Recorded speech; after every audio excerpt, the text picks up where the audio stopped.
The Shepherd's Crown, written by Terry Pratchett, read by Stephen Briggs. The moral right of the author has been asserted. For Esmeralda Weatherwax, Mind How You Go. Prologue. A Crown in the Chalk. It was born in the darkness of the Circle Sea, at first just a soft, floating thing, washed back and forth by tide after tide. It grew a shell, but in its rolling, tumbling world there were huge creatures which could have cracked it open in an instant. Nevertheless, it survived.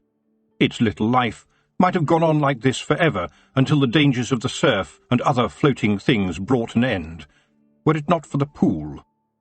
It was a warm pool, high on a beach, replenished by occasional storms blown in from the hub, and there the creature lived on things even smaller than itself, and grew until it became king.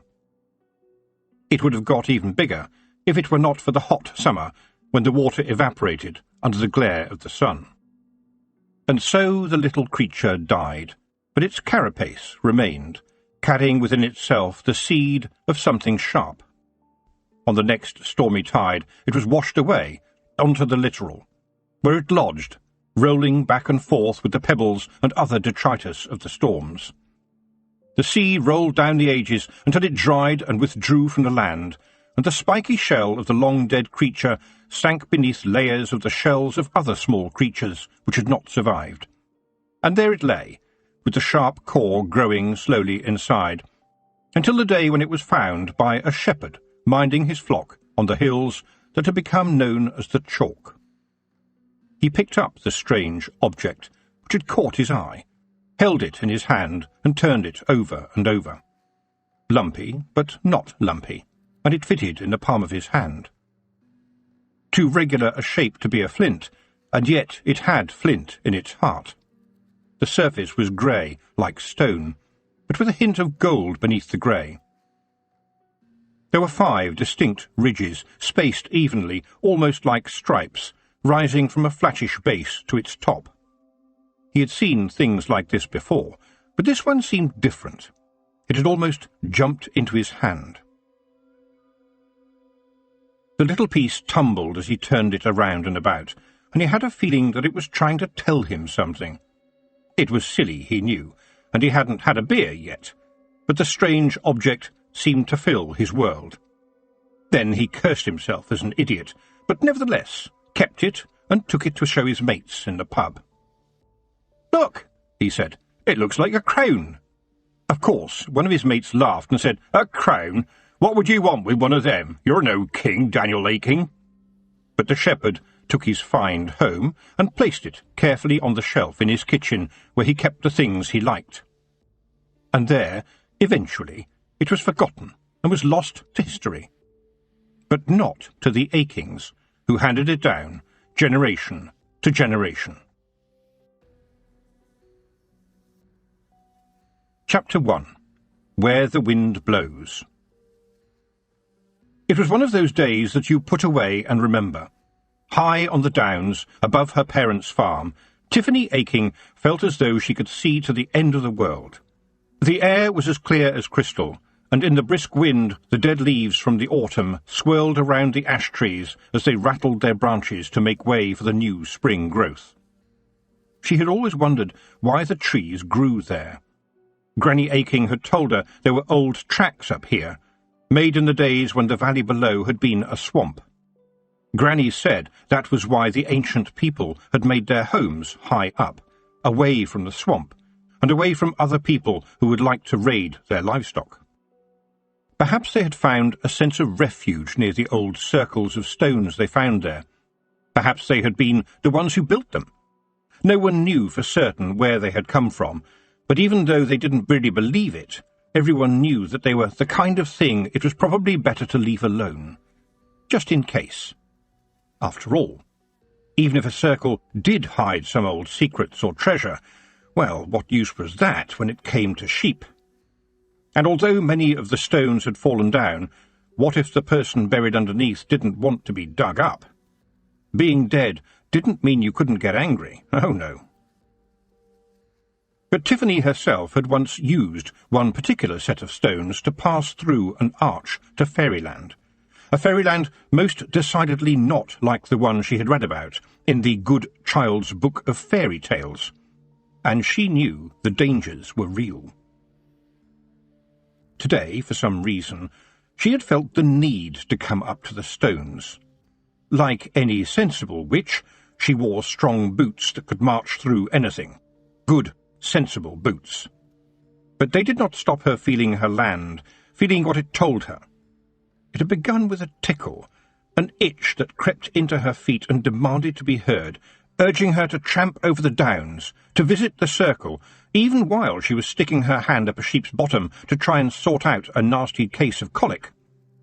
Why she had to go to the stones, Tiffany did not know, but no witch ignored what could be a summons.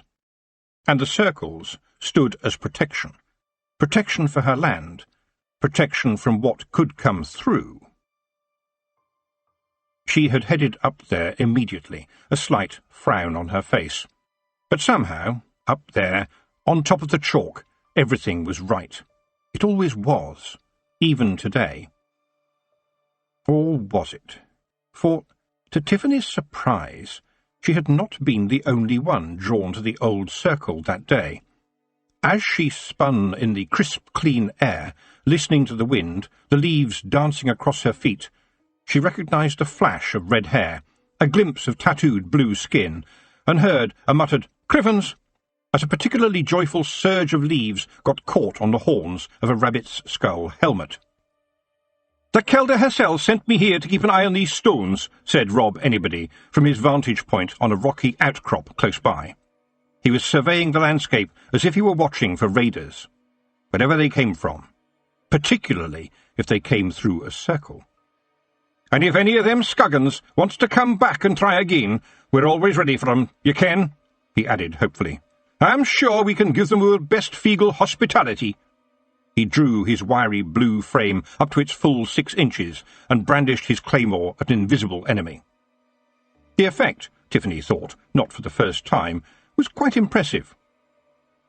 "Those ancient raiders are all long dead," she said before she could stop herself, even though her second thoughts were telling her to listen properly. If Jeanie, Rob's wife, and the Kelder of the Feagle clan had seen trouble a-brewing, well, it was likely that trouble was on the way. "Deed, well, so are we," said Rob. The Feagles believed to a man that they had to be dead, as the world they now lived in was grand, filled as it was with so many opportunities for stealing and fighting and boozing. A land fit for dead heroes. Alas, Tiffany sighed, in those long-ago days, mortals just died.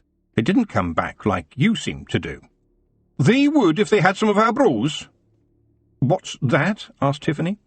"Well, it's a kind of porridge with everything in it, and, if possible you can, a dram of brandy or some of your old granny's sheep liniment." Tiffany laughed, but that uneasiness remained. "I need to speak to Jeanie," she thought. "Need to know why she and my boots are both feeling the same thing." When they arrived at the large, grassy mound nearby that housed the intricate warren of the Feagle dwelling, Tiffany and Rob made their way over to the patch of briars which concealed the main entrance and found Jeanie sitting outside, eating a sandwich. Mutton, Tiffany thought, with just a tinge of annoyance.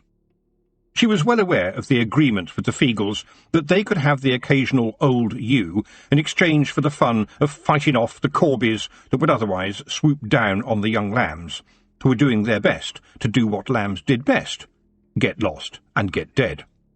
The lost lambs up on the chalk had a new trick now, heading at speed across the downs, sometimes backwards, with a Feagle under each tiny foot as they were returned to the flock. A Kelder needed a big appetite, for there was only one Kelder in a Knack-Mack Feagle clan, and she had a lot of sons, plus the occasional lucky daughter popping out. Sometimes, literally, since a Kelder usually gave birth to about 7 Feagle babies at a time. Jeanie herself had produced a daughter in amongst her first brood. Each time Tiffany saw Jeanie, the little Kelder was a bit wider and a bit rounder. Those hips took work, and Jeanie was certainly working hard at getting them bigger right now as she tackled what looked like half a sheep's leg between two bits of bread. No mean feat for a Feegle only 6 inches high, and as Jeanie grew to become a wise old kelder, the word belt would no longer signify something to hold up her kilt, but just something to mark her equator. Young Feegles were herding snails and wrestling. They were bouncing off each other, off the walls, and sometimes off their own boots. They were in awe of Tiffany, seeing in her a kind of kelder, and they stopped brawling and looked at her nervously as she approached. "Line up, lads, sure oor hag how hard you have been working," their mother said, with pride in her voice, wiping a smear of mutton fat off her lips. Oh no, Tiffany thought. What am I going to see? I hope it doesn't involve snails. But Jeanie said, "Let yon hag hear your ABC now. Come on, you start, slightly more wee than wee Jock." The first Feegle in the line scratched at his spog and flicked a small beetle out. It seems to be a fact of life that a Feegle's spog will always be itchy, Tiffany thought, possibly because what is kept in it might still be alive. Slightly more wee than wee Jock swallowed. "A is for axe," he bellowed. "To cut your head off you can," he added with a proud boast. "B is for boot," shouted the next Feegle, wiping something that looked like snail slime down the front of his kilt. "So as to stamp on your head." "And C is for claymore, and Crivens, I'll gie you such a good kicking if you stick that sword into me one more time," shouted the third, turning and hurling himself at one of his brothers. A yellowing, crescent-shaped object fell to the ground as the brawl spun off into the brambles, and Rob snatched it up and tried to hide it behind his back. Tiffany narrowed her eyes.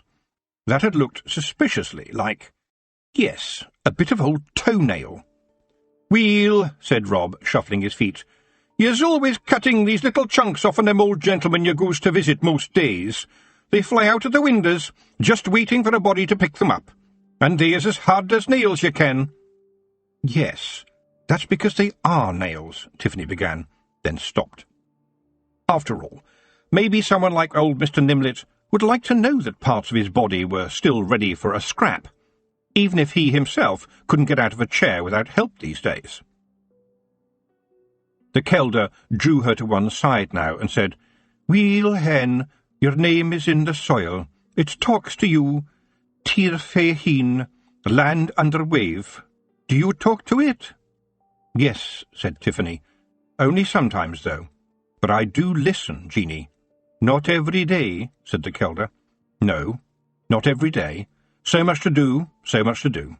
"I ken that," said the kelder. "You know that I watch over you. I watch you in me head, but I also see you whizzing about over me head. And you must remember, you are a long time deed."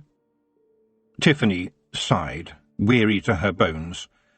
Going around the houses, that was what you did if you were a compassionate witch, what she and all the other witches did to fill in the gaps in the world, doing things that had to be done, carrying logs in for an old lady, or popping on a pot of stew for a dinner, bringing a herbal remedy for a sore leg or a troublesome ache, fetching a basket of spare eggs or second-hand clothes for a new baby and a house where money was scarce, and listening, oh yes, always listening to people's troubles and worries. And the toenails, those toenails, they seemed to be as hard as flint, and sometimes an old boy without friends or family would have his toenails twisting inside his boots. But the reward for lots of work seemed to be lots more. If you dug the biggest hole, they just gave you a bigger shovel. "Today, Jeanie," she said slowly, "I did listen to the land. It told me to go to the circle." There was a question hanging in the air. The kelder sighed. "I dinna see it clear yet, but there is something not right, Tifan," she said.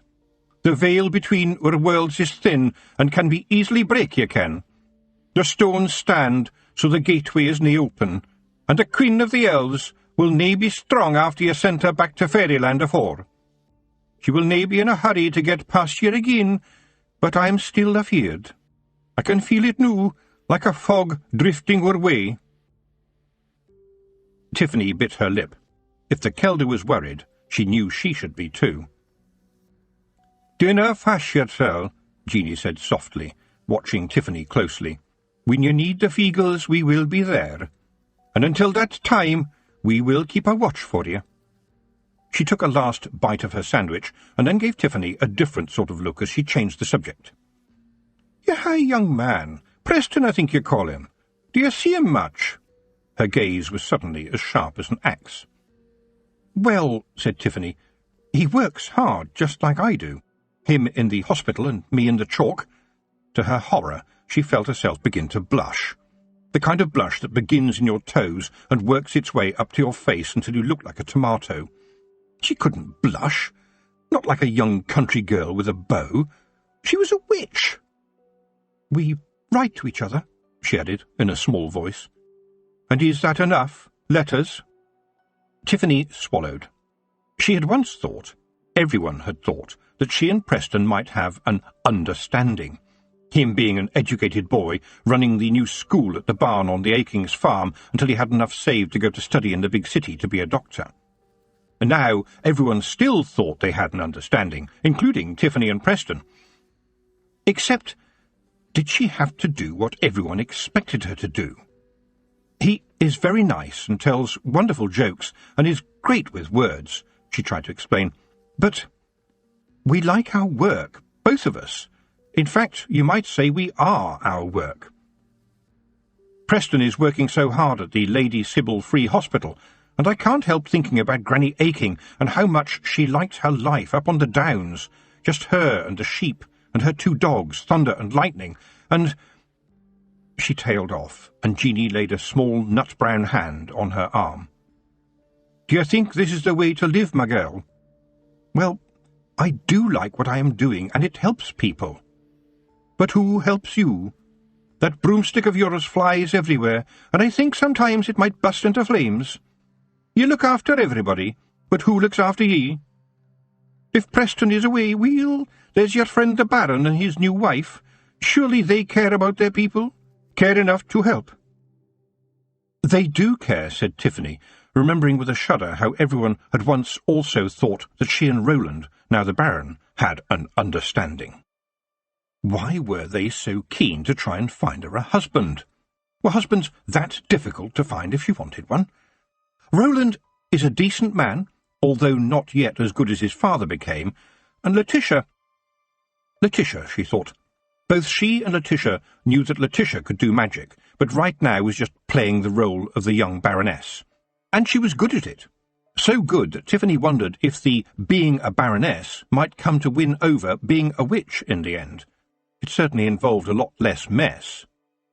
"Already you have done such things that other folk wouldn't credit," Jeanie continued. "Well," said Tiffany, "there's too much to be done and not enough people to do it." The smile that the Kelder gave her was a strange one. The little woman said, "Do you let them try? You mustn't be afraid to ask for help. Pride is a good thing, my girl, but it will kill you in time." Tiffany laughed. "Jeanie, you are always right. But I am a witch, so pride is in the bones." That brought to mind Granny Weatherwax, the witch all the other witches thought of as the wisest and most senior of them all. When Granny Weatherwax said things, she never sounded proud, but she didn't need to. It was just there, built right into her essence. In fact, whatever a witch needed in her bones, Granny Weatherwax had it in great big shovelfuls. Tiffany hoped one day that she might be that strong a witch herself. "Well, that's good, so it is," said the Kelder. "You're oor hag of the hills, and we need oor hag to have some pride, but we'd also like you to have a life of your own." Her solemn little gaze was fixed on Tiffany now. "So off you gae, and follow where the wind blows you." The wind down in the shires was angry, blowing everywhere as if it was upset, howling around the chimneys of Lord Swivel's mansion, which stood surrounded by acres of parkland and could only be reached by a long drive, ruling out visits by anyone not in possession of at least a decent horse. That put paid to the majority of the ordinary people thereabouts, who were mostly farmers, and who were too busy to do any such thing anyway. Any horse they had was generally large and hairy-legged, and usually seen attached to carts. The skinny, half-mad horses that pranced up the drive or pulled coaches up it were normally conveying a very different class of man, one who always had land and money, but often very little chin, and whose wife sometimes resembled his horse. Lord Swivel's father had inherited money and the title from his father, a great master builder, but he had been a drunkard and had wasted almost all of it. Lord Swivel's father reckoned it was no waste, and that he had thoroughly enjoyed drinking the family fortune. At least, he thought this until he drank so much he fell over and met a gentleman with a decided lack of flesh on his bones and the definitive addition of a scythe a good few years earlier than he should have done. Nevertheless, young Harold Swivel had wheeled and dealed, and yes, swivelled and swindled, until he had restored the family fortune and had added 2 wings to the family mansion, which he filled with expensively ugly objects. He had 3 sons, which pleased him greatly, in that his wife had produced 1 extra over and above the usual heir and spare. Lord Swivel liked to be one-up on everyone else, even if the one-up was only in the form of a son he didn't overly care for. Harry, the eldest, didn't go to school much because he was now dealing with the estate, helping his father and learning who was worth talking to and who wasn't. Number 2 was Hugh, who had suggested to his father that he would like to go into the church. His father had said, "Only if it's the Church of Om, but none of the others. I'm not having no son of mine fooling around with cultic activities." He knew, too, that gods could sometimes make inconvenient requests. He had an associate who had chosen to follow the crocodile god Offler, and then found he had to keep an aviary of tooth-cleaning birds handy to fulfil his god's dental whims. Om was handily silent, thereby enabling his priests to interpret his wishes how they chose. Amazingly, Om's wishes rarely translated into instructions like feed the poor or help the elderly, but more along the lines of you need a splendid residence, or why not have 7 courses for dinner. So Lord Swivel felt that a clergyman in the family could in fact be useful. His 3rd son was Geoffrey, and nobody quite knew what to make of Geoffrey, not least Geoffrey himself. The tutor Lord Swivel employed for his boys was named Mr. Wiggle. Geoffrey's older brothers called him Wiggler, sometimes even to his face. But for Geoffrey, Mr. Wiggle was a godsend. The tutor had arrived with a huge crate of his own books, only too aware that some great houses barely had a single book in them, unless the books were about battles of the past in which a member of the family had been spectacularly and stupidly heroic. Mr. Wiggle and his wonderful books taught Geoffrey about the great philosophers, Lai Tin Weedle, Orangekrates, Zeno and Ibid, and the celebrated inventors Golden Eyes, Silverhand Dactylos and Leonard the Quirm, and Geoffrey started to discover what he might make of himself. When they weren't reading and studying, Mr. Wiggle took Geoffrey to dig up things, old bones and old places around the shires, and told him about the universe, which he previously had not thought about. The more he learned, the more he thirsted for knowledge, and longed to know all about the great turtle Atuin, and the lands beyond the shires. "Excuse me, sir," he said to his tutor one day, "how did you become a teacher?" Mr. Wiggle laughed and said, "Someone taught me, that's how it goes, and he gave me a book, and after that I would read any book that I could find. Just like you, young sir. I see you reading all the time, not just in lessons." Geoffrey knew that his father sneered at the teacher. But his mother had intervened, saying that Geoffrey had a star in his hand. His father scoffed at that. "All he's got in his hand is mud and dead people, and who cares where 4X is? No one ever goes there." Very true, but a lot of people came from 4X, as is often the case with a place that nobody has ever heard of. They just never bothered to go back again. His mother looked tired, but took his side, saying, "He's very good at reading, and Mr. Wiggle has taught him 3 languages. He can even speak a bit of Offleran." Again his father sneered. "Only handy if he wants to be a dentist. Ha! Why waste time on learning languages? After all, everyone speaks Ankh-Morpork these days." But Geoffrey's mother said to him, "You read, my boy. Reading is the way up. Knowledge is the key to everything." Shortly afterwards, the tutor was sent away by Lord Swivel, who said, "Too much nonsense around here. It's not as if the boy will amount to much. Not like his brothers." The walls of the manor could pick up voices a long way away, and Geoffrey had heard that and thought, well, whatever I do choose to become, I am not going to be like my father. With his tutor gone, Geoffrey wandered about the place learning new things, hanging around a lot with McTavish, the stable lad who was as old as the hills but somehow still was known as a lad. He knew all the bird songs in the world and could imitate them too. And McTavish was there when Geoffrey found Mephistopheles. One of the old nanny goats had given birth, and while she had 2 healthy kids, there was a third kid hidden in the straw, a little runt, which its mother had rejected. "I'm going to try and save this little goat," Geoffrey declared, and he spent all night labouring to keep the newborn alive, squeezing milk from its mother and letting the little kid lick it off his finger until it slept peacefully beside him in a broken-up bale of hay, which kept them both warm. "He is such a small thing," Geoffrey thought, looking into the kid's letterbox eyes. "I must give him a chance." And the kid responded, and grew into a strong young goat with a devilish kick. He would follow Geoffrey everywhere, and lower his head and prepare to charge anyone he thought threatened his young master.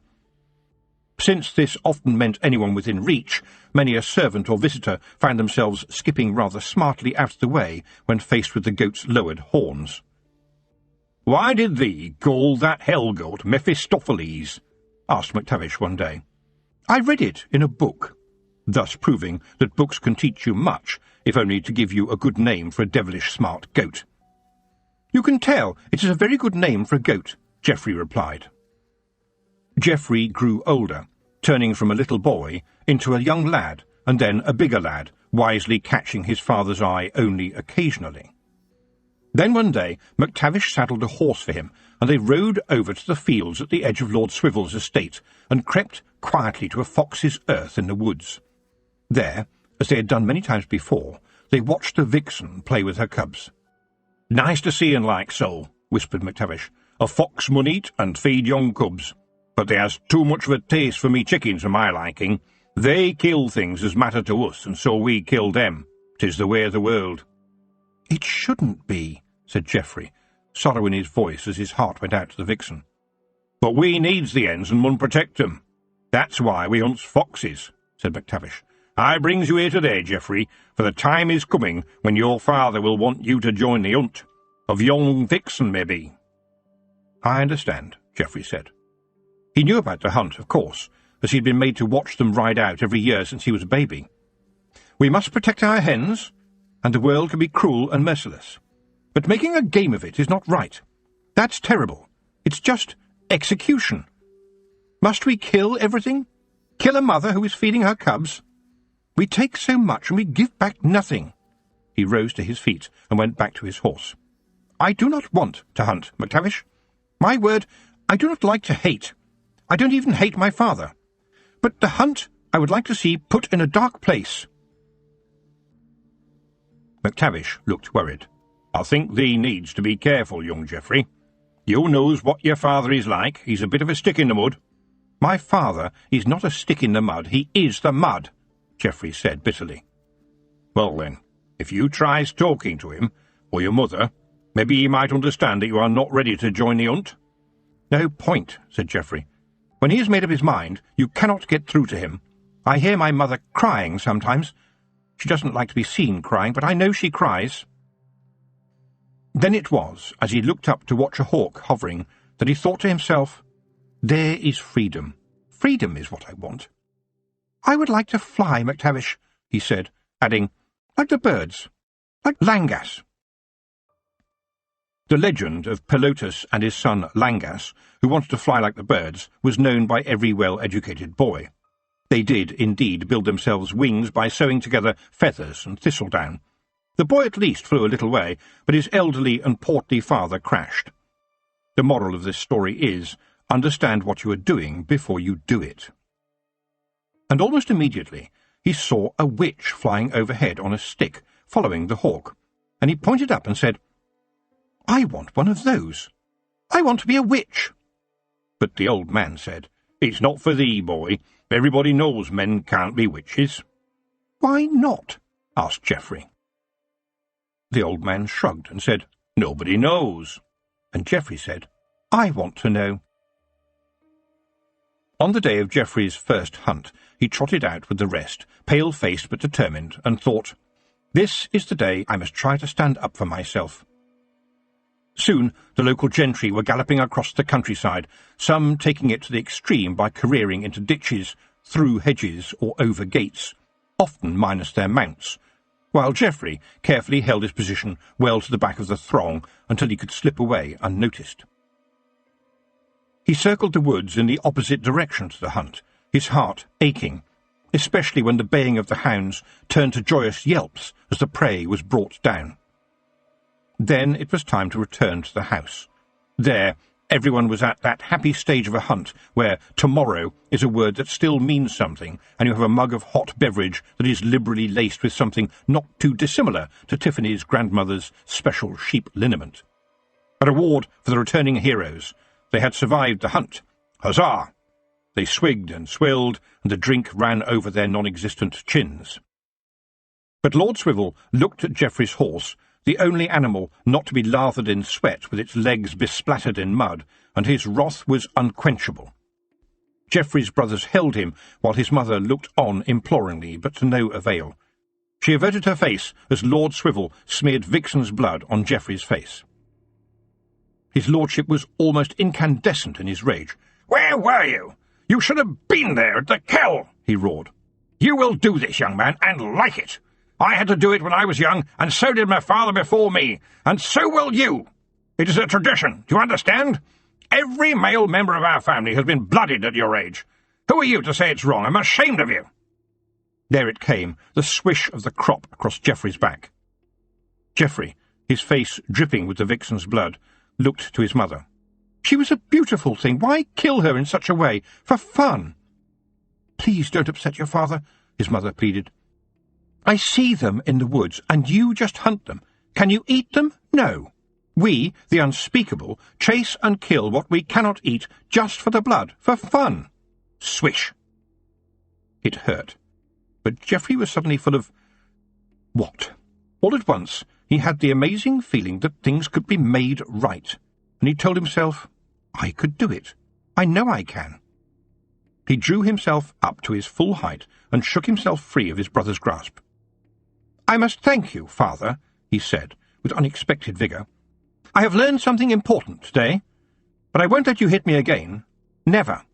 And nor will you see me again unless you change. Do you understand me?" His tone was oddly formal now, as if befitting the occasion.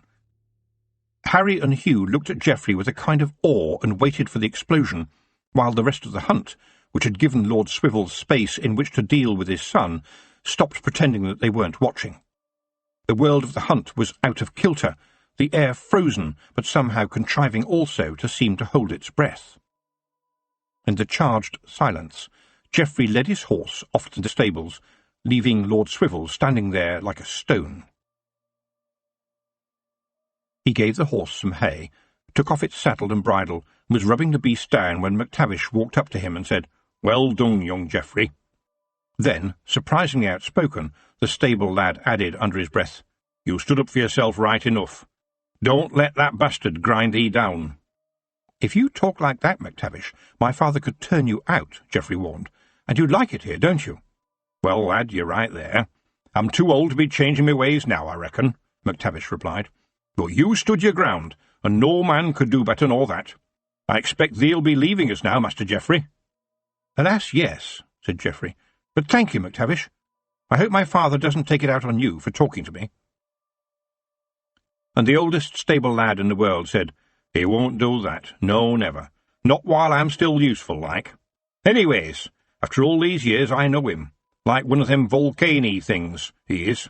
Powerful, dangerous explosions for a while, and no care for who gets caught by the red-hot boulders spewing every which way, but it still blows out in the end.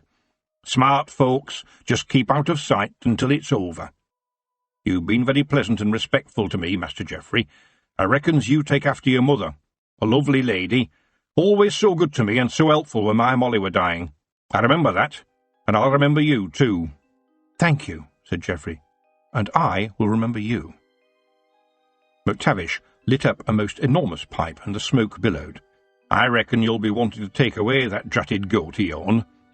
"Yes," said Geoffrey, "but I don't think I have any say in the matter. Mephistopheles will make up his own mind. He usually does." McTavish gave him a sideways look. "Got any food, Master Geoffrey? Got any money? I reckon you won't want to go into the house now. I'll tell you what, I'll loan thee a bit of cash till you finds out where you wants to be." "No," said Geoffrey, "I can't possibly." "I'm your friend, Master Geoffrey. Like I said, your mother has been good to me, and I owes her a lot. You come back and see her sometime, and when you do that, just make sure you look up old McTavish." Geoffrey went to fetch Mephistopheles and hitched him up to the little cart McTavish had made for him. He loaded a few things into the cart, picked up the reins, clicked his tongue, and they set off out of the stable-yard. As the goat's dainty hooves echoed down the drive, McTavish said to himself, "How does the boy do it? That hell-goat kicks the arse of everybody who comes here, but not Geoffrey." If Geoffrey had looked back, he would have seen his mother's beseeching look as she sobbed, while his father still stood there like a statue, amazed at such defiance. His brothers made as if to follow, but halted when they saw the rage in their father's eyes. And so Geoffrey and his goat went off to find a new life. Now, he thought, as they rounded the first of the drive's many bends, and he rode into his future, "I've got nowhere to go." But the wind whispered Lanka. In Lanka, it hadn't been a good day for Granny Weatherwax. A young lumberjack at work higher up in the Round Top Mountains had nearly severed his own foot, and on a day when the resident Igor was elsewhere so unable to patch him up. When Granny arrived at the camp on her rickety old broomstick, she immediately saw that the lad was in an even worse mess than she had expected. He had been doing his best to look brave in front of his mates, who were clustered around him trying to cheer him up, but she could see the pain in his face. As she examined the damage, he cried out for his mother. "You, lad," Granny said sharply, turning a piercing look on the nearest of his mates. "You know where this lad's family live?" And at the boy's scared nod, a witch's pointy hat often seemed to make the young lads suddenly very scared, she went on, "Go on then, run. Tell the lady I'm bringing her son back, and she'll need hot water on and a clean bed. Clean, mind." And as the boy raced off, Granny glared at the others standing sheepishly around. "You others," she said sharply, "don't just stand around. Make a stretcher of some of that there wood lying about so's I can take your friend there." The lad's foot was all but hanging off, and his boot was full of blood. Granny gritted her teeth and set to with everything in her armoury and all the knowledge accumulated over many years, quietly, gently taking his pain away from him, drawing it into herself to hold until she could release it. His face came alive, and his eyes sparkled, and he started chatting to the witch like an old friend. She cleaned and she stitched, all the while telling the lad what she was doing in a cheerful and calm voice before giving him what she called a little tincture. To the onlookers, it looked like the boy was almost himself again when they brought to her a rather makeshift stretcher and found the lad dreamily telling Granny how to get to his home. The habitations of the lumberjacks up in the mountains were often no better than sheds, and it turned out the boy, a lad by the name of Jack Abbott, and his mother lived in one of these. It was a rickety little hut, held together more with dirt than with anything else, and when Granny Weatherwax arrived outside with the stretcher lashed underneath her broomstick, she frowned, wondering how this lad's injury could possibly be kept clean in such surroundings. The mother ran out to her boy and flapped around as the lad who had run down to her with the news helped Granny carry the stretcher inside and move the boy onto a pallet onto which the mother had heaped blankets to create a bed fit for an invalid. Granny Weatherwax said quietly to the injured boy, "You lie right there and don't get up." And to the distraught mother, who was wringing her hands and making noises about paying something, she said, "No payment necessary, mistress. That's not how we witches work. And I'll come back to see him in a few days, and if I can't make it, then send for Mrs. Ogg. I know boys, and your son'll want to be up and doing as soon as possible, but mark my words, bed rest is the thing for him now." The boy's mother stared at Granny and said, "Thank you so much, Mrs. Well, I ain't never had need to call on a witch before, and I've heard some folks round here say witches do nasty things, but I can tell 'em now as I ain't seen nothing of that sort." "Really?" said Granny, struggling to keep her temper. "Well, I would like to do some nasty things to the overseer for not keeping an eye on these lads, and don't you let that man tell your boy to get up until I do. If he does, Tell him that Granny Weatherwax will be after him for using these young men who don't really know how to climb trees. I'm a good witch, as it happens, but if I find your boy working before that foot is healed, there will be a reckoning." As the mother waved Granny away, she said, "I will pray to for you, Mrs. Weatherwax." "Well, do tell me what he says," said Granny sharply. "And that's Mistress Weatherwax, thank you. But if you've got some old clothing I could take back with me when I come again, well, that would help. I'll see you in a day or so, along with your boy. And mind you keep that wound clean." You, Granny's white cat, was waiting for her when she arrived back at her cottage, along with several people wanting potions and poultices. One or two were looking for advice, but generally people were careful not to ask Granny Weatherwax, as she had a tendency to dish out advice whether wanted or not, such as the wisdom of not giving little Johnny handmade soldiers until he was old enough to know not to stuff them up his nose. She bustled around for another hour, dishing out medicaments to person after person, and it was only much later that she realised that, although she had fed the cat, obviously, she herself had had nothing to eat or drink since the dawn. So she heated up some pottage. Not a great meal, but it filled her up. Then she lay on her bed for a while. Even though sleeping in the daytime was something that only very grand ladies did, and so Granny Weatherwax allowed herself not 40 winks, but just the one.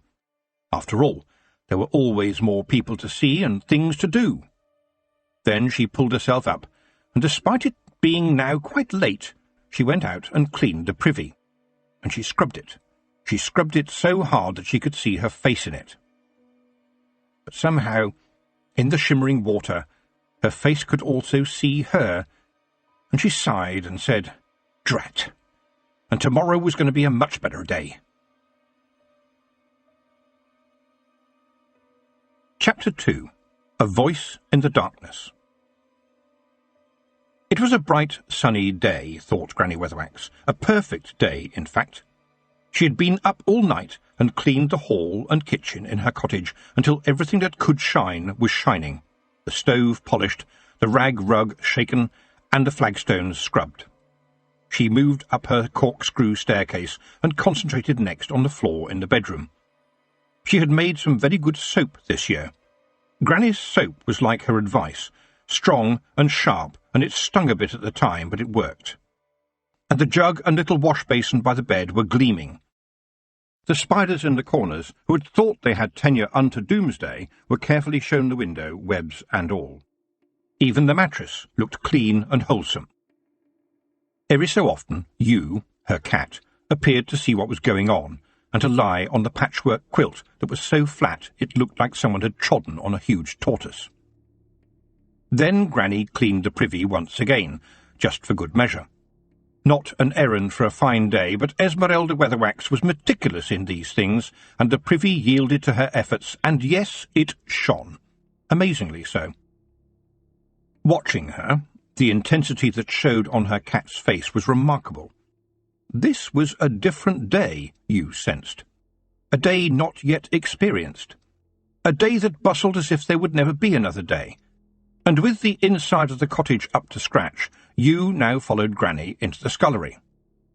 A bucket of water, filled from the pump by the well, did the trick there. Granny smiled. She had always liked the scullery. It smelled of hard work being done properly. Here there were also spiders, mostly hiding around the bottles and jars on the shelves, but she thought scullery spiders didn't really count. Live and let live. She went outside next, to the walled paddock at the back of the cottage to check on her goats. The itinerary of her thinking was declaring that once again all things were in their rightful place. Satisfied, or as satisfied as a witch could ever be, Granny Weatherwax went to her beehives. "You are my bees," she said to them. "Thank you. You've given me all my honey for years, and please don't be upset when someone new comes. I hope that you will give her as much honey as you have given me. And now, for the last time, I will dance with you." But the bees hummed softly and danced for her instead, gently pushing her mind out of their hive. And Granny Weatherwax said, "I was younger when I last danced with you, but I am old now. There will be no more dances for me." You kept away from the bees, but stalked through the garden, following Granny as she moved through the herbs, touching a frond or a leaf as she passed, and the whole garden seemed to answer her, the plants almost nodding their heads in respect. You narrowed her eyes and looked sideways at the plants with what might be called feline disfavour. An onlooker might swear Granny's herbs were sapient, as they often moved without the wind blowing. On at least one occasion, to the cat's horror, they had actually turned round to watch her as she sneaked past on a hunting expedition. She preferred plants that did what they were told, which was mostly to stay dead still so that she could go back to sleep. At the far end of the herbs, Granny came to the apple tree old Mr. Parsons had given her only last year, planting it roughly where anyone else would have a fence around their garden, for no witch's cottage ever needed an actual fence or wall. Who would cross a witch? The wicked old witch in the woods? Sometimes stories can be useful for a witch without, it must be said, any fence-building skills. Granny eyed the tiny apples appearing on the bough. They had only just begun to grow, and, well, time was waiting. And so she walked again back to her cottage door, acknowledging every root, stem, and fruit she passed. She fed the goats, who looked at her askance with their slotted eyes. Their gaze followed her as she turned to the chickens, who always squabbled over their feed. Today, however, they didn't squabble, but looked at the old witch as if she wasn't there. With the animals fed, Granny Weatherwax went into the scullery and came back with a switch of willows. She got to work, teasing every piece of resilient willow into the right place. Then, when the thing she had made was clearly excellent and fit for purpose, Granny Weatherwax left it near the foot of the stairs where it would be noticed for those with eyes to see. She tidied the remnants of her work back to the scullery and came out again with a small bag, a white one, and a red ribbon coiled in her other hand. She looked to the sky. Time was wasting. She walked briskly into the woods, you trailing behind, curious as only a cat can be, until at least the first 8 of its lives had been used up. Then, her task completed, Granny Weatherwax retraced her steps towards the little stream which ran through the woods close by. It gurgled and tinkled. She knew the woodlands, every log, every bough, every creature that lived in there, more intimately than anyone not a witch could ever know. When her nose told her there was no one around apart from you, she opened the bag, took out a bar of her soap, and undressed.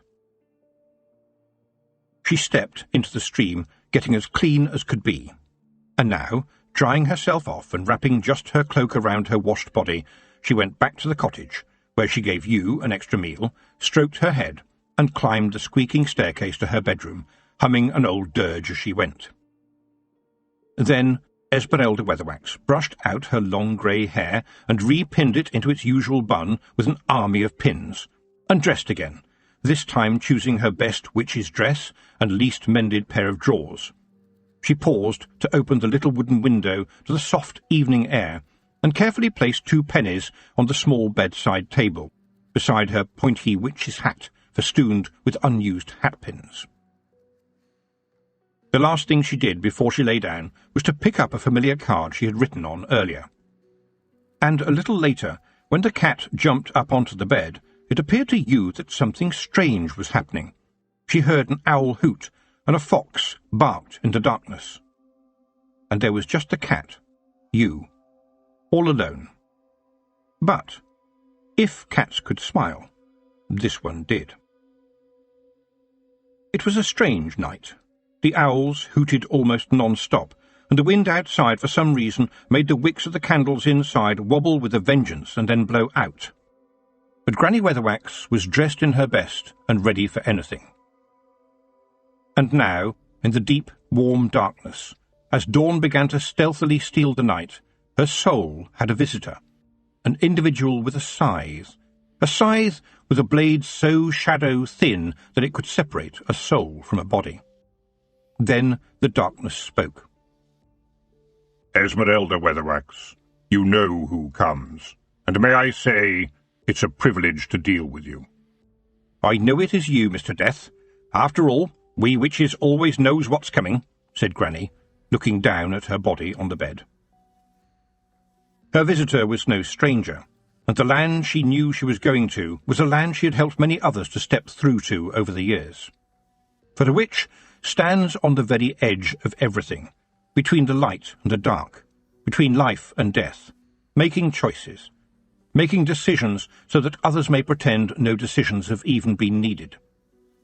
Sometimes they need to help some poor soul through the final hours, help them to find the door, not to get lost in the dark.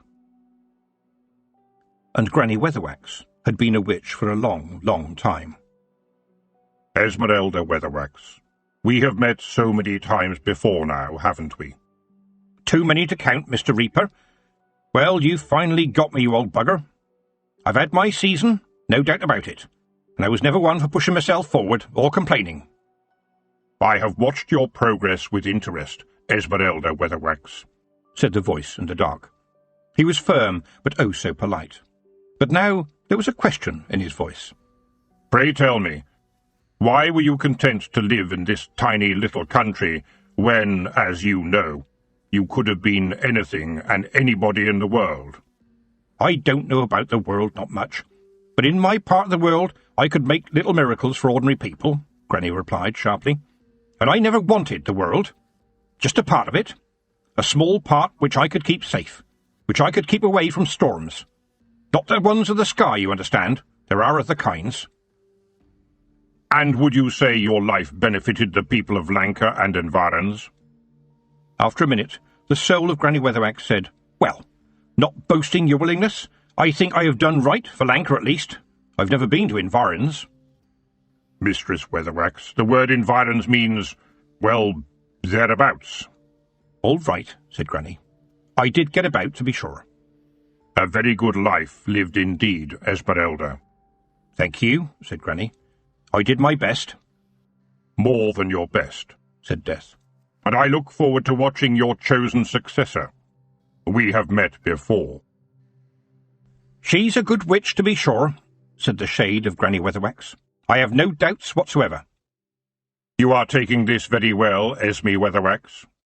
It's an inconvenience, true enough, and I don't like it at all, but I know that you do it for everyone, Mr. Death. Is there any other way? No, there isn't, I'm afraid. We are all floating in the winds of time, but your candle, Mistress Weatherwax, will flicker for some time before it goes out. A little reward for a life well lived, for I can see the balance, and you have left the world much better than you found it. And if you ask me, said Death, nobody could do any better than that.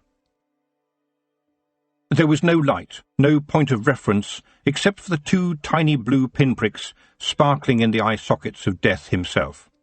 Well, the journey was worth taking, and I saw many wonderful things on the way, including you, my reliable friend. Shall we go now? Madam, we've already gone. In the early morning light, in a village pond near Slice, Bubbles came to the surface, followed by Miss Tick, witch-finder. There was no one there to observe this remarkable occurrence, apart from her mule, Joseph, grazing steadily on the riverbank. Of course, she told herself sadly as she picked up her towel, they all leave me alone these days. She sighed. It was such a shame when old customs disappeared. A good witch-ducking was something she had liked doing in the bad old days. She had even trained for it. All those swimming lessons, and practice with knots at the Quirm College for Young Ladies. She had been able to defeat the mobs underwater if necessary, or at least work at breaking her own record for untying the simple knots they all thought worked on the nasty witch. Now, a bit of pond-dipping had become more like a hobby, and she had a nasty feeling that others were copying her after she passed through their villages. She'd even heard talk of a swimming club being started in one small hamlet over by Ham-on-Rye. A popular idea among the lads, since they felt that everyone, and everyone definitely included the young ladies, should swim without their clothes. Miss Tick picked up her towel to dry herself off and went back to her small caravan, gave Joseph his breakfast nosebag and put the kettle on. She settled down under the trees to have her snap, bread and dripping, a thank you the day before from a farmer's wife for an afternoon's knowledge of reading. Miss Tick had smiled as she left because the eyes of the rather elderly woman had been sparkling. "Now," she had said, "I can see what's in those letters Alfred gets, especially the ones that smell of lavender." Miss Tick wondered if it might be a good idea to get moving soon, before Alfred got another letter anyway. Her stomach filled, ready for the day ahead, she sensed an uneasiness in the air, so there was nothing for it but to make a shamble. A shamble is a witch's aid to inner concentration, and always has to be made right there and then, when needed, to catch the moment. It could be made of pretty much anything, but had to include something alive. An egg would do, though most witches would prefer to save the egg for dinner, in case it exploded on them. Miss Tick dug in her pockets. A woodlouse, a dirty handkerchief, an old sock, an ancient conker, a stone with a hole in it, and a toadstool which Miss Tick couldn't quite identify and so couldn't risk eating. She expertly strung them all together with a bit of string and a spare length of knicker elastic. Then she pulled at the threads. But there was something wrong. With a twang that reverberated round the clearing, the tangle of objects threw itself into the air and spun, twisting and turning. "Well, that's going to complicate things," Miss Tick groaned. Just across the woods from Granny Weatherwax's cottage, Nanny Ogg nearly dropped a flagon of her best homemade cider on her cat, Grebo. She kept her flagons of cider in the shady spring by her cottage. The tomcat considered a growl, but after one look at his mistress he tried to be a good boy, for the normally cheerful face of Nanny Ogg was like thunder this morning. And he heard her mutter, "It should have been me." In Genua, on a royal visit with her husband Verence, Queen Magrat of Lanka, former witch, discovered that even though she might think she had retired from magic, magic had not retired from her. She shuddered as the shock wave was carried across the world like a tsunami, an intimation that things were going to be otherwise. In Boffo's Novelty and Joke Emporium in Ankh-Morpork, all the whoopee cushions trumpeted in a doleful harmony, while over in Quirm, Agnes Nitt, both witch and singer, woke with the sinking feeling known to many that she might have made a fool of herself at the previous evening's first-night party, though Agnes does have the very handy excuse that if she behaves badly, it might not be Agnes doing the devil amongst the Pixies dance on the table, but her other personality, Perdita, who is much more outgoing and, incidentally, a lot thinner. It certainly still seemed to be going on behind her eyeballs. Then suddenly she heard her inner Perdita wail. Over in the great city of Ankh-Morpork at Unseen University, Ponder Stibbons had just finished a lengthy breakfast when he entered the basement of the high-energy magic building. He stopped and gaped in amazement. In front of him, Hex was calculating at a speed that Ponder had never seen before, and he hadn't even entered the question yet, or pulled the great big lever. The ant tubes that the ants crawled through to make their calculations were blurred with their motion. Was that an ant crash by the cogwheel? Ponder tapped a question into Hex. "What do you know that I don't?" "Please, Hex." There was a scuffling in the ant hills, and the answer spat out, "Practically everything." Ponder rephrased his question more carefully with the requisite number of if and before clauses. It was wordy and complicated, a huge ask for a wizard with only one meal in him, and no one else would have understood what Ponder even meant, but after a big hiccup of ants, Hex shot out, "We are dealing with the death of Granny Weatherwax." And then Ponder went to see the Arch-Chancellor, Mustrum Ridcully, who would definitely want to hear this news. In the oblong office of the Patrician of Ankh-Morpork, Lord Vetinari watched amazed as his Times crossword filled itself in. High above the ramtops, in the monastery of Oi Dong, the abbot of the history monks licked his mystic pencil and made a note of it. The cat called you purred like a kind of feline windmill. And in the travelling now, Escarina, a woman who had once been a wizard, held the hand of her son and knew sorrow. But in a world shimmering just the other side of the disk, a world where dreams could become real, where those who lived there liked to creep through to other worlds and hurt and destroy and steal and poison, An elf lord by the name of Peaseblossom felt a powerful quiver shoot through the air, as a spider might feel a prey land on his web. He rubbed his hands in glee. "A barrier has gone," he whispered to himself. "They will be weak." Back on the chalk, the Kelder of the Wee Free Men watched her fire flicker and thought, "The witch of witches is away to the fair lands. Mind how you go, hag o' hags. You'll be sore missed." She sighed, then called to her husband, the big man of the clan. "Rob, I'm afeard for o' big wee hag. She is going to ha' need o' ye. Gae to her, Rob. Take a few of the lads, and get ye a wa to her." Jeanie bustled into her chamber to fetch her cauldron. "The edges of our world will nae be as strong," she said to herself. "I need to ken what may be coming our way." And far away, in some place unthinkable, a white horse was being unsaddled by a figure with a scythe with, it must be said, some sorrow. Chapter 3. An Upside-Down World. In a small cottage, in a little hamlet, on the rolling fields of the sheep-haunted chalk, Tiffany Aching had her sleeves rolled up and was sweating just as much as the mother-to-be, a young girl only a few years older than she herself was, who was leaning on her. Tiffany had already helped more than 50 babies into the world, plus lots and lots of lambs, and was generally held to be an expert midwife. Unfortunately, Miss Millie Standish's mother and several other women of varying ages, who had all claimed to be relatives and asserted their right to a place in the very small room, thought they were experts themselves and were generously telling Tiffany what she was doing wrong. Already one or two of them had given her old-fashioned advice, wrong advice, and possibly dangerous advice. But Tiffany kept her calm, tried not to shout at everybody, and concentrated on dealing with the fact that Millie was having twins. She hoped that people couldn't hear her teeth grinding. It was always going to be a difficult birth, with two boisterous babies fighting one another to be the first out. But Tiffany was focused on the new lives, and she would not allow Mr. Death a place in this room.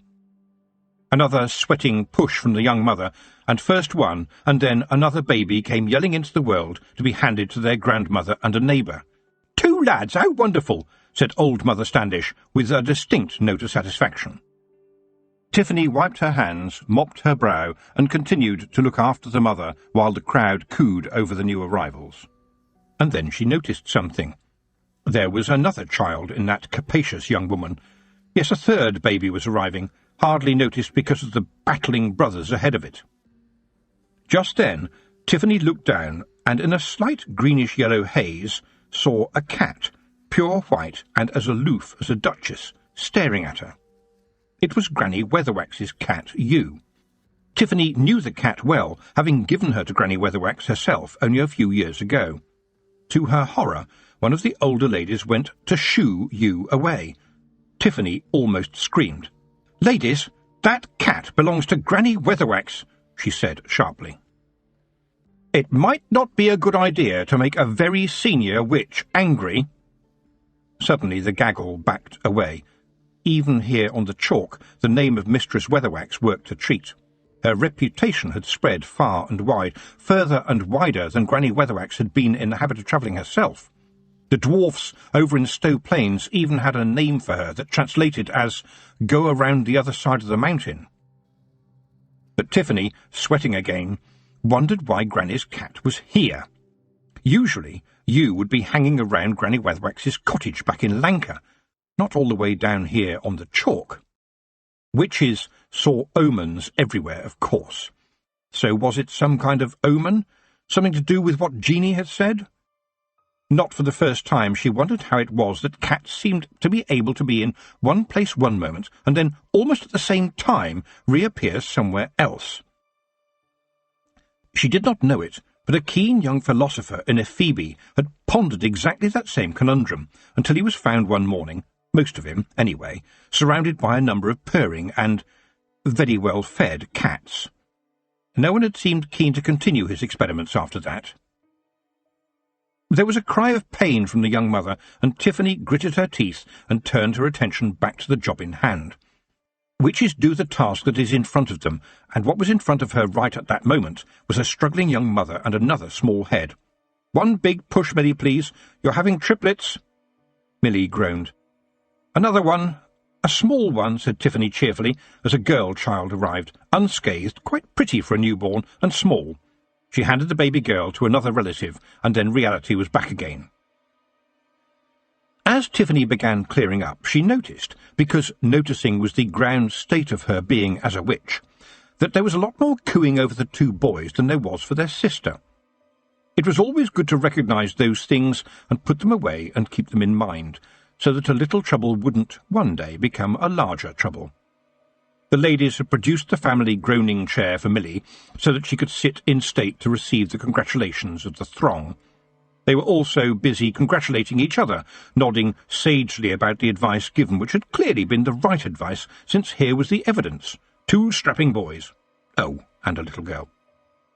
Bottles were opened, and a child was fetched and told to go across the fields to find Dad, who was working on the barley, with his dad. Mum was beaming, especially since young Millie was very soon to be Mrs. Robinson, because Mum had put her foot down very, very hard about that, and made certain that young Mr. Robinson was definitely going to do his duty by her girl. There hadn't been a problem about this. This was the country, after all, where boy would meet girl, as Millie had met her beau at Hogswatch, and nature would eventually take its course, right up until the moment when the girl's mother would notice the bump. She would then tell her husband, and her husband, over a convivial pint of beer, would have a word with the boy's father, who would then talk to the boy. And usually it worked. Tiffany went over to the old lady holding the little girl. "Can I see her for just a moment, please, just to see if she's, if she's all right?" The rather toothless old crone handed over the little girl with alacrity. After all, she knew that Tiffany, apart from being a midwife, was a witch, and you never knew what a witch might do if you got on the wrong side of one. And when the old granny went to get her share of the drink, Tiffany took the child in her arms and whispered a promise to her in a voice so low that no one could have heard. This little girl would clearly need some luck in her life, and with luck, now, she would get some. She took her back to her mother, who didn't seem very impressed with her. By now, Tiffany noticed, the little boys had names, but the girl didn't.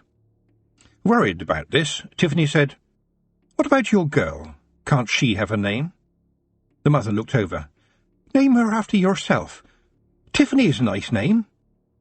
Tiffany was flattered, but it didn't take the worry away about baby Tiffany. Those big, strapping boys were going to get most of the milk, she thought. But not if she could do something about it, and so she decided that this particular family was going to be visited almost every week for a time.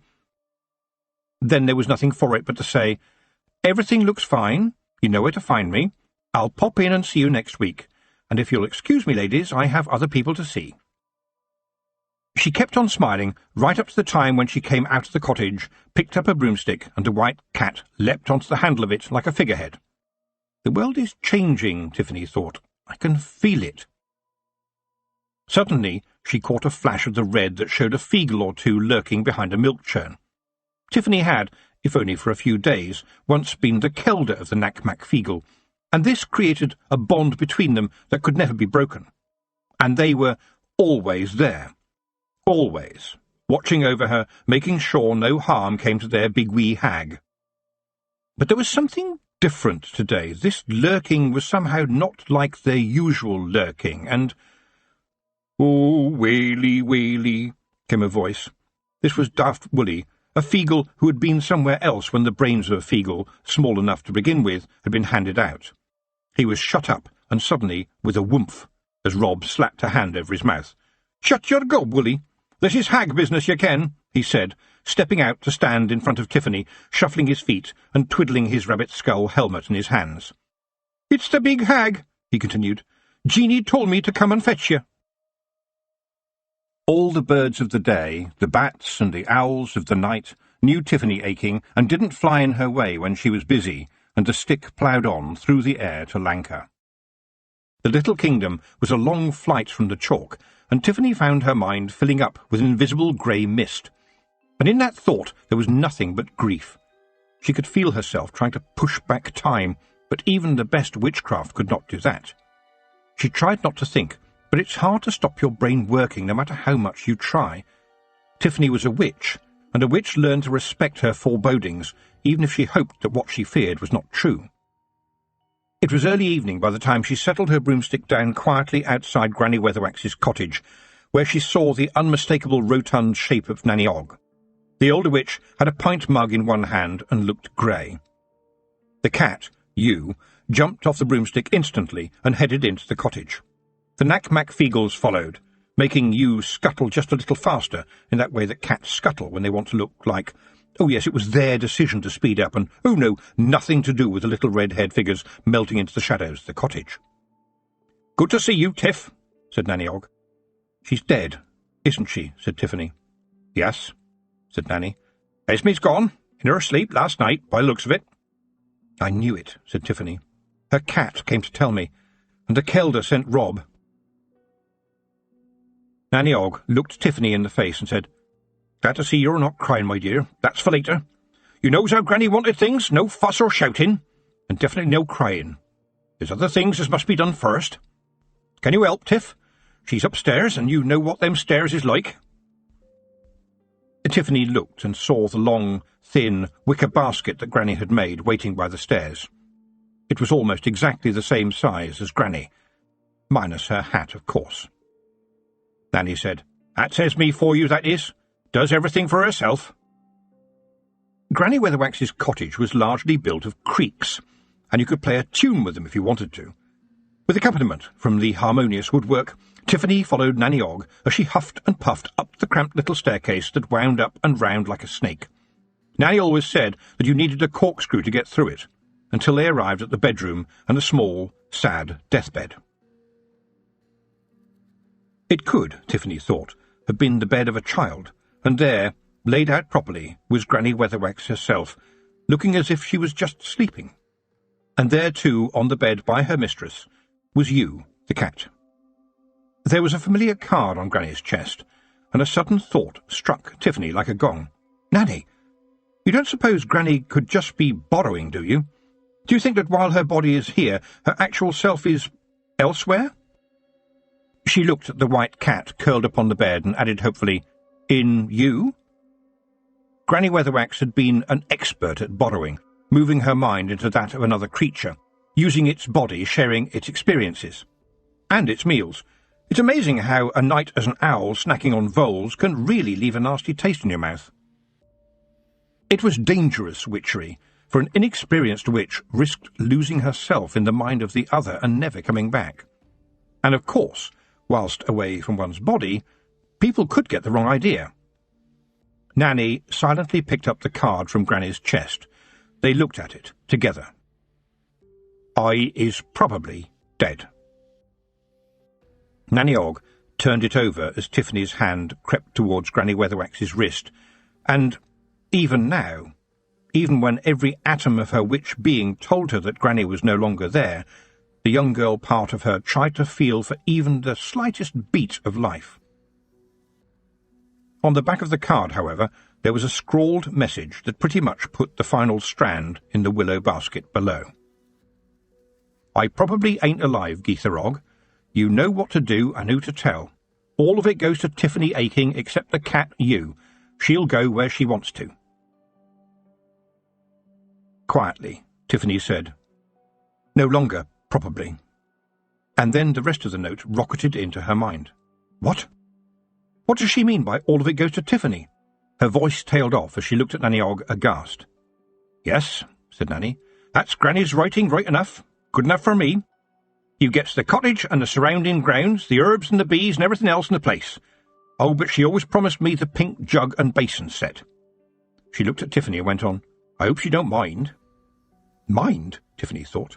Nanny Ogg is asking me if I mind. And then her mind rattled on to 2 steadings.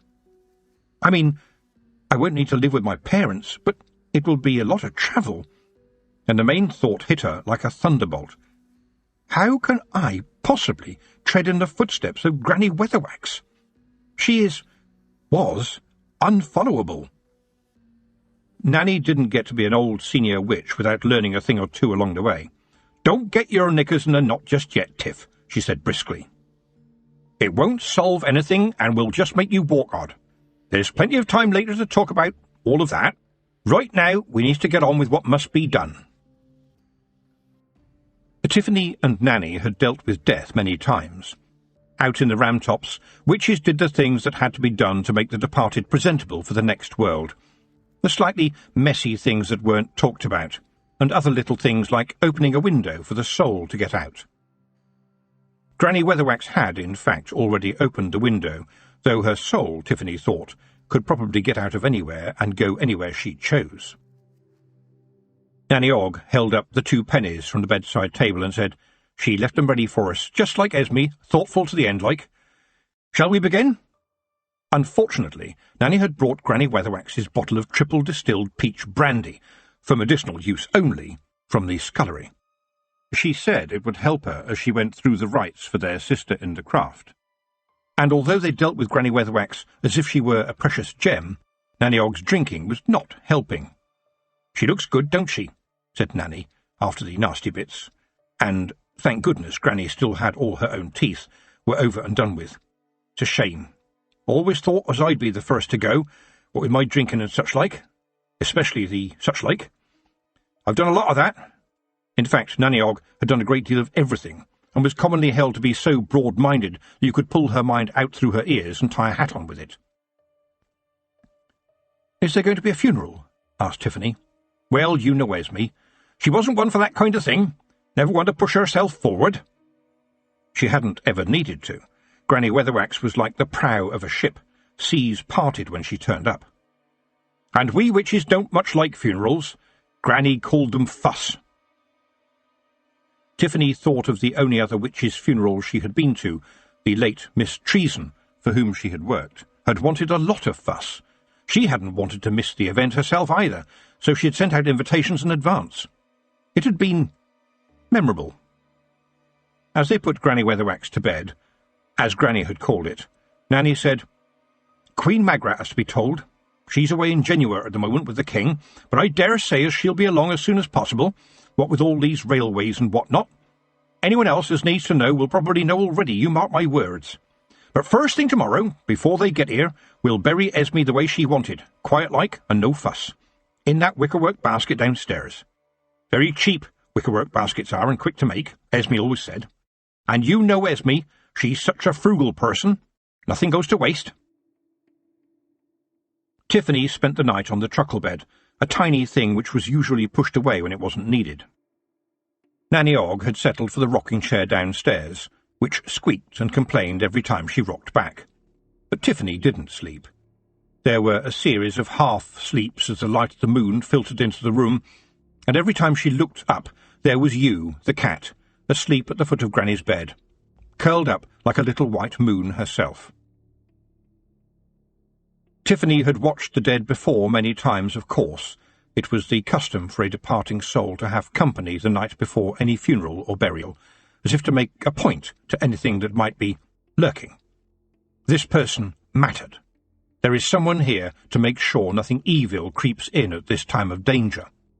The night-time creaking of woodwork filled the room now, and Tiffany, fully awake, listened as Granny Weatherwax began making sounds of her own as her body settled down. "I've done this often," she told herself. "It's what we witches do. We don't talk about it, but we do it. We watch the dead to see that no harm comes to them out of the darkness. Although, as Nanny said, maybe it's the living you have to watch, for despite what most people thought, the dead don't hurt anybody." "What do I do now?" she thought in the small hours of the night. "What's going to happen tomorrow? The world is upside down. I can't replace Granny, never in 100 years. And then she thought, what did young Esmeralda say when Nanny Gripes told her that her steading was the whole world? She twisted and turned, then opened her eyes and looked up suddenly to see an owl gazing in at her from the window-sill, its huge eyes hanging in the darkness like a lantern to another world. Another omen? Granny had liked owls. Now her second thoughts were at work, thinking about what she was thinking. You can't say you're not good enough. No witch would ever say that, they told her. I mean, you know you're pretty good, yes. The senior witches know that you once threw the Queen of the Fairies from our world, and they saw you go through the gate with the hiver. They all saw you return, too. But is that enough? Her first thoughts butted in. After we have done what we need to do, I could just put on my number 2 drawers and go home on my broomstick. I have to go anyway, even if I take on the steading. I have to tell my parents. And I'm going to need help on the chalk. It's going to be a nightmare if I have to be in 2 places at once. I'm not like a cat. And as she thought that, she looked down, and there was you, looking at her. But not just looking. A penetrating stare of the kind that only cats can achieve. And it seemed to Tiffany that this meant, get on with your job. There is a lot of work to be doing. Don't think of yourself, think for all. Then tiredness was finally her friend, and Tiffany Aching had a few hours' sleep. The clacks rattled as the news of Granny Weatherwax went down the lines in the morning, and people who got the message faced it in their various ways. In the study of her manor house, Mrs. Earwig, pronounced Arwidge, got the news while she was writing her next book on flower magic.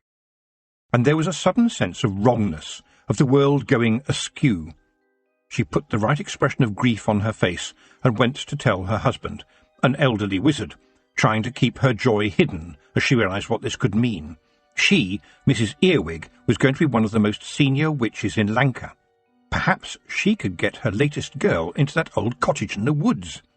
Her sharp face went even sharper as she thought how magical she could make it look, with the help of a few curse nets, charms, runic symbols, silver stars, black velvet drapes, and, oh yes, the essential crystal ball.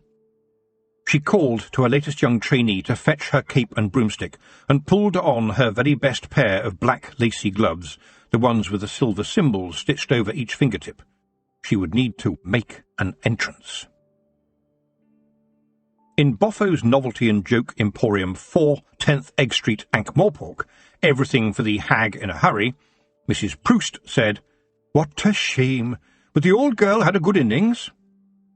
Witches don't have leaders, of course, but everyone knew that Granny Weatherwax had been the best leader they didn't have. So now someone else would need to step forward to generally steer the witches, and to keep an eye, too, on anyone prone to a bit of cackling. Mrs. Proust put down an imitation cackle she had taken from her Compare the Cackle display, and looked towards her son Derek and said, "There's going to be an argument now, or my name's not Eunice Proust. But it will surely be young Tiffany Aching who gets that steading. We all saw what she can do, my word we did." And in her mind she said, "Go to it, Tiffany, before somebody else does." In the palace, Drumknot the clerk hurried with the Ankh-Morpork Times to the oblong office where Lord Vetinari, the patrician of the city, had been waiting for his daily crossword to arrive. But Vetinari already knew the news that mattered. There will be some trouble. Mark my words, I expect squabbling on the distaff side. He sighed. Any ideas, Drumknot? Who will rise to the top of the brew, do you think? He tapped the top of his ebony cane as he considered his own question. Well, my lord, said Drumknot, the rumour on the clacks is that it's likely to be Tiffany Aching. Quite young. Quite young, yes. And any good? Asked Vetinari. I believe so, sir. What about this woman called Mrs. Earwig? Drumknot made a face. All show, my lord. Doesn't get her hands dirty. Lot of jewellery, black lace, you know the type. Well connected, but that's about all I can say. Ah, yes, now you tell me. I've seen her. Pushy and full of herself. She's the kind who goes to soirees. So do you, my lord. Yes, but I am the tyrant, so it's the job I have to do, alas. Now this Aching young lady, what else do we know about her? Wasn't there some bother the last time she was in the city? My lord, the Knack-Mack-Feagles are very fond of her, and she of them. They consider themselves an honour-guard to her on occasions. Drumknot. Yes, my lord? I'm going to use a word I've not used before. Crivens. We don't want Feagles around here again. We can't afford it. unlikely, my lord. Mistress Aching has them in hand, and she's unlikely to want to repeat the events of her last visit, which, after all, had no long-lasting damage. Didn't the king's head become the king's neck? The only known instance of the Feagles rebuilding a pub they had drunk dry and demolished. The rebuilt version, however, turned out back to front, complete with a big ripe boil on the neck in question. Yes, indeed, my lord, but it has in fact proved a welcome change to many, most of all to the publican, who is still getting wealthy because of the tourists. It's in the guidebooks. If she has the knack-mack Feagles on her side, she is a force to be reckoned with, Veterinary mused. The young lady is also known to be thoughtful, helpful, and clever, without being insufferable. I wish I could say the same of Mrs. Earwig. Said Veterinary. We should keep a careful eye on her. Mustrum Ridcully, Arch-Chancellor of Unseen University, stared at his bedroom wall and cried again, and once he'd pulled himself together, he sent for Ponder Stibbons, his right-hand wizard. "The cracks confirms what Hex told you, Mr. Stibbons," he said sadly. "The witch, Esme Weatherwax of Lancre, known to many as Granny Weatherwax, has died." The Arch-Chancellor looked slightly embarrassed. There was a bundle of letters on his lap, which he was turning over and over. "There was a bond, you see, when we were both young, but she wanted to be the best of all witches, and I hoped one day to be Arch-Chancellor. Alas for us, our dreams came true." Thus proving that dreams that come true are not always the right dreams. Does wearing a glass slipper lead to a comfortable life? If everything you touch turns into marshmallows, won't that make things a bit sticky? "Oh dear, sir, would you like me to arrange your schedule so that you can attend the funeral? There will be a funeral, I assume?" "Mr. Stibbons, schedules be damned, I am leaving now, right now." "With respect, Arch-Chancellor, I must tell you, sir, that you promised to go to a meeting with the Guild of Accountants and Usurers." "Those penny pinchers? Tell them that I've got an urgent matter of international affairs to deal with." Ponder hesitated. "That is not strictly true, is it, Arch-Chancellor?" Ridcully riposted with, "Oh, yes, it is." Rules were for other people, not for him, nor, he thought with a pang, had they been for Esme Weatherwax. "How long have you been working for the university, young man?" he boomed at Stibbons.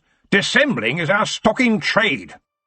Now I'm going to get on my broomstick, Mr. Stibbons, and I will leave the place in your very capable hands." And in that other world, that parasite with its evil little hooks in the gateways of stone, an elf was hatching his plans, plotting to seize fairyland from the control of a queen who had never fully recovered her powers after her humiliating defeat at the hands of a young girl named Tiffany Aching, plotting to pounce, to spring through a gateway that, for a time at least, would be gossamer thin, for a powerful hag no longer stood in their way, and those in that world would be vulnerable. The Lord Peasblossom's eyes gleamed, and his mind filled with glorious images of victims, of the pleasures of cruelty, the splendours of a land where the elves could toy once more with new playthings. When the moment was right. Chapter 4. A Farewell and a Welcome. Getting Granny Weatherwax's corpse down the winding stair with its tiny little steps into tiny little cottage the following morning was not helped by the big jug of cider which Nanny Og was emptying speedily, but nevertheless they got it done without a bump. They laid Granny's body carefully in the wicker casket, and Tiffany went out to the barn to fetch the wheelbarrow and shovels while Nanny Og caught her breath. Then, together, they gently lifted the basket into the wheelbarrow and placed the shovels on either side of her. Tiffany picked up the handles of the barrow. "You stay here now, Rob," she said to the Feagle as he and his little band appeared from their varied hiding places and lined up behind her. "This is a hag thing, you ken. You cannot help me." Rob Anybody shuffled his feet. "But ye are our hag, and ye ken the genie," he began. "Rob Anybody," Tiffany's steely gaze pinned him to the ground. "You remember the chief hag, Granny Weatherwax? Do you want her shade to come back and tell you what to do for ever and ever?" There was a group moan, and Daft Woolly backed away, whimpering. "Then understand this. This is something we hags must do by ourselves." She turned to Nanny Ogg, resolute. "Where are we going, Nanny?" "Esme marked a spot in the woods, Tiff, where she wanted to be planted," Nanny replied. "Follow me, I know where it is." Granny Weatherwax's garden was cheek by jowl with the woodland beyond, but the journey felt a long way to Tiffany before they arrived at the heart of the forest, where a stick was pushed into the ground, a red ribbon tied to the top of it. Nanny passed Tiffany a shovel, and the two of them started digging in the cool, early morning air. It was hard work, but Granny had chosen her place well, and the soil was soft and friable. The hole finally dug, mostly, it has to be said, by Tiffany. Nanny Ogg, sweating cobs, according to her, rested on the handle of her shovel and took a swig from her flagon as Tiffany brought the wheelbarrow over. They laid the wicker basket gently in the hole, and then stood back for a moment. Without a word being said, together, solemnly, they bowed to Granny's grave. Then they picked up the shovels again and started to fill it back in. Ka-thunk, ka-thunk. The earth built up over the wicker until all that could be seen was soil, and Tiffany watched it flow in until the last crumb had stopped moving. As they smoothed the fresh mound of earth, Nanny told Tiffany that Granny had said she wanted no urns, no shrines, and definitely no gravestone.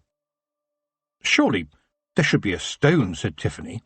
"You know how badgers and mice and other creatures can lift the earth. Even though we know the bones are not her, I, for one, would want to be sure that nothing is dug up until—" She hesitated. "The ends of time?" said Nanny. "Look, Tiff, Esme told me to say, if you wants to see Esmeralda Weatherwax, then just you look around. She is here. Us witches don't mourn for very long. We are satisfied with happy memories. They're there to be cherished." The memory of Granny Aching suddenly shone in Tiffany's mind. Her own granny had been no witch, though Weatherwax had been very interested in hearing about her. But when Granny Aching had died, her shepherding hut had been burned, and her bones had gone down into the hills 6 feet deep in the chalk. Then the turf had been put back with a spot marked only by the iron wheels of the hut.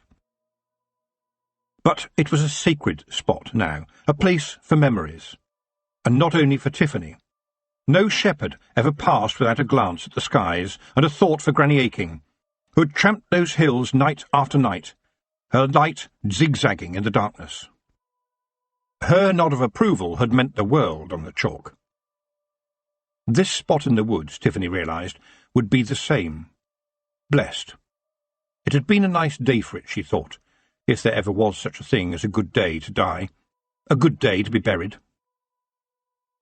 And now the birds were singing overhead, and there was a soft rustling in the undergrowth, and all the sounds of the forest which showed that life was still being lived blended with the souls of the dead in a woodland requiem. The whole forest now sang for Granny Weatherwax. Tiffany saw a fox sidle up, bow, and then run away because a wild boar had arrived with its family of piglets. Then there was a badger, paying no heed to those who had come earlier, and it remained, and Tiffany was astounded when creature after creature settled down near the grave and sat there as if they were domestic pets. Where is Granny now, Tiffany wondered. Could a part of her still be here? She jumped as something touched her on the shoulder, but it was just a leaf. Then, deep inside, she knew the answer to her question. Where is Granny Weatherwax? It was, she is here, and everywhere. To Tiffany's surprise, Nanny Ogg was weeping gently. Nanny took another swig from her flagon and wiped her eyes. "Crying helps sometimes," she said. "No shame in tears for them as you've loved. Sometimes I remember one of my husbands and shed a tear or two. The memories are there to be treasured, and it's no good to get morbid-like about it." "How many husbands have you actually had, Nanny?" asked Tiffany. And Nanny appeared to be counting. "3 of my own, and let's just say I've run out of fingers on the rest, as it were." But she was smiling now, perhaps remembering a very treasured husband. And then, bouncing back from the past, she was suddenly her normal cheerful self again. "Come on, Tiff," she said. "Let's go back to your cottage. Like I always says, a decent wake don't happen by itself." As they made their way back to the cottage, Tiffany asked Nanny the question which had been burning in her mind. "What do you think will happen next?" Nanny looked at Tiffany. "What do you mean?" "Well, Granny wasn't exactly the head witch, except that most people thought she was." "There ain't no such thing as a head witch, Tiff, you know that." "Yes, but if Granny's not here any more, do you become the not head witch?" "Me?" Nanny Ogg laughed. "Oh, no, dear. I've had a very good life, me. Lots of children, lots of men, lots of fun, and yes, as witches go, I'm pretty good. But I never thought of stepping into Esme's shoes, ever." "Well, who is, then? Someone's got to." Nanny Ogg scowled and said, "Granny never said as she was better than others. She just got on with it and showed 'em, and people worked it out for themselves. You mark my words, the senior witches will get together soon enough to talk about this, but I know who Granny would choose, and it's as I would too." She stopped and looked serious for a moment. "It's you, Tiff. Esme's left you her cottage, but more than that, you must step into the shoes of Granny Weatherwax, or else someone less qualified will try and do it." "But I can't. And witches don't have leaders. You've just said that, Nanny." "Yes," said Nanny, "and you must be the best damn leader that we don't have. Don't look at me sideways like that, Tiffany Aching. Just think about it. You didn't try to earn it, but earn it you has. And if you don't believe me, believe Granny Weatherwax. She told me that you was the only witch who could seriously take her place. She said that on the night after you run with that air." "She never said anything to me," said Tiffany, feeling suddenly very young. "Well, she wouldn't say nothing, of course she wouldn't," said Nanny. "That's not Esme's way, you know that. She would have given a grunt, and maybe said, 'Well done, girl.' She just liked people to know their own strengths, and your strengths are formidable." "But, Nanny, you're older, more experienced than me. You know lots more." "And some of it I wants to forget," said Nanny. "I'm far too young," Tiffany wailed. "If I wasn't a witch, I'd still just be thinking of boyfriends." Nanny Ogg almost jumped on her. "You're not too young," she said. "Yours ain't what's important here. Granny Weatherwax said to me as you is the one who's to deal with the future. And being young means you've got a lot of future." She sniffed. "Lot more than me, that's for sure." "But that's not how it works," Tiffany said. "It ought to be a senior witch. It has to be." But her second thoughts then leapt up in her head, challenging her. Why? Why not to do things differently? Why should we do things how they have always been done before? And something inside her suddenly thrilled to the challenge. "Huh," Nanny retorted. "You dance with the air to save the lives of your friends, my girl. Do you remember being so angry that you picked up a lump of flint and let it dribble between your fingers as if it was water? All the senior witches were there, and they took off their hats to you. You! Hats!" She stomped off towards the cottage, with just one parting shot. "And remember, you chose you. That cat there, she went to you when Esme up and left." And there the white cat was, sitting on the stump of an old birch, preening herself, and Tiffany wondered. Oh yes, she wondered. Just as they got back to the cottage, a dishevelled but very large wizard was trying to land his broomstick by the goat shed. "It is good of you to come, Mustrum," Nanny Ogg shouted across the garden, as the gentleman smoothed down his robes, trod carefully past the herbs, and doffed his hat to them. Tiffany noticed with glee that he had it tied onto his head with string. "Tiff, this is Mustrum Ridcully, Arch-Chancellor of Unseen University." Tiffany had only met one or two wizards, and they had mostly been of the type that relied on the robes, pointy hat and staff to make their point, hoping that they never had to actually do anything magical. On the face of it, Ridcully looked exactly the same. Beard, big staff with a knob on the top, pointy hat. Wait, a pointy hat with a crossbow tucked into the hatband.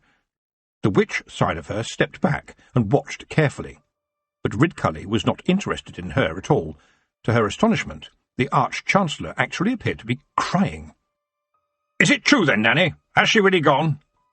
Nanny gave him a handkerchief, and as he blew noisily into it, she whispered to Tiffany, "He and Esme were, well, you know, good friends when they were younger."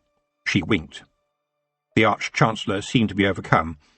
Nanny handed him a flagon. "My famous remedy, your worship. Best to drink it down in one great gulp. Works a right treat for melancholy, it does. Whenever I'm a bit unsure of myself, I drinks a lot of it. Medicinal use only, of course." The Arch-Chancellor took the flagon, swigged down a couple of gulps in one go, and then flourished it at Nanny. "Here's to Esmeralda Weatherwax and lost futures," he said in a voice choked with sorrow. "May we all go round again." He removed his hat, unscrewed the pointy bit, and brought out a small bottle of brandy in a cup. "For you, Mrs. Ogg," he boomed. "And now, may I see her, please?" "We have laid her down already, where she wanted to rest," said Nanny. "You know how it is. She didn't want no fuss." She looked at him and continued, "I'm very sorry about that, Mustrum, but we'll take you to the spot where she is now. Tiffany, why don't you lead the way?" And thus the most important wizard in the world respectfully followed Tiffany and Nanny Ogg through the woods to the last resting place of the most important witch in the world. The trees surrounding the little clearing were full of birds singing their souls out. Nanny and Tiffany held back to allow the wizard a private moment by the grave. He sighed. "Thank you, Mistress Ogg, Mistress Aching." Then the Arch-Chancellor turned to Tiffany and looked at her properly. "For the sake of Esmeralda Weatherwax, my dear, if you ever need a friend, you can call on me. Being the most important wizard in the world must mean something." He paused. "I have heard of you," he said, and at her gasp he added, "No, don't be surprised. You must know that we wizards keep an eye on what you witches do. We know when magic is disturbed, when something happens. So I heard about the flint. Was it true?" His voice was brusque now, a man who did not do small talk, only big talk, and in a big voice too. "Yes," said Tiffany, "all of it." "My word," said Ridcully. "And now I feel certain that your future is going to be, let us say, very speckled. I can see the signs in you, Mistress Tiffany Aching, and I know many people of power, people who have so much power that they don't have to wield it. You are hardly into your prime, yet I see this in you, and so I live in wonder about what you might do next." His face now fell, and he continued, "Will you ladies now leave me alone with my feelings? I'm sure I can find my way back to the cottage." Later on, the Arch-Chancellor walked back to his broomstick, and Tiffany and Nanny Ogg watched him disappear in the general direction of Ankh-Morpork. The broomstick itself was wobbling about as he rose over the woods in a final salute. Nanny smiled. "He is a wizard. He can be sober when he likes, and if he ain't, well, he can fly a broomstick well enough with a brandy or two inside him. After all, there's not much to bump into up there." As the morning progressed, more and more people were coming to pay their respects at the little cottage. The news had spread, and it seemed like everybody wanted to leave a gift for Granny Weatherwax, for the witch who had always been there for them, even if they hadn't actually liked her. Esme Weatherwax hadn't done nice. She'd done what was needed. She'd been there for them when they called at the cottage. She'd come out at whatever time of day or night when asked, and sometimes when not, which hadn't always been comfortable. And somehow she had made them feel safer. They brought hams and cheeses, milk and pickles, jams and beer, bread and fruit. It also seemed that broomsticks were coming through the trees from everywhere, and there was nothing a witch appreciated more than a bit of free food. Tiffany caught one elderly witch trying to stuff an entire chicken up her knickers. And as the witches turned up, the villagers began to melt away. It didn't do to be around that many witches. Why risk it? Nobody wanted to be turned into a frog. After all, who would bring in the harvest then? They started to make their excuses and sidle off, with those who had partaken of Nanny Ogg's famous cocktails sidling in a rather wobbly fashion. None of the witches had been invited, but it seemed to Tiffany they had been drawn there, just like the Arch-Chancellor. Even Mrs. Earwig turned up. She came in a carriage and pair, complete with black plumes, and her arms jingled with bangles and charms, as if the percussion section of an orchestra had suddenly fallen off a cliff, while her hat was festooned in silver stars. Her husband was dragged along beside her. Tiffany felt sorry for the man. "Hail, sisters, and may the runes protect us on this momentous occasion," Mrs. Earwig pronounced, just loud enough to be heard by the remaining villagers. She did like to advertise her witchiness. She gave Tiffany a long stare which infuriated Nanny Ogg. Nanny made the briefest possible bow, then turned and said, "Look, Tiffany, there's Agnes Knit. Watch her, Agnes." Agnes, a witch with a waistline that suggested she had a similar attitude to eating as the Feagles Kelder, was out of breath, saying, I've been touring in Stackpole's Much Ado About Everybody. I was in Quern when I heard, and I came as fast as I could." Tiffany hadn't met Agnes before, but from one look at her sensible face and good-natured smile, she thought she would probably get along with her very well indeed. Then she was overcome with delight as a broomstick wobbled down to the land, and she heard the familiar of her friend Petulia. Tiffany, I heard you were here. Do you want some help with making any sandwiches?" Petulia offered, waving a big side of bacon as she landed. Petulia was married to a pig farmer and was acknowledged to be Lanca's best pig borer. Pig boring saved a lot of nasty squealing. A pig borer, like Petulia, would talk to the pigs until they simply died of boredom. She was also one of Tiffany's very best friends. "Dimity is here too, and, Lucy Warbeck," Petulia continued. The always got worse when she was in the company of other witches. Amazingly, she never used the word when pig boring, which had to say something about Petulia and pigs. Tiffany and Nanny Ogg's grandsons had put up some makeshift tables. After all, everybody knows what a funeral is really for, and most people like eating and drinking, whatever the occasion. There was music, and over it all, Agnes's heavenly voice.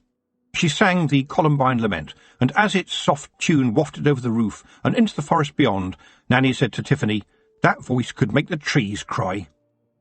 And there was dancing, no doubt helped along by Nanny Ogg's bruise.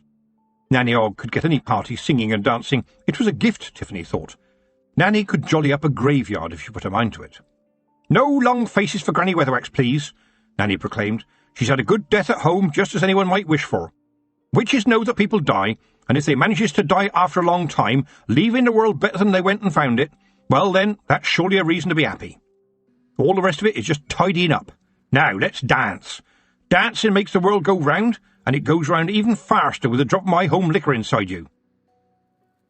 Up in the roof of Granny's cottage, swinging from the boughs of the little tree that grew out of the thatch, the Knack-Knack Feagles, Rob Anybody, Daft Woody, Big Yan, and the Gonigal, Awfully Wee Billy Big Chin, were in agreement with the latter part of that statement, although they were keeping the dancing for later, mind. They stayed mostly out of sight, spotted only by one or two of the more observant witches, but now they came down to the scullery, where Tiffany was starting on what the elderly, more senior witches always expected the younger girls to do: clearing up. The senior witches were beginning to gather together outside. It was time to discuss the appointment of a new incumbent to Granny Weatherwax's steading, and Tiffany wanted to keep out of the way while she thought about what she might say. As the haunting tones of Awfully Wee Billy Big Chin's mousepipes played a soft lament for the soul of the Hag of Hags, the other Feagles began raiding the tables for any leftovers the witches had missed. "Alas, poor Granny, I knew her well," sighed Big Yan, swigging from a bottle of Nanny's homemade hooch. "No, you didn't," Tiffany snapped. "Only Granny Weatherwax really knew Granny Weatherwax." The day was still too raw for her, and the witches outside were making her nervous. "Ha ha!" laughed Daft Woolly. "It weren't me this time, Rob, nay me what put my foot in it. I says the hag were upset, Rob, didn't I?" "I'll put my boot into your face if you don't shut up," Big Yan growled. They'd had the drinking and eating, postponed the dancing, but wasn't it time for a wee fight? He clenched his fists, but then had to suddenly retreat as Tiffany's friends came into the scullery. "I think it's going to be you, Tiffany," Dimity hissed, poking her in the back. "Nanny Ogg just stood up and asked for you. You'd better get out there." "Go on, Tiff," Petulia urged. "Everyone knows, what Granny Weatherwax thought of you."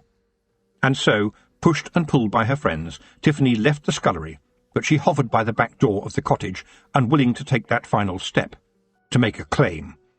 This was Granny's cottage, she still felt, even though the not-granniness was beginning to feel like a huge hole in the air around her. Tiffany looked down at her feet.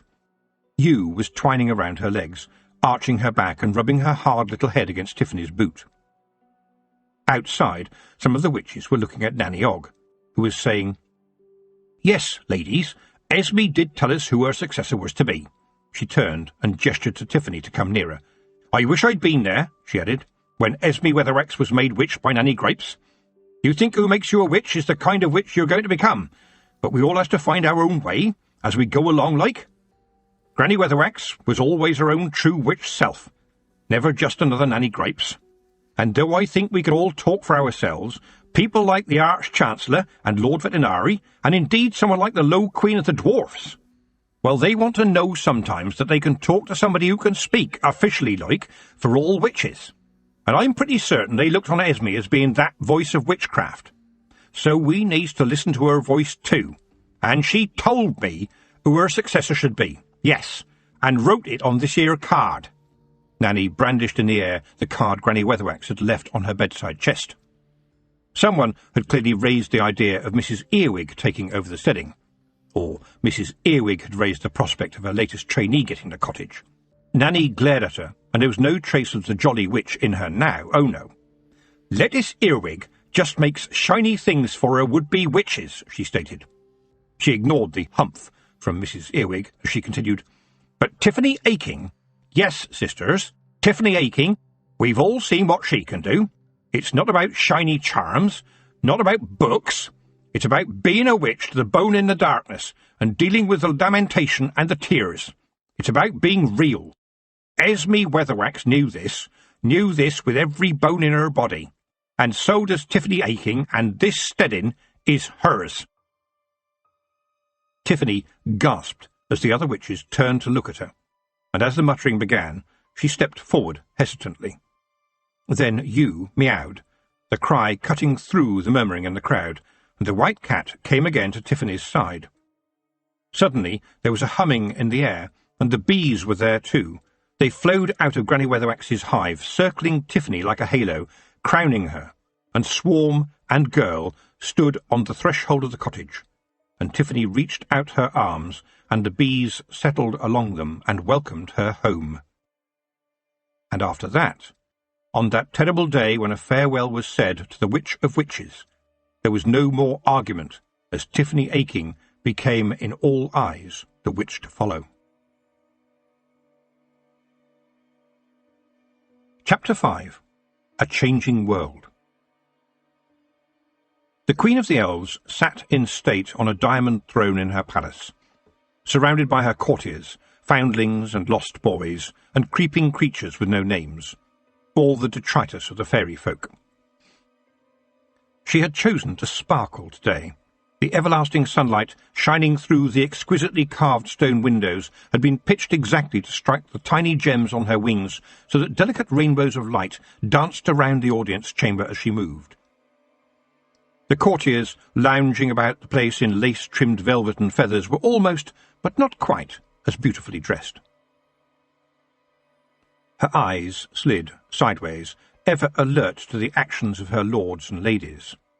Was that Lord Lankin over there in the corner with Lord Mustardseed, whispering? And where was Lord Peaseblossom? One day, she thought, she would have his head on a pole. She didn't trust him at all, and his glamour had been strong of late, almost as glorious as her own. Or, she reminded herself bitterly, as glorious as her own had been before. Before that young witch, Tiffany Aching, had come into Fairyland and humiliated her. Lately, she had felt shivers between their two worlds, understood that things were shifting, the edges becoming more blurred, softer. A few of the stronger elves had even been slipping through from time to time for a little mischief. Perhaps soon she could lead the elves on a proper raiding party, fetch another child to play with, have her revenge on the Aching witch. The Queen smiled at the thought, licking her lips in anticipation of the fun ahead. But for now there was other troubling news to deal with. Goblins. Mere worms who should be grateful if an elvish lord or lady even looked their way, but who were now foolishly refusing to do her bidding.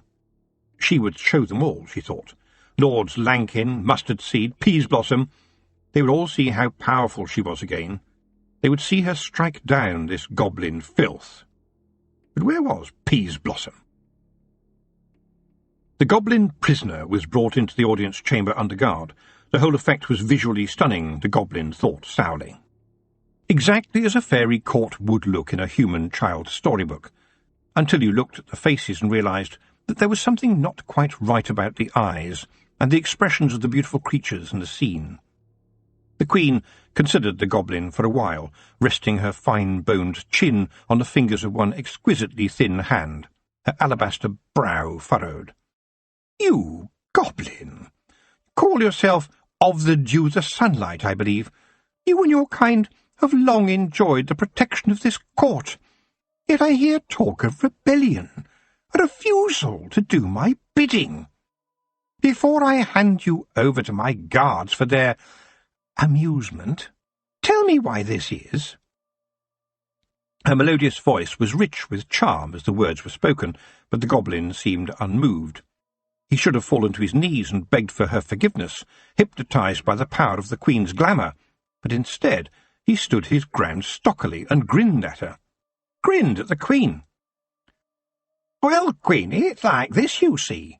Goblins is now treated as upright citizens in human world. Humans say goblins useful. We likes being useful. We gets paid for being useful and finding out things and making things." The Queen's beautiful visage slipped. She glared at the cheeky creature in front of her. "That's impossible," she shouted. "You goblins are the dregs. Everyone knows that." "Ha ha!" laughed the goblin. "Queenie not so clever as she thinks. Goblins riding on hogs' back now.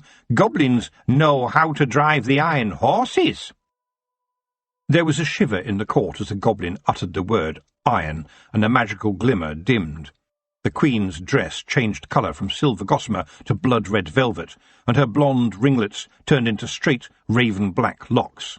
Her courtiers followed suit as the pastel silks and lace made way for leather breeches, scarlet sashes, and scraps of fur over woad-covered torsos. Elven stone knives were drawn and sharp teeth bared. The little goblin did not flinch. "I don't believe you," said the Queen. "After all, you are just a goblin." "Just a goblin, yes, your queeniness," he said quietly. "A goblin what understands iron and steel, steel as goes round and chuffs, takes people to faraway places, and a goblin what is a citizen of Ankh-Morpork, and you know what that means, my lady. The Dark One there gets upset when his citizens get killed." "You are lying," said the Queen. "The Lord Veterinary would not care what happens to you. You goblins always lie, of the dew, the sunlight. Not my name any more. I am now of the lathe, the swarf," said the goblin proudly. "Swarf?" said the Queen. "What is that?" "Itty bits of iron, these, Queenie," said the goblin, his eyes hardening. "Of the lathe, the swarf, no liar. You talks to me like that again, your magisтерiousness. I opens my pockets. Then we sees what swarf is." The Queen drew back, her eyes fixed on the goblin's hands hovering near the pockets of his dark blue jacket, wooden toggles fastening it over his skinny chest. "You dare threaten me," she said. "Here, in my own realm, you worm, when I could shrivel your heart within you with just a word? Or have you dropped where you stand?" She gestured to the guards standing ready with their crossbows aimed at the goblin. "I is no worm for you, Queenie. I have the swarf, tiny bits of steel that can float in the air. But I is here to bring news, a warning. Of the lathe the swarf still has fancy for the old days. I likes to see humans squirm, likes to see you fairy folk stirring things up, I does. Some goblins thinks as I does, but not so many now. Some goblins almost not goblins now, almost human. I don't likes it, but they says the times these are changing. The money is good, you see, Queenie." "Money?" sneered the Queen. "I give you goblins money, you—" She paused as she saw the goblin's hand move into his pocket. Could the horrible little creature really be bringing iron into her world? Iron, a terrible substance for any of the fairy folk. Painful, destructive. It blinded, deafened, made an elf feel more alone than any human could ever feel. She finished her sentence with gritted teeth. "Worthy creature." "Gold as melts away as sun rises," said the goblin. We, gets real money now. I just wants goblins to remain goblins, goblins with status, respect, not pushed around no more by you or anyone else." He glared at Peaseblossom, who had suddenly stepped to the side of the Queen. "I don't believe you," said the Queen. "Your funeral, Queenie," said the goblin. "Don't believe me. Go to gate. Not so much trouble now, old witch gone. You sees for yourself. World has changed, Queenie." And the Queen thought, Changed, yes. She had felt the tremors, known something momentous was afoot, but not known exactly what. So the old witch was gone. With no hag to stop them, why, she realized, we can ride through in splendour once more. Then her face fell. Except for this swarf, this iron. Bind this maggot's arms behind him, she ordered her guards, pointing at the goblin. I wish to see if he speaks true. And he will ride with us. She smiled. If he speaks false, we will tear out his tongue.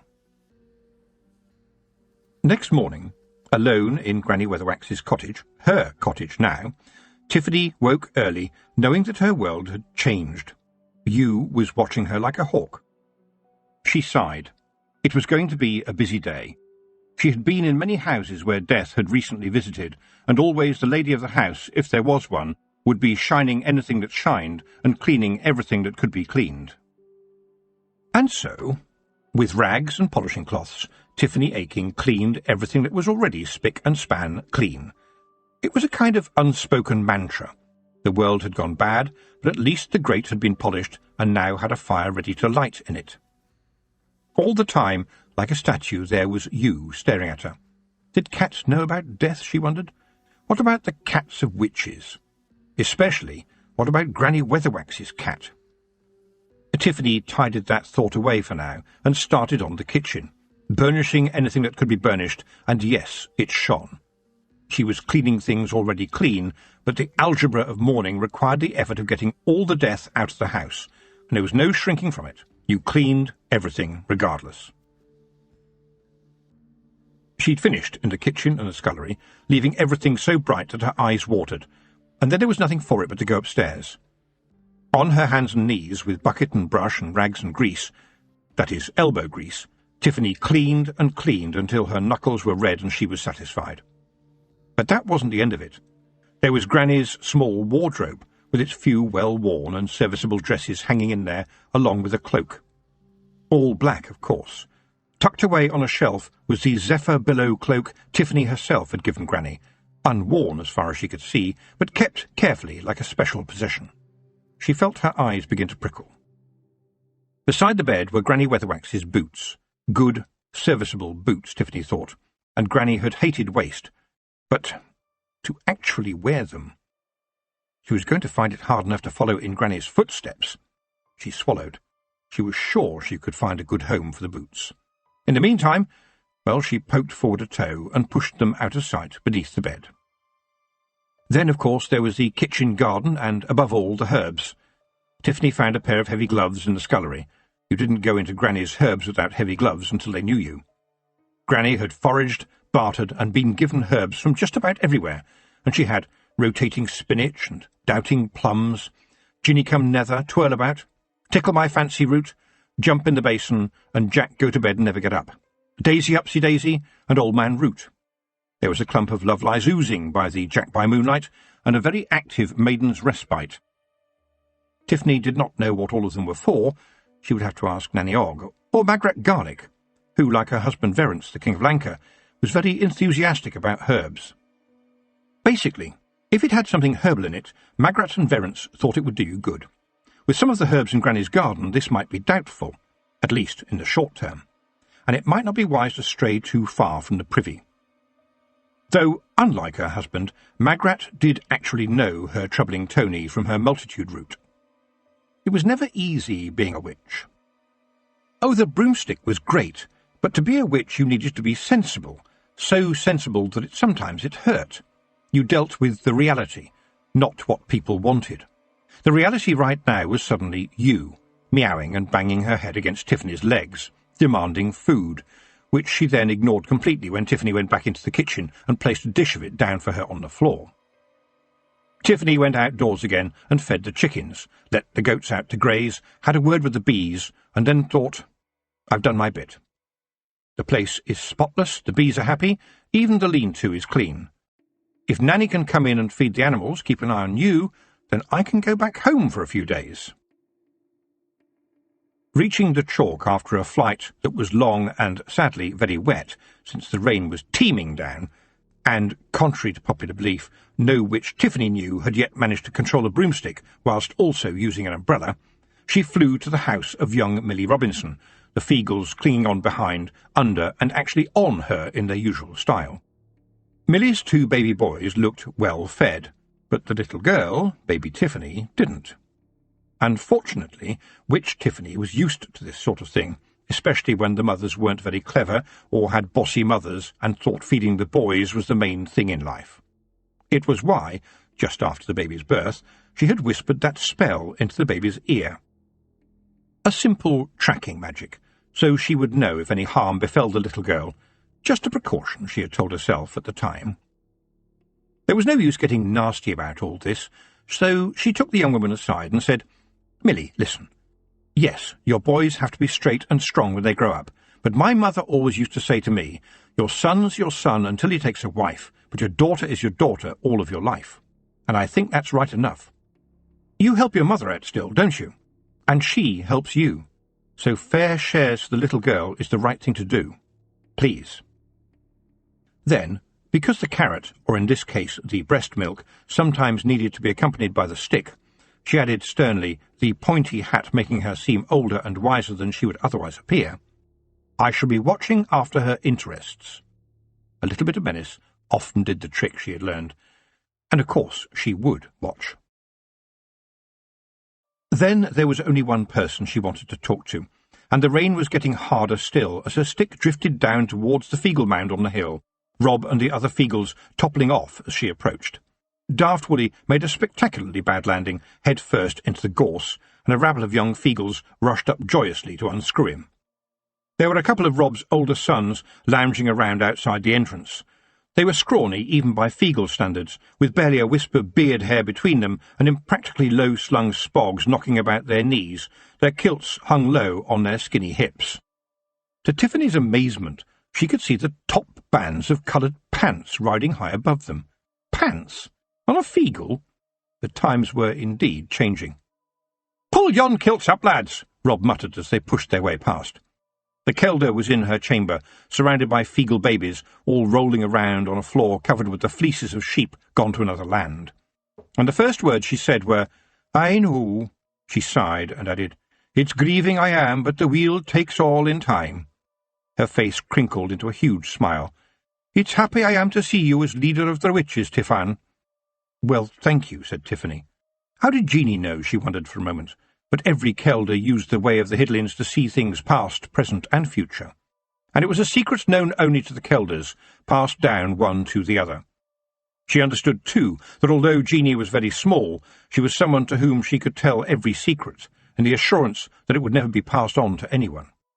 And now she hesitantly said, "Jeanie, I don't think I could ever fill her boots." "Really?" said the Kelder sharply. "Dinna you think Esmeralda Weatherwax may nae have kenned the same thing when the position was given to her? Do you suppose yon hag then said, 'Nay, me, I'm nae good enough'?" The wise little Pixie was looking at Tiffany as if she was some kind of specimen, a new plant perhaps, and then she lowered her voice and said, "I ken well enough that ye will be a good leader." "Though only the first amongst equals, rather than a leader," Tiffany added. "At least, I'm sure that's what the other witches think." Her voice trailed off, her doubts hanging in the air. "Is that so?" said the Kelder. She went quiet for a moment, then said softly, "Ye who kissed the spirit of winter and sent him packing, aye. Yet I ken that ye have in front of ye something less easy, Tiffan. There is a change coming in the heavens, and ye will need to be there." Her voice grew even more sombre, and her small eyes were fixed on Tiffany now. "Be aware, Tiffaheen, this is a time of transition," she said. "Mistress Weatherwax is nae longer wi' us, and her going leaves a hole that others will nae fail to see. We must watch the gateways, and ye must take great care, for them ye don't wish to know might be seeking ye out." It was good to be home, Tiffany thought, when at last she arrived there, back at her parents' farm. It was even called Home Farm. Back where her mother cooked a hot dinner every night. Back where she could sit at the big wooden kitchen table, which was scarred by generations of Achings, and become a little girl again. But she wasn't a little girl any more. She was a witch. One with 2 steadings to look after. And over the next week, as she flew back and forth from the chalk to Lanka, from Lanka to the chalk, in weather that seemed to be enjoying a competition to be the wettest ever for the time of year, it seemed to her that she was always arriving late, wet and tired. People were nearly always polite, to her face anyway, and certainly to the pointy hat. But she could tell from what they didn't say that somehow, indefinably, whatever she did, it wasn't quite enough. She got up earlier every day and went to bed later, but it still wasn't enough. She needed to be a good witch, a strong witch, and in between the carrying and the healing, the helping and the listening, she could feel sudden prickles of alarm run up and down her body. Jeanie had warned her that something dreadful might be coming. Would she be up to the job? She didn't even think she was doing very well with all the usual stuff. She couldn't be Granny Weatherwax for them in Lanka, and it was getting harder and harder to be Tiffany Aching for the chalk. Even at home, even there, she struggled in wearily one night, longing for food, peace and her bed, and as her mother pulled a huge pot from the big black oven and placed it in the centre of the table, a family row was just starting. "I met Sid Pigeon outside the Baron's Arms today," her brother Wentworth, a strapping lad of not quite old enough for the pub yet, but certainly old enough to hang around outside, was saying. "Sid Pigeon?" Mrs. Aching wondered. "The younger of the two Pigeon brothers," her father said. Younger, thought Tiffany. That counted for a lot in farming country. It meant the older brother got the farm, though if she remembered correctly, the Pigeon farm was a pretty poor place, not very well run. Wasn't Mr. Pigeon a regular at the Baron's Arms? She tried to remember Mrs. Pigeon and failed. But yes, she remembered Sid. She'd seen him only a few weeks back up near Two Shirts, a small boy who had seemingly grown into his name when someone had given him a peaked cap and a whistle to hang around his neck. "You were telling me about them railway jobs," Wentworth went on enthusiastically. "He's earning good money, is Sid. Says they need more men. It's the future, Dad. Railways, not sheep." "Don't get any daft ideas, lad," his father warned. "Railways is for them as don't take on land to farm. Not like us Achings, not like you. You know what your future holds for you. It's right here, where it's always been for an Aching lad." "But—" Wentworth wasn't happy. Tiffany shot him a look. She knew how he felt. And after all, she herself wasn't doing what had been expected of her, was she? If she had, she'd be getting married about now, like her sisters had, getting ready to produce a few more grandchildren for her mother to fuss over. Her mother seemed to be thinking of the same thing. "You always seem to be somewhere else these days," she said, changing the subject from Wentworth to Tiffany, trying hard not to sound like she was complaining. "I wish you could be with us more, Tiff," she added, a bit sadly. "Don't bother the lass. She's some kind of top-notch witch now, you know. She can't be everywhere," her father said. Feeling like a little girl, Tiffany said, "I try to be around here as much as possible, but we don't really have enough witches to do the work that's needed." Her mother smiled nervously and said, "I know you work hard, dear. There's lots of people who stop me in the road to say my girl has helped their kid or their father. Everybody sees that you're running about like nobody's business. And you know what people are saying? They are saying to me, you are growing up like your granny. After all, she used to tell the Baron what to do, and you do the same." "Well, Granny Aching wasn't a witch," said Tiffany. "That depends," said her father, turning away from Wentworth, who stomped out and slammed the kitchen door behind him. Joe Aching looked after him for a moment, then sighed and winked at Tiffany. "There are surely different kinds of witches. You remember how your granny wanted the shepherd's hut burned down once she was dead? Burn everything, she told me." He smiled and said, "I almost did what I was told. But there was a thing she had, and it was not for the burning. So I wrapped it up, and now, seeing you, my girl, here's a little memento from Granny Aching." To Tiffany's surprise, her father was crying, under his smiles, as he gave her a little package wrapped up in crinkled paper and tied with a piece of old wool. She opened it and turned the little ridged object over in her hand. "It's a shepherd's crown," she said. "I've seen them before. They're quite easy to find."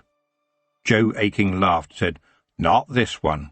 Your granny said it was special, the crown of crowns.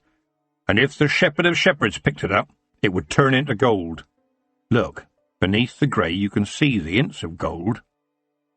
Tiffany looked at the little object while she ate her stew, made as only her mother could make it, and she thought about the days when Granny Aching would come down to the farm for a meal.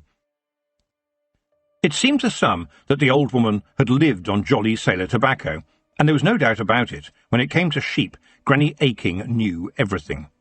But the mind starts running all by itself, and Tiffany thought about all the things Granny had done and the things that Granny had said. Then the memories came as a cavalcade, whether she wanted them or not, settling on her like snow. Tiffany thought of the time she had walked with her Granny. Mostly in silence, sometimes with thunder and lightning, Granny Aching's sheepdogs at their heels. She had learned a lot from the old woman. "She taught me so much," she said to herself. "She built me as we were walking around after the sheep, and she told me all those things that I needed to know, and the first thing was to look after people." Of course, the other thing had been to look after the sheep. And all she had ever asked for was her shepherd's hut and some horrible tobacco. Tiffany dropped her spoon. It was all right to sob in this familiar kitchen like she had when she was a girl. Immediately her father was there beside her. "You can do a lot, Jigget, but no one can do it all." "Yes," said her mother, "and we keep your bed ready every day, and we know you are doing a lot of good, and I am proud when I see you flying around. But you can't do everything for everybody. Don't go out again tonight, please." "We like seeing our girl, but it'd be nice to see her properly, and not always in a blur," her father added, putting his arm around her. They finished their dinner in silence, a warm silence, and as Tiffany prepared to go up the stairs to her childhood bedroom, Mrs. Aching stood and pulled out an envelope from where she had tucked it out of the way on the dresser, amongst the blue and white jars that, surprisingly in a working farm kitchen, was simply for show. "There's a letter here for you. From Preston, I expect." Her tone was very motherish now. She only had to say Preston, and there was a question there. And Tiffany crept up the stairs, feeling the care and love of her parents flowing around her, and into her room, relishing the familiar creak of the boards. She placed the shepherd's crown on the shelf by her few books, a new treasure, and pulled on her night-dress wearily. Tonight, she decided, she would try to forget her fears, allow herself to just be Tiffany Aching for a while, not Tiffany Aching, the witch of the chalk. Then, while there was still light to see, she read Preston's letter, and the weariness fled for a moment, replaced by a wave of sheer happiness. Preston's letter was wonderful, filled with new language, new words. Today he wrote about taking up a scalpel, such a sharp, strong word, and how he had learned a new way to suture. Suture, Tiffany said quietly to herself, a soft word, so much smoother than scalpel, almost healing. And in a way, she needed healing. Healing from the loss of Granny Weatherwax, healing from the strain of too much to do, and healing from the effort of trying to match the expectations of the other witches. She carefully read every word, twice, then folded the letter up and put it away in a small wooden box in which she kept all his letters, as well as the beautiful golden hair pendant he had once given her. There was no point resealing it. She could keep nothing secret from the Feagles, and she preferred not to have the box full of the snail slime they used to re-stick anything they had opened. Then she slept in her childhood bedroom. Beside her there was the cat, Hugh. And Tiffany was a child again, a child with parents who loved her very much. But also a young girl with a boy who sends her letters. And a witch with a cat that was very special. While her parents lay in bed, talking about their daughter. "It's right proud of our girl I am," Joe Aching began. "And of course she is a really good midwife," Mrs. Aching said, adding rather sadly, "but I wonder if she might ever have children of her own. She doesn't talk about Preston to me, you know, and I don't much like to ask. Not like with her sisters." She sighed. "But so much is changing. Even Wentworth tonight." "Oh, don't worry about him," Mr. Aching said. "'Tis right for a lad to want to find his own feet, and most likely he'll bluster for a bit and shout and argue, but he'll be here when we've gone, looking after the Aching land, you mark my words. There is nothing to beat land." he sniffed. "Certainly not them railways." "But Tiffany's different," his wife continued. "What she's going to do I really don't know, though I do hope in time that she and Preston might settle round here. If he's a doctor and she's a witch, that's no reason why they can't be together, is it? Tiffany could have children too then, like Hannah and Fastidia." They thought of their other daughters, of their grandchildren. Joe sighed. "She's not like our other daughters, love. I believe Tiffany may even surpass her grandmother," he said, and then he blew out the candles, and they slept, thinking of their Tiffany, a skylark among the sparrows. Chapter 6. Around the Houses. Walking steadily along the road to Lanka, with Mephistopheles trotting beside him, and his little cart rattling behind, and swallows swooping overhead, Geoffrey realised that his old home seemed a long way away now. It had only been a week or so, but as they climbed higher into the ramtops, he began to understand what geography meant in reality, rather than in the books Mr. Wiggle had let him read. Lanka and its surrounding villages had a lot of geography. At the end of a day's long but satisfying walk for both boy and goat, they arrived outside a village pub, which proclaimed its name as The Star, the sign promising excellent ales and food. Well, let's see how excellent it is, Geoffrey thought. He unhitched the cart and went into the pub with the goat following close behind. The pub was full of working men, who were now not working but enjoying a pint or two before dinner. It was rather stuffy inside, with the usual rural tint of agricultural armpit. The regulars were used to people bringing a working dog in with them, but they were amazed to see a dusty but well-dressed lad bringing a goat into their pub. The rather skinny barman said, "We only allow dogs in here, mister." All eyes in the pub were by now focused on Mephistopheles, and Geoffrey said, "My goat is cleaner and more knowledgeable than any dog. He can count to 20, and when the time comes he'll go outside to do his business. In fact, sir, if I can show him your privy now, he will use it when he needs it." One worker appeared to take umbrage at this point. "Do you think that just because we work on the land we don't know nothing? I have a pint here that says that the goat can't do it." Innocently, Geoffrey said, "You have a knowledgeable pint there, sir," and everyone in the pub laughed.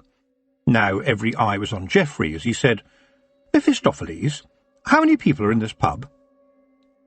The goat looked down his nose, and it was a nose a dowager would have been proud of, at the men around the bar and started his count, delicately hitting the floor with his hoof, the noise suddenly being the only sound in the place.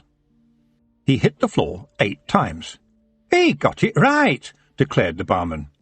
"I saw something like that afore," said one of the men. "There were a travelling show, you know, clowns and tightrope walkers and folk with no arms and travelling doctors." There was the usual man who puts weasels down his trousers in action too, hence the need for a doctor. "They called it a carnival, and they had a horse they said could count, but it was just a trick." Geoffrey smiled and said, "If a couple of you gentlemen would care to step out for a moment, I will ask my goat to do it again, and you will see that there is no trick involved." Intrigued now, several of the men stepped out, while the others started to take bets amongst themselves. "Gentlemen, my goat will tell you how many people are still in the room," said Geoffrey. Once again, daintily, Mephistopheles tapped out the correct number. Hearing the cheers, the men who had gone out came back in again, looking curious, and Mephistopheles' hoof registered each one as he entered. The barman laughed. "This trick deserves a meal for you and your remarkable goat, mister. What does he like?" "It's no trick, I assure you, but thank you. Mephistopheles will eat almost anything. He's a goat. Some scraps would be most acceptable. And for myself, just some bread would be welcome." A bowl of kitchen scraps was produced for Mephistopheles, and Geoffrey sat down beside him with his pint and a slab of bread and butter, chatting to some of the men who were interested in the goat. An interest which only deepened when Mephistopheles went out in the direction of the privy, and after a while came back again. "You actually managed to get him to do that?" said one of them in wonder. "Yes," said Geoffrey. "I trained him from when he was very small. He's quite docile, really. Well, if I'm around." "What do you mean?" "It means he does what he's told, but he has a mind of his own as well. I wouldn't lose him for anything." Just then there were raised voices at the other end of the bar as one drinker, filled with the bluster that ale can give to a man, started a fight with someone else who had just come in. The more sensible people moved away as the two began to trade blows, seemingly intent on beating one another to death, while the barman bellowed about the damage to his furniture and threatened to wallop them with his grandfather's knobkerry, a souvenir from the Clatchian campaign, if they didn't stop. Mephistopheles was suddenly alert at Geoffrey's side, and every drinker who was sober understood in his soul that this was no time to be unpleasant to the lad. They didn't know how they knew, but there was a kind of visceral power there waiting to be unleashed. "Why are they fighting? What's wrong?" Geoffrey asked his neighbour. "An old grudge about a young lady," said the man, rolling his eyes. "A bad business. Someone's going to get hurt, you mark my words."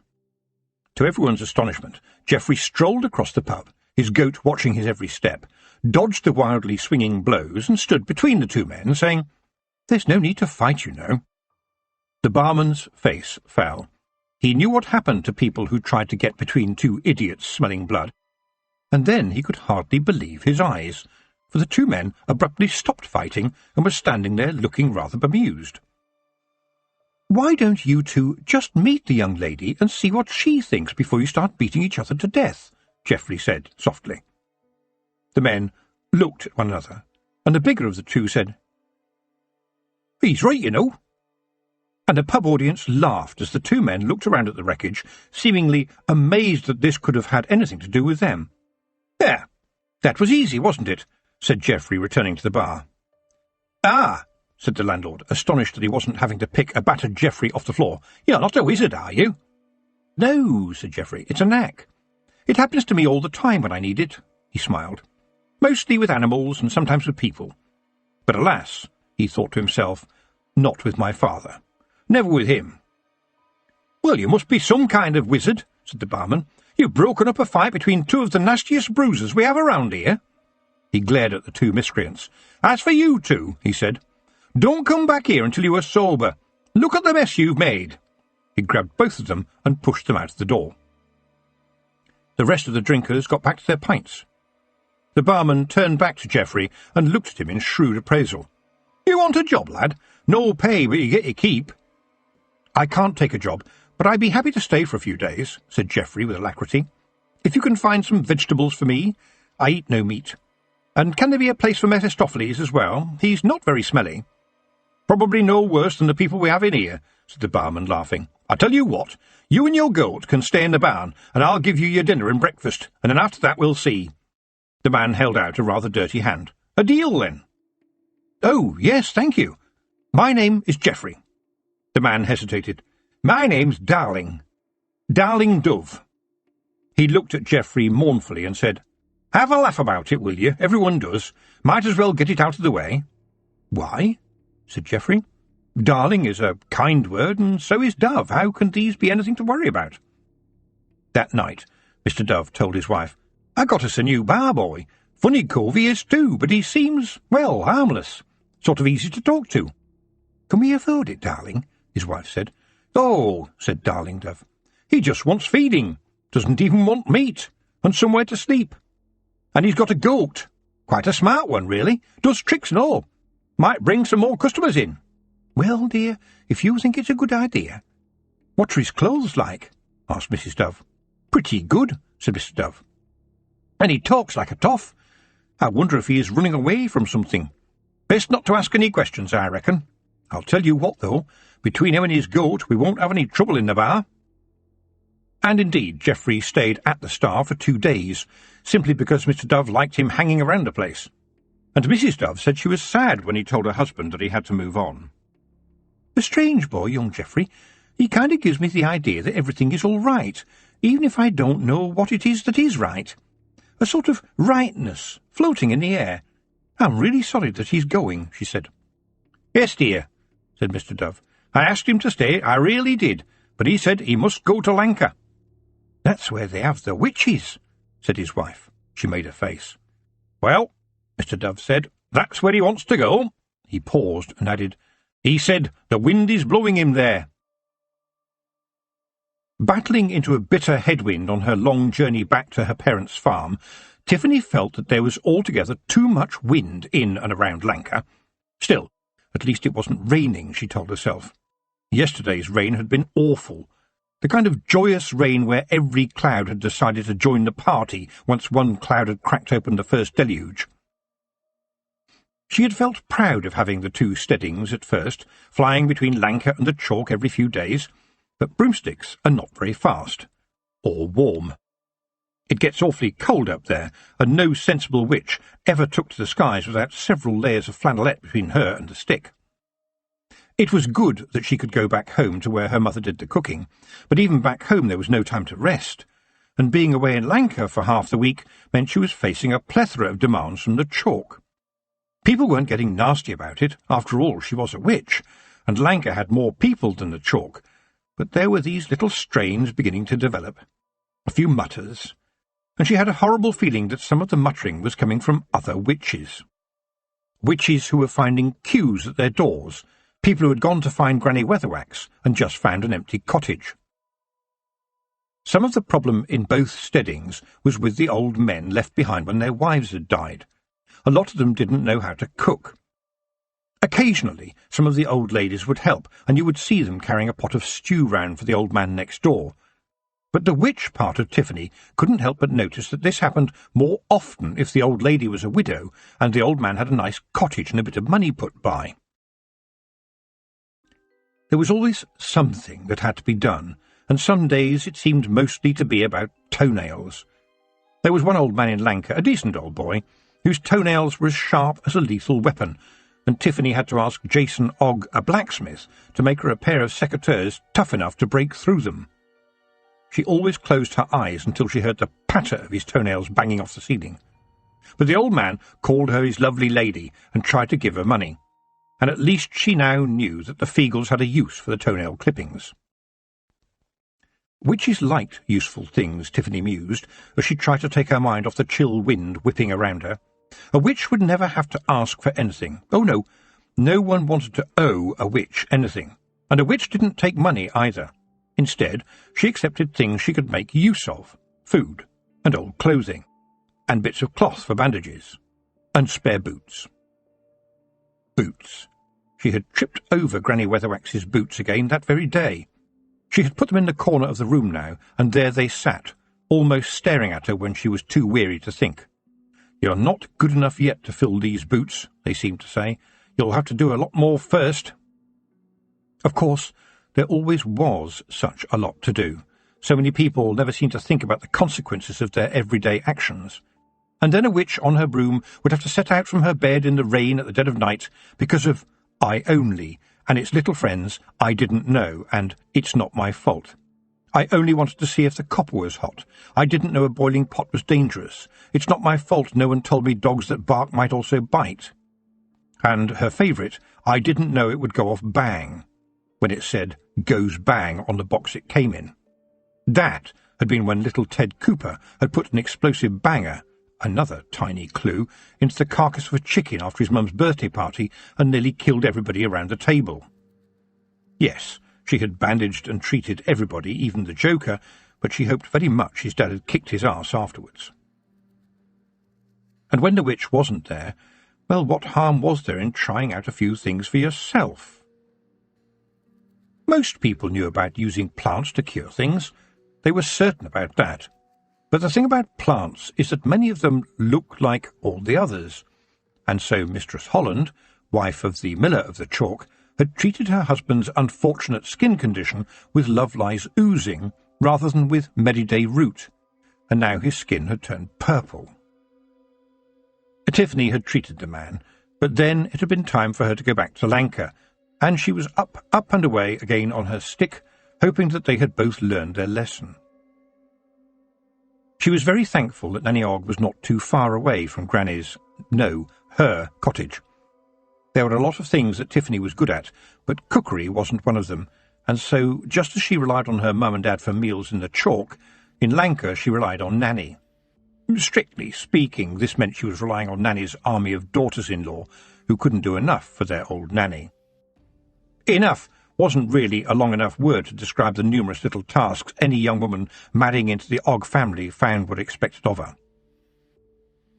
But wherever the pair of them took their meals, either in Tiffany's little cottage in the woods or at Tia Nanny Og, the overcrowded but very comfortable home where Nanny Og ruled the roost, it seemed that you was there too. No cat could move as fast as her, but you never saw her move fast, she just arrived. It was baffling. What was also baffling was how Grebo, Nanny's ancient tomcat, who treated a bit of eyeball scratching as a friendly hello, slunk away when you appeared. The white cat had clearly made her decision and was a constant presence in Tiffany's life in Lanka. Now, when Tiffany got ready for an afternoon of going round to houses, you would jump on the broomstick before Tiffany had even looked at it, which made Nanny laugh, saying, "She's got you down pat, my girl. Maybe she could go round the houses by herself." Nanny Og was actually rather impressed by Tiffany, but also worried. "Really," she said to her one day as they shared a quick meal, "you know you're good, Tiff. I know you're good. Granny, wherever she is now, knew you was good. But you don't have to keep trying to do it all on your own, my girl. Let some of them young girls around here, the apprentices, take some of the strain." She paused as she chewed on a big mouthful of stew, then added, "That young lumberjack up in the mountains what Esme sewed up just the day afore she died, well, young Harriet the bilk's been going on up there to see to him, and doing a good job too. Tiff, you have to do it your own way, I know, but you ain't the only witch in Lanka. Sometimes you needs to put your feet up and let the parade go by." Tiffany had barely had time to listen before she was back on her stick and heading down to the chalk again. No rest for the busy witch with 2 steadings. But as the ear-numbing wind whistled by, she considered what Nanny had said. It was true that there were other witches in Lanka, but in the chalk, unless Letitia decided to stop being just a baroness, Tiffany was the only witch. And if her forebodings were right, if Jeannie's words came true, then one witch for the chalk might not be anywhere near enough. She shivered. She was looking forward to getting out of the icy wind and into the warmth of her mother's kitchen. But there was one person she needed to see first.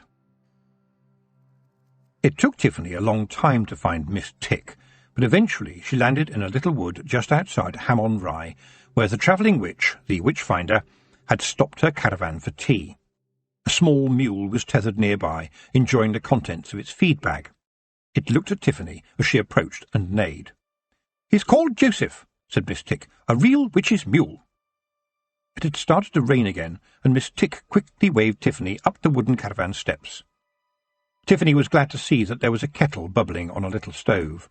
She perched herself on the edge of a bench seat, fitted just inside the door, facing the stove, and gratefully took the offered cup of tea. Inside the caravan it was just as Tiffany expected. Miss Tick had everything ship-shape without needing a ship. On the walls were lots of little racks, neatly filled with many things, and all annotated in Miss Tick's careful, teachery hand. Tiffany looked closer, and yes, they were in alphabetical order. Elsewhere were little pots without labels, so you would never know what was inside them, and by the side of her bed there was a chart showing a variety of knots. Escapology was a useful hobby for a witch. "I'll be grateful if you don't touch my little jars," said Miss Tick. "Some of those concoctions might not work properly, and the results are often unpredictable. But, you know, one should keep on experimenting." "That's what's in all the pots," thought Tiffany, taking a sip of her tea. "Experiments." "Glad to see you," Miss Tick continued. "I'm hearing about you all the time. You know, almost every girl I meet wants to be you.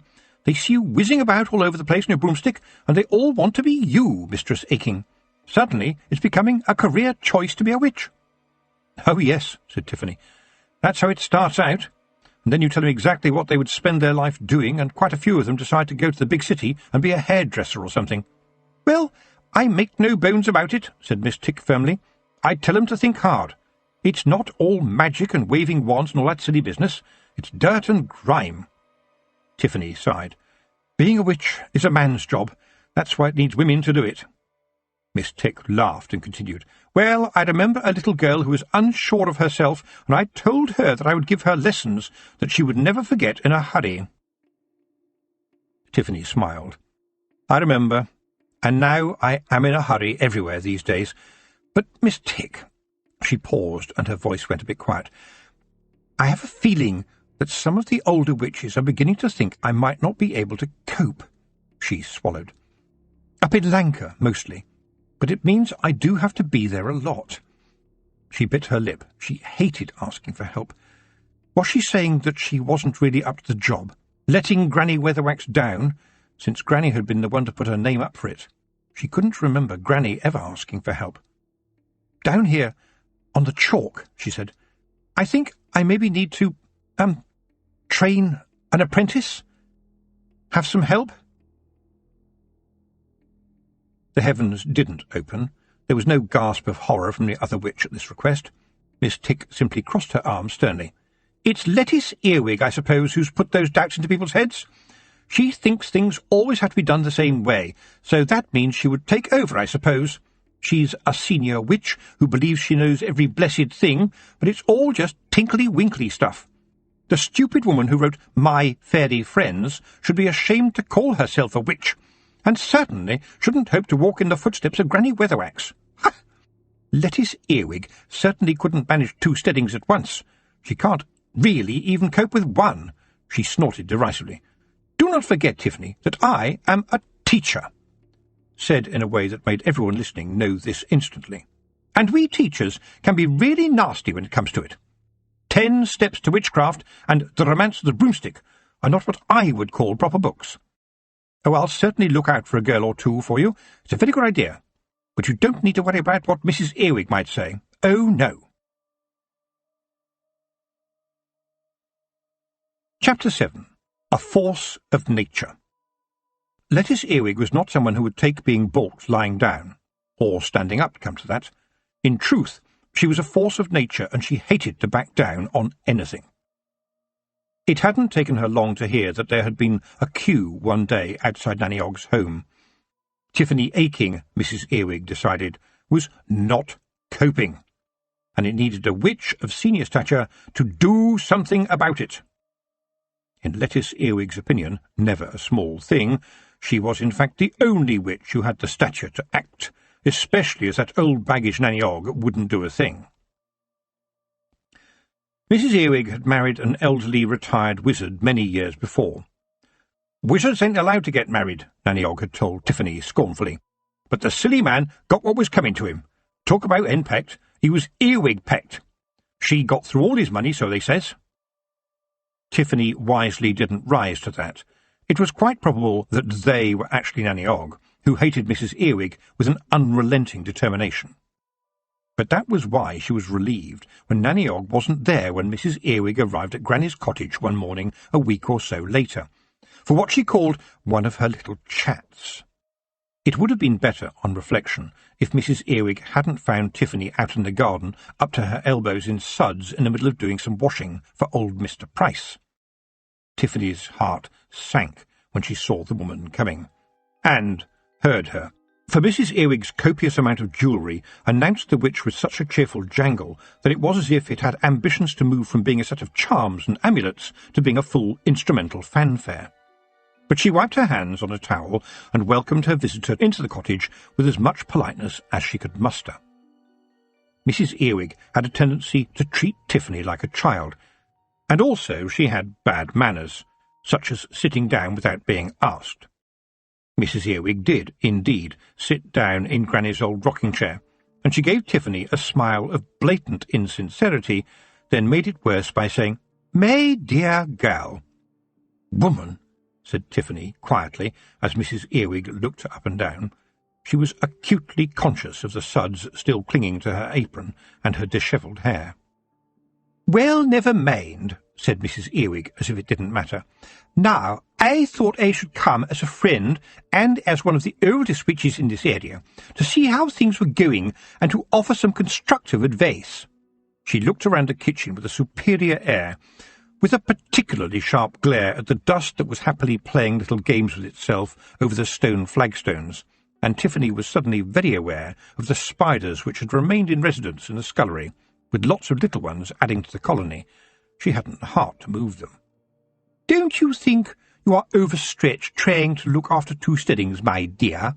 Mrs. Earwig added with a saccharine smile. "Yes, my dear Mrs. Earwig," Tiffany said back rather sharply. "I am stretched, because there is a lot to do in both places and not much time." which you are taking up, she thought, but two can play at your game. If you have some advice, she added with a smile to match Mrs. Earwig's, I'll be glad to hear it. Mrs. Earwig was never one to ignore an invitation. Not that she had needed one anyway, since she immediately launched into a prepared speech. I'm not saying you are a bad person, my dear. It's just that you can't cope, and people are talking about it. Perhaps they do, said Tiffany, and often they thank me, but I am just one woman, that is, woman, not girl, so I can't do everything at once. It's just a shame that there aren't more elder witches around. Her voice trailed off, the memory of Granny Weatherwax lying in her willow casket still too fresh in her mind. I understand, said Mrs. Earwig. It isn't your fault. Now her voice was silky smooth, but just a shade beyond patronising and moving towards out-and-out rudeness. You have indeed been flung into areas you can't manage, and you are in fact far too young, dear Tiffany, to take the right steps on the path of magic. You surely need the counsel of an elder witch. She sniffed. A serious elder witch with the right approach. No family ties. And it was clear that she did not consider Nanny Ogg to be a candidate for this task. Tiffany bridled. If there was one thing she hated more than my dear girl, it was dear Tiffany, and she well remembered the counsel Mrs. Earwig had given to her protégé, Anagramma Hawkin, who had taken over a witch's cottage knowing everything possible about runes and tinkly spells, but nothing at all useful. She had needed Tiffany's help. As for implying that Nanny Ogg would not be a good mentor, well, my dear, Mrs. Earwig continued, as one of the most senior witches in this area, I therefore feel I should take the place of Granny Weatherwax. It's the way it has always been done, and for a good reason. People need a senior witch to be a person whom they can respect, someone they can look up to. After all, my dear girl, a witch of high standing would never be seen doing the washing. Really, said Tiffany, gritting her teeth. A second, my dear girl. One more, and she would want not only to thrust Mrs. Earwig into the suds, but also to hold her head under for quite some time. Granny Weatherwax always said, you do the good that is in front of you, and I don't care who sees me doing an old man's washing. There's lots to do, and a lot of it is dirty, Mrs. Earwig. Mrs. Earwig flamed at that and said, Our widge, my dear girl. Not my dear girl, Tiffany snapped. Mrs. Earwig, not a trace of our widge. Your last book was called To Ride a Golden Broomstick. Can you tell me, Mrs. Earwig, how does it fly? Gold is rather heavy. You might say, in fact, that it is extremely heavy. Mrs. Earwig growled. Tiffany had never heard her growl before, but this one was a heavy-duty growl. It's a metaphor, she said sharply. Really, said Tiffany. Now she was angry. What's it a metaphor for, Mrs. Earwig? I'm on the sharp end of witchcraft, which means doing what should be done as best you can. It's all about the people, Mrs. Earwig, not about the books. Have you ever gone round the houses, Mrs. Earwig? Helped a kid with his arse halfway out of his trousers? Do you even see the little children with no shoes? The cupboards with no food in them? The wives with a baby every year and a man down the pub? You have been kind enough to offer some advice. If I may offer you some advice in return, you will impress me if you too go round the houses, and not before. I am the acknowledged successor of Granny Weatherwax, who was brought up as a witch by Nanny Gripes, who learned it from witches going all the way back to Black Alice, and that doesn't change whatever you might think. She stood up and opened the front door. Thank you for taking the time to come and see me. Now, as you have pointed out, I have lots to do, in my own way, and clearly you haven't. One thing about Mrs. Earwig, Tiffany thought, was that she could flounce. She flounced so much that it almost hurt. Things jingled a merry farewell around her, and one charm even made a spirited attempt to stay by hooking itself around the doorknob as Mrs. Earwig turned the threshold. The last thing she said to Tiffany, as she untangled the little pendant, was, I tried. I really tried. I invited you to take advantage of all I know about witchcraft, but no. You flung my goodwill right back in my face. You know, we could really have been friends if you weren't so stubborn. Farewell, my dear girl. Having got the last word in, Mrs. Earwig slammed the door behind her as she left. Tiffany looked at it and said to herself, "I do what is needful, Mrs. Earwig, not what I want to do." But the banging of the door as punctuation caused Tiffany to think, and she thought suddenly, "I want to do it my way, not how the other witches think it should be done. I can't be Granny Weatherwax for them, I can only be me. Tiffany Aching." But she realised something else, too. "Mrs. Earwig was right about at least one thing," she said aloud. "I am trying to do too much. And if Jeanie is right, and there is something awful coming," she shuddered, "which I will have to deal with, but I really hope Miss Tick can find me a girl who might be some use. I do need some help." "Aye, would seem so," said the voice of Rob Anybody. Tiffany almost exploded. "Are you always looking after me, Rob Anybody? Och, aye. Remember, there's a geese upon us to look after ye day and nicht, and it's a great geese." A geese. Backed up by tradition and magic, Tiffany knew that a geese was an obligation no Feegle would ever fail to meet. Except Daft Woolly, of course, who often mixed up his geese with a flock of big butties. She understood all this, but it still rankled. "You watch me all the time, even when I'm bathing," she said wearily. It was a familiar argument. Tiffany, for no reason Rob could understand, seemed to take exception to the Feegles being around her everywhere. They had already come to an agreement about the privy, though a Feegle will cheerfully lie about almost anything, so Tiffany still went into any privy with her eyes peeled for flashes of Feegle. She had even once had a nightmare about a Feegle popping up out of the other hole of her parents' two-holer. "Oh, aye, that we do. Not looking, ye can." "Well," said Tiffany, "could you do me a favour?" "Oh, aye," said Rob. "Would you like young Earwig wifey dropped in a pond or something?" Tiffany sighed. "Alas, no, I'm not that kind of person." "Ah, but we is," said Rob Anybody cheerfully. "Anyway, it's traditional, ye can, and we are good at tradition, being as we are part of folklore." He smiled hopefully. "A very nice thought," said Tiffany, "but no, once again, no. Mrs. Earwig is not really a bad soul." That is true, she thought. Stupid, sometimes overbearing, unfeeling, and not really, if you get down to it, a very good witch. But there is a steel there at the core. Tiffany knew Nanny Ogg rarely did any washing. What were daughters-in-law for? But she realised suddenly that she had never seen Granny Weatherwax doing any laundry for the old gentleman either, and that thought stopped her for a moment. "I need time to work this out," she thought, looking at the big man of the Knack-Mack Feegles standing in front of her, ready for anything. This would be a tough task for them, she knew. "I've a wee geese to lay on you," she said. "Oh, aye." "Rob, have you heard of washing clothes?" "Oh, aye, we ken it happens," said Rob Anybody. He scratched at his spog, and a mixture of dead insects, half-gnawed chicken-foot bones and the like showered out. "Well then," said Tiffany, "I would deem it a favour if you could spend some time in my scullery whilst I am about my business. You would be helping an old man, indeed you would. He likes to be clean and to have clean clothes." She glared down at him. "A circumstance, Rob, which would be well considered by yourself." She approached the scullery door in trepidation when she got back from her visits.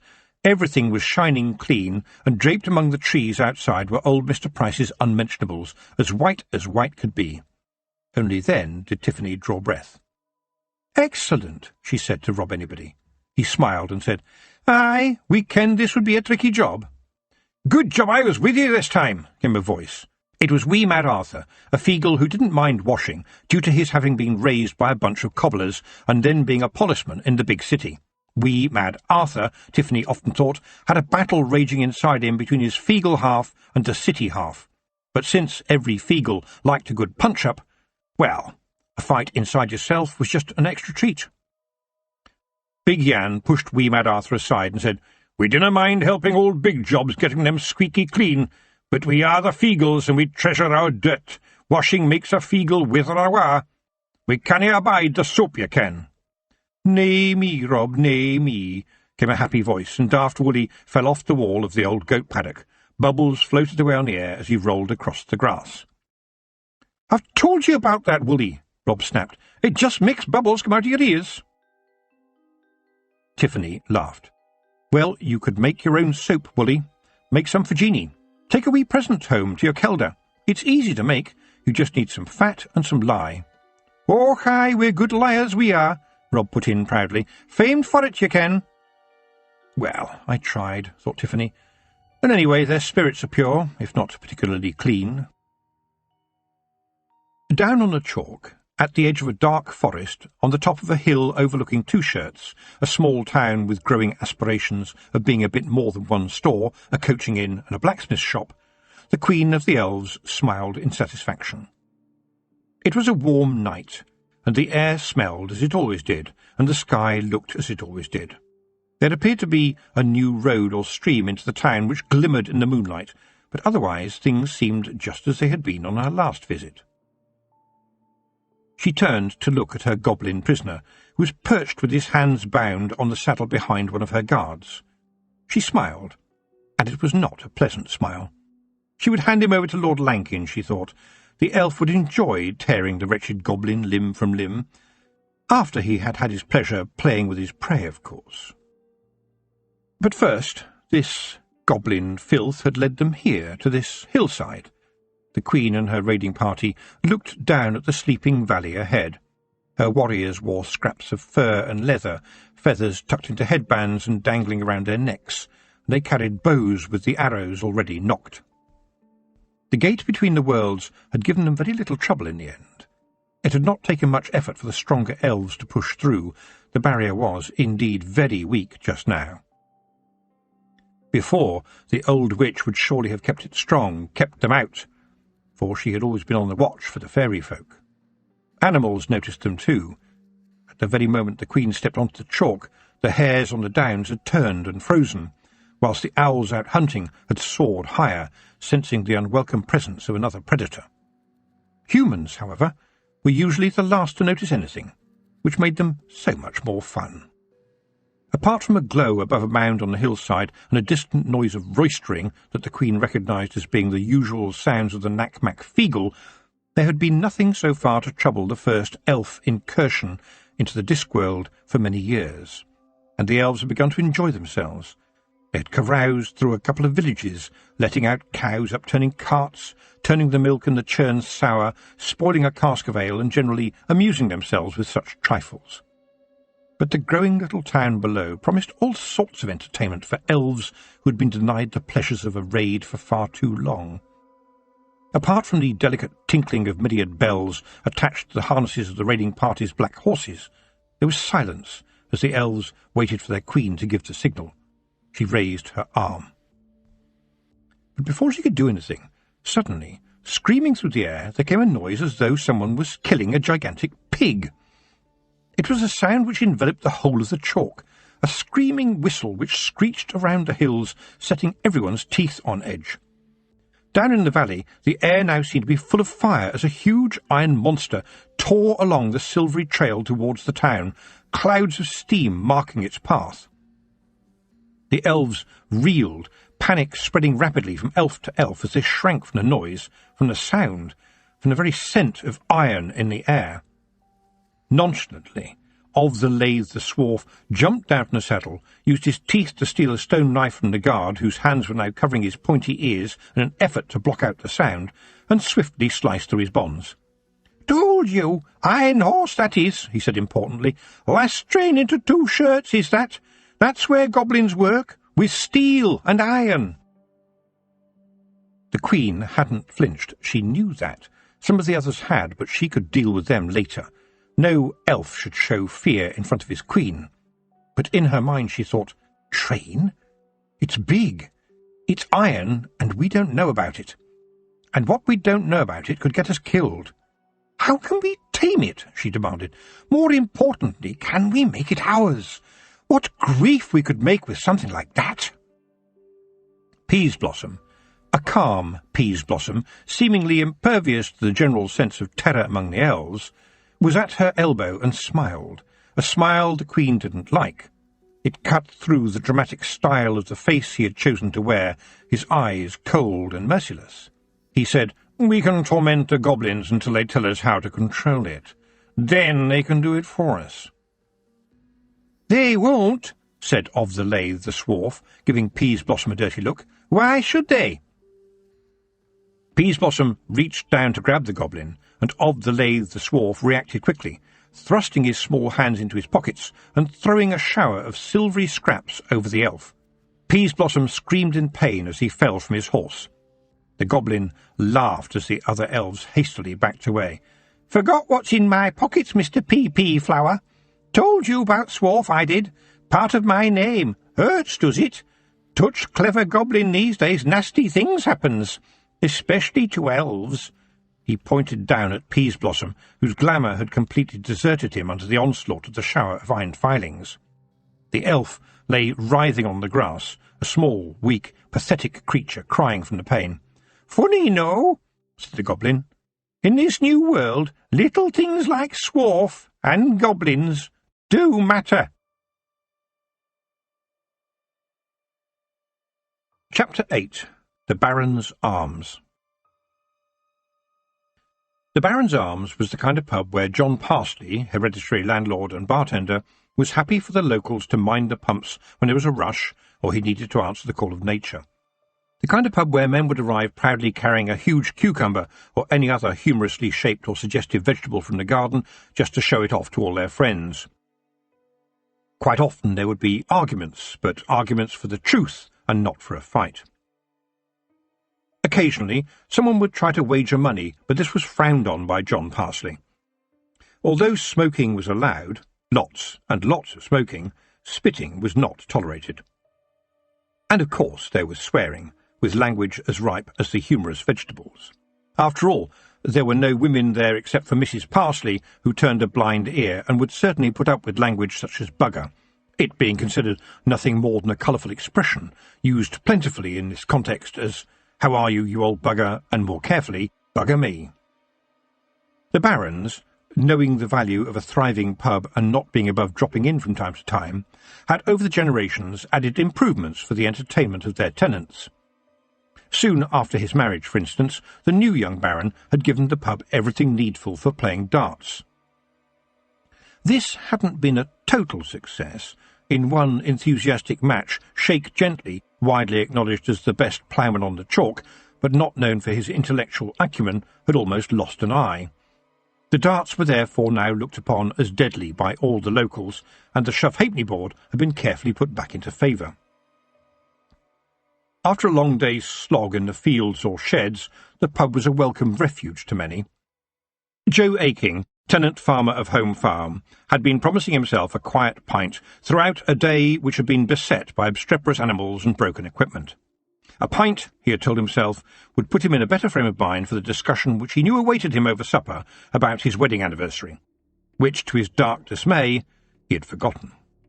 From long experience, he knew that this meant at least a week of cold dinners and cold shoulders, even the risk of a cold bed.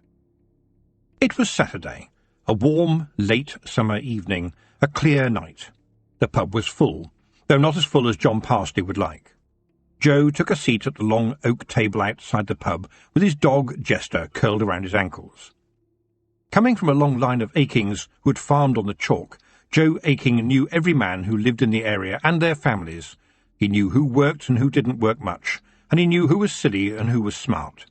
Joe himself wasn't smart, but he was clever and a good farmer, and above all things, every Saturday night, wherever he actually sat, he held the chair in the pub. Here he was the fount of all knowledge. At a smaller table just outside the door, he could hear two of the local men arguing about the difference between the paw prints of the cat and of the fox. One of them moved his hands in a slow pavan and said, "Look, I tell you this again, the cat, she walked like this, you old bugger, but Reynard, he do walk like this." Once again, fox and cat were demonstrated by the other man. No wonder, Joe thought, if we might be one of the last generations to think of a fox as Reynard. It had been a long day for all the men, working as they were with horses, pigs and sheep, not to mention the scores of chores that faced any countryman. They had a dialect that creaked, and they knew the names of all the songbirds throughout the valleys, and every snake and every fox where it could be found, and all the places where the baron's men generally didn't go. In short, they knew a large number of things unknown to scholars in universities. Usually, when one of them spoke, it was done after some cogitation and very slowly, and in this interlude they would put the world to rights until a boy was sent to tell the men their dinners were going cold if they didn't hurry. Then Dick Handley, a fat man with a wispy fluff of a beard that should be ashamed to call itself a beard in this company, quite abruptly said, "This ale is as weak as maiden's water." "What are you calling my beer?" said John Parsley, clearing the empties from the table. "It's as clean as anything. I opened the cask only this morning." Dick Handley said, "I'm not saying maiden's water is all that bad." That got a laugh, albeit a small one, for they all remembered the time when curmudgeonly old Mr. Tidder, putting his faith in a traditional cure, had asked his daughter to save some of her whittle to pour over his sore leg, and young Maisie, a sweet girl but somewhat lacking in the brains department, had misunderstood the request and poured her father out a drink with a very unusual flavour. Amazingly, his leg had still got better. But another pint was pulled from a new cask, and Dick Handley pronounced it satisfactory, and John Parsley wondered, but not much, for what was a pint among friends? The landlord sat down with his customers now, and said to Joe, "How do you think the young Baron's settling in?" The relationship between the Baron and Mr. Aching, his tenant, was not that usual in the countryside. The Baron owned the land, everyone knew that. He also owned all the farms in the neighbourhood, and the farmers, his tenants, farmed the land for him, paying rent every quarter day. He could, if he chose, take a farm back and throw a farmer and his family out. In the past, there had been barons who had occasionally indulged in displays of authority, such as burning down cottages and throwing out whole families, sometimes just on a whim, but mostly as a daft way of showing who had the real power. They soon learned. Power means nothing without a decent harvest in the barn and a flock of Sunday dinners grazing on the hills. Roland, the young baron, had made a bit of a rocky start, made worse, it has to be said, by his new mother-in-law, a duchess who made sure that everyone knew it too. But he soon learned. Knowing that he wasn't yet experienced at farming the land, he had followed his father's general practice of wisely leaving his farmers to run their farms and their workers as they saw fit. Now everyone was happy. Also wisely, Roland would, from time to time, talk to Joe Aching, as had his father before him, and Joe, a kindly man, would offer to speak about the things the Baron's land agent and rent collectors might not see, such as a widow who had fallen on bad times, or a mother struggling to cope after her husband had been trampled by a bad-tempered young bull.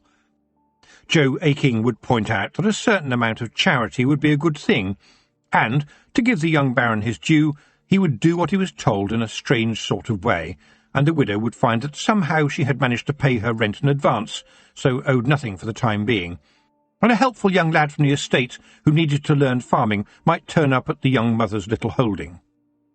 "I don't like to judge too soon," said Joe, leaning back on the bench and looking solemn in a way only a man who had the right to the chair on a Saturday had the right to look. "But to tell you the truth, he's doing rather well. Picking it up as he goes along, you might say." "That's good, then," said Thomas Greengrass. "Looks like he's going to follow in the footsteps of his old man." "We'll be lucky, then. The old Baron was a good man. Tough on the outside, but he knew what was what." Parsley smiled. "His young lady the Baroness has learned a lot of lessons without being taught them. Have you noticed that? She's always around the place talking to people, not putting on airs. The wife likes her," he added with a sage nod. If the wife approved, well, that was good. It meant peace at home, and every countryman wanted that after a hard day's work. "I heard tell she'd been round to say well done whenever a man's wife was having kids." On that subject, Robert Thicke said, "My Josephine will be having another one shortly."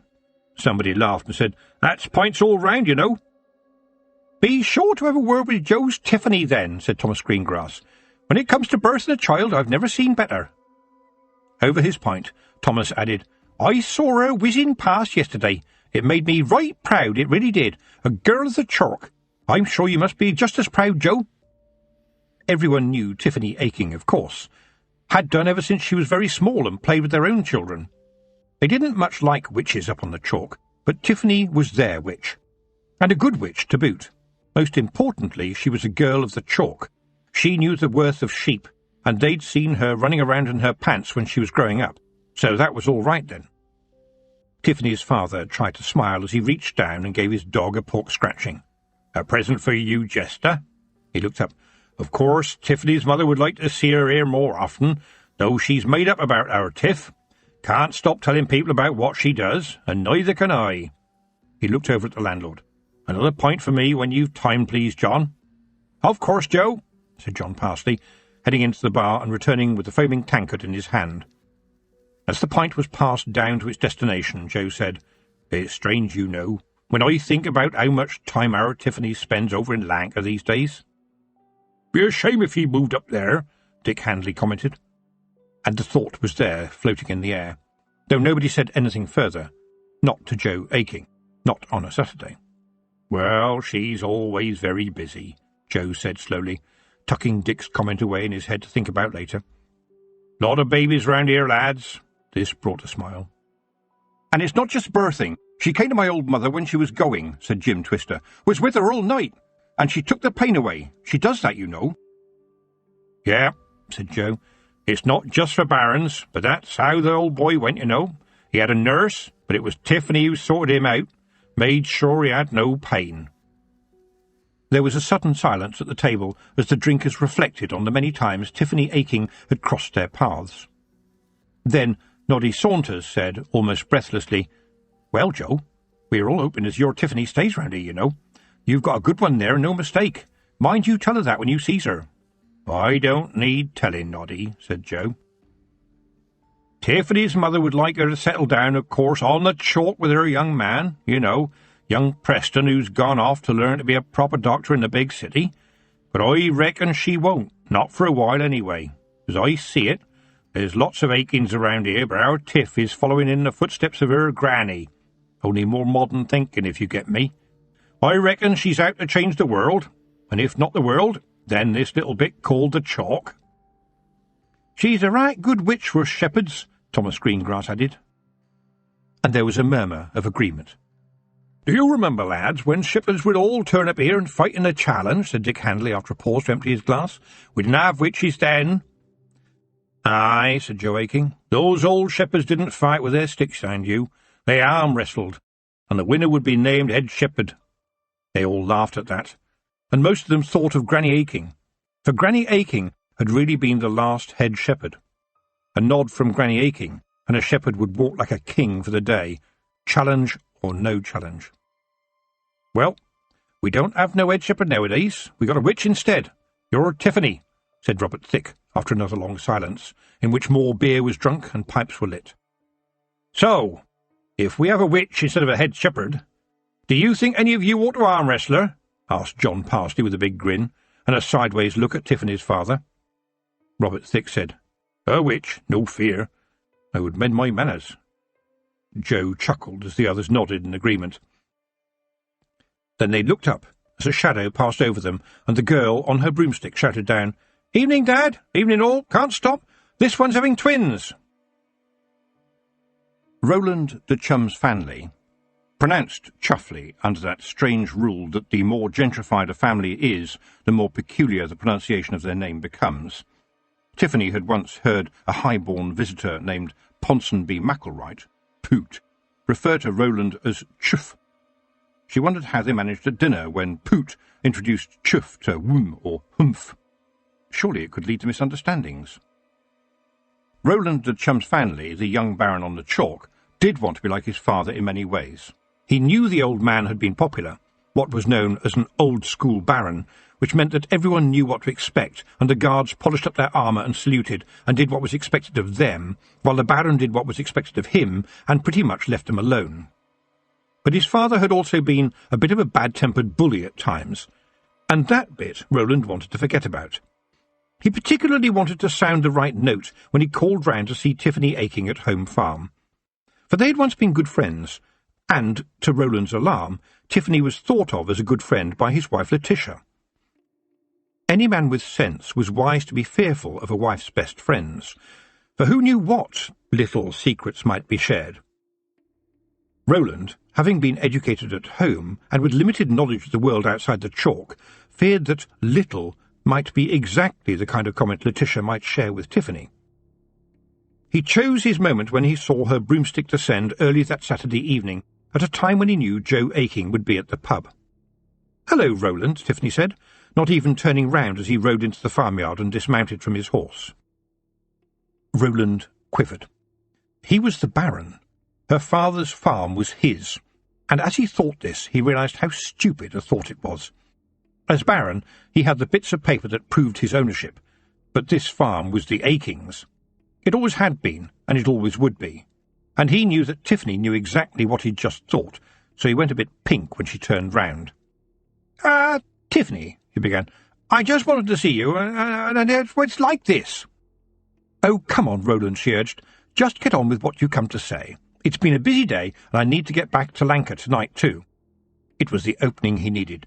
"Well, that's what I came about, Tiffany. There have been complaints." It wasn't the right word, and he knew it. Tiffany reeled at the word. "What?" she said sharply. "Well, you're never here, Tiffany.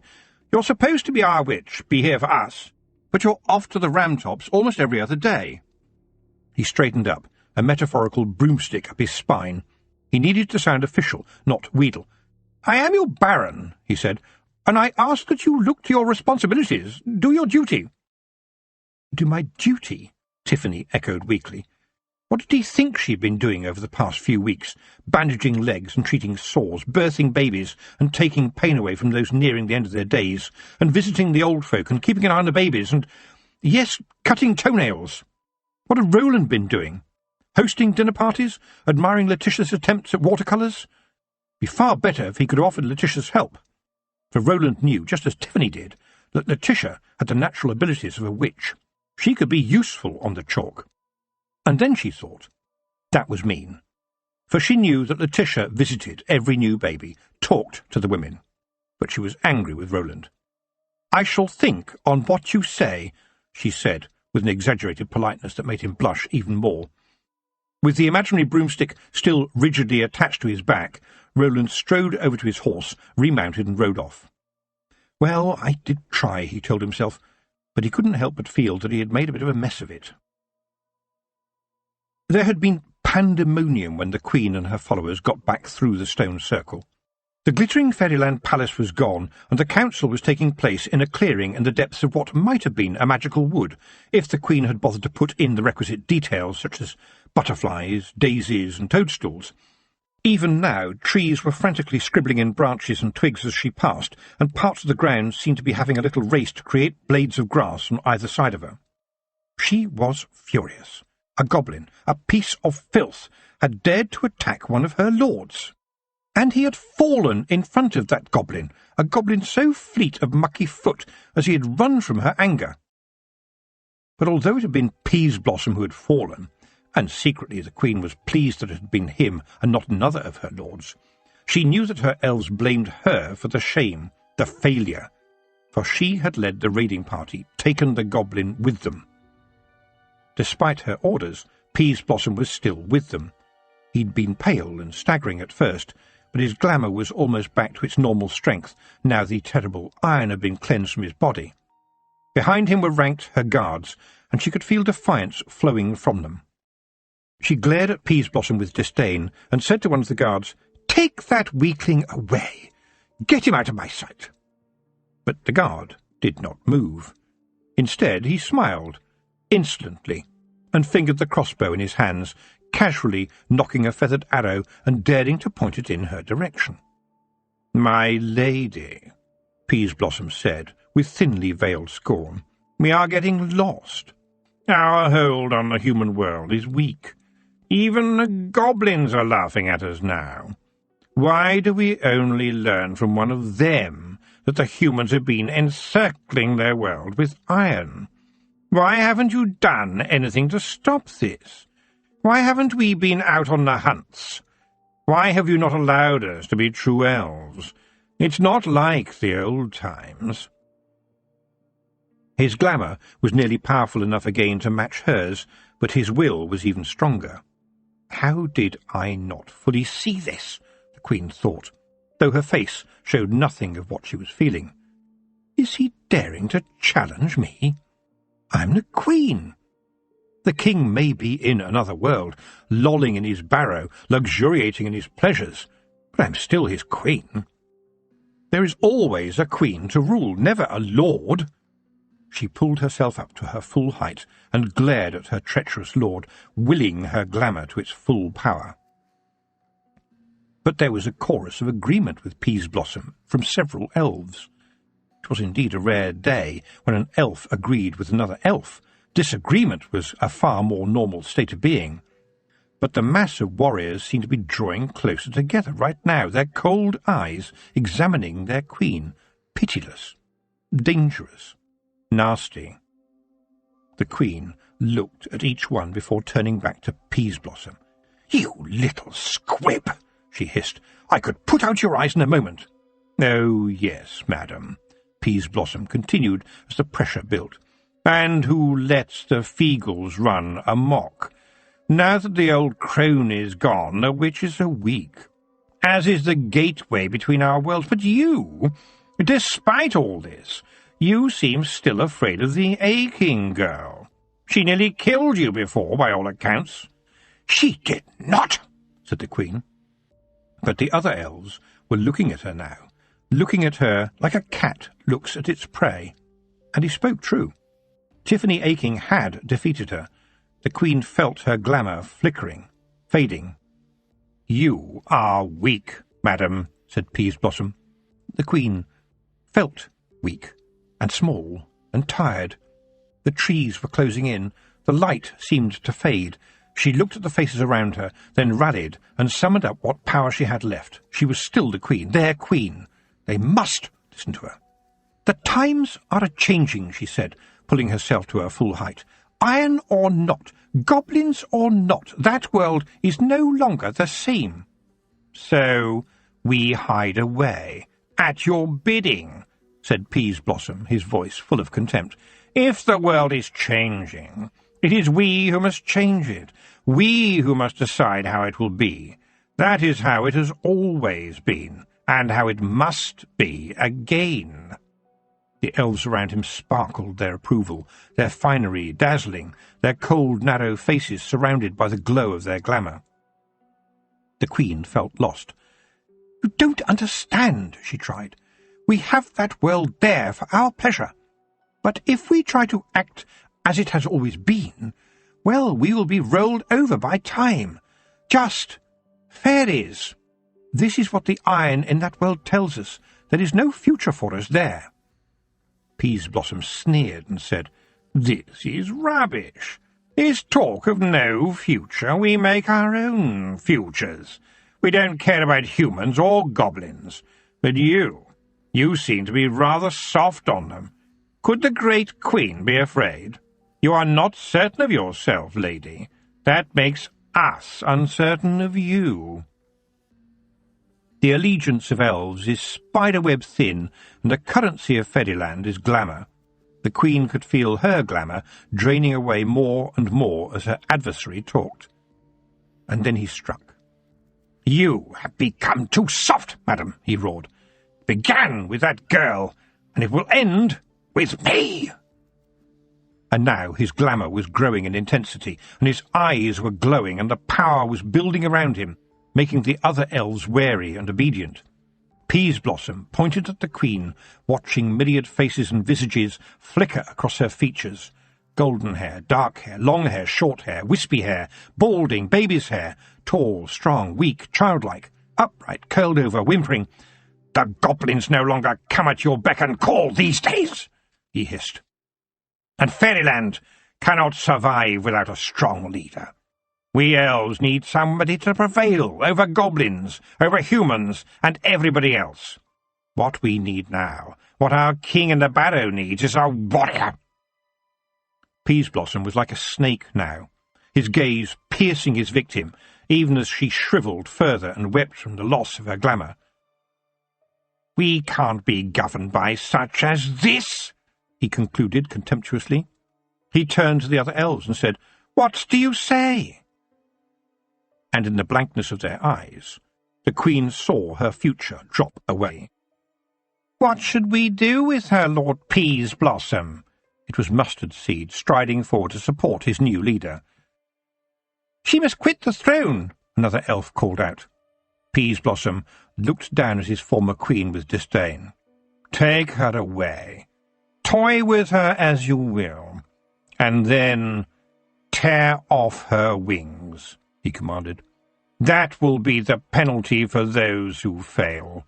Now," he continued, "where are my musicians? Let us dance on the shame of her who was once our queen. Kick her memory, if you will, out of fairyland with her, and may she never come back." "Where should she go?" Mustard Seed called, grabbing the queen by one of her tiny, stick-like arms. But Peaseblossom had gone, weaving amongst the throng of courtiers who now danced in his footsteps. As the helpless little elf who had once been a queen was dragged from his sight, Mustard Seed heard her whisper a few words in her desperation. "Thunder and lightning. May you feel the force of thunder and lightning, Peaseblossom, and then the wrath of Tiffany Aching. It stings to the bone." And the rain started and became hail. Chapter 9. Good with Goats. The boy standing in the rain looking at Tiffany at the back door of the cottage that was now hers, no longer Granny's, was not like her usual visitor. He was grubby, yes, but it was the grubbiness of the road rather than that of poverty, and he had a goat with him, which wasn't usual. But he didn't look in need. She looked closer. His clothing had once been expensive, high-class stuff. Needy, though, she thought, a few years younger than her, too. "Are you Mistress Aching the Witch?" he asked nervously as she opened the door. "Yes," said Tiffany, thinking to herself, "Well, at least he has done some homework, and he's not come knocking asking for Granny Weatherwax, and he's knocked at the back door just as he should. And I've just made myself some pottage, and it will be going cold. What can I do for you? I'm sure you need something," she continued, because a witch turned nobody away. "No, mistress, by your leave, but I heard people talking about you as I was walking along the road. They say you are the best witch." "Well, folks can say anything," said Tiffany, "but it's what the other witches think that matters. How can I help you?" "I want to be a witch." The last word resonated in the air as if it was alive, but the boy looked serious and unhappy, and he ploughed on doggedly, saying, "Mr. Wiggle, my tutor, told me of one witch who became a wizard, so surely, mistress, the concept must go both ways.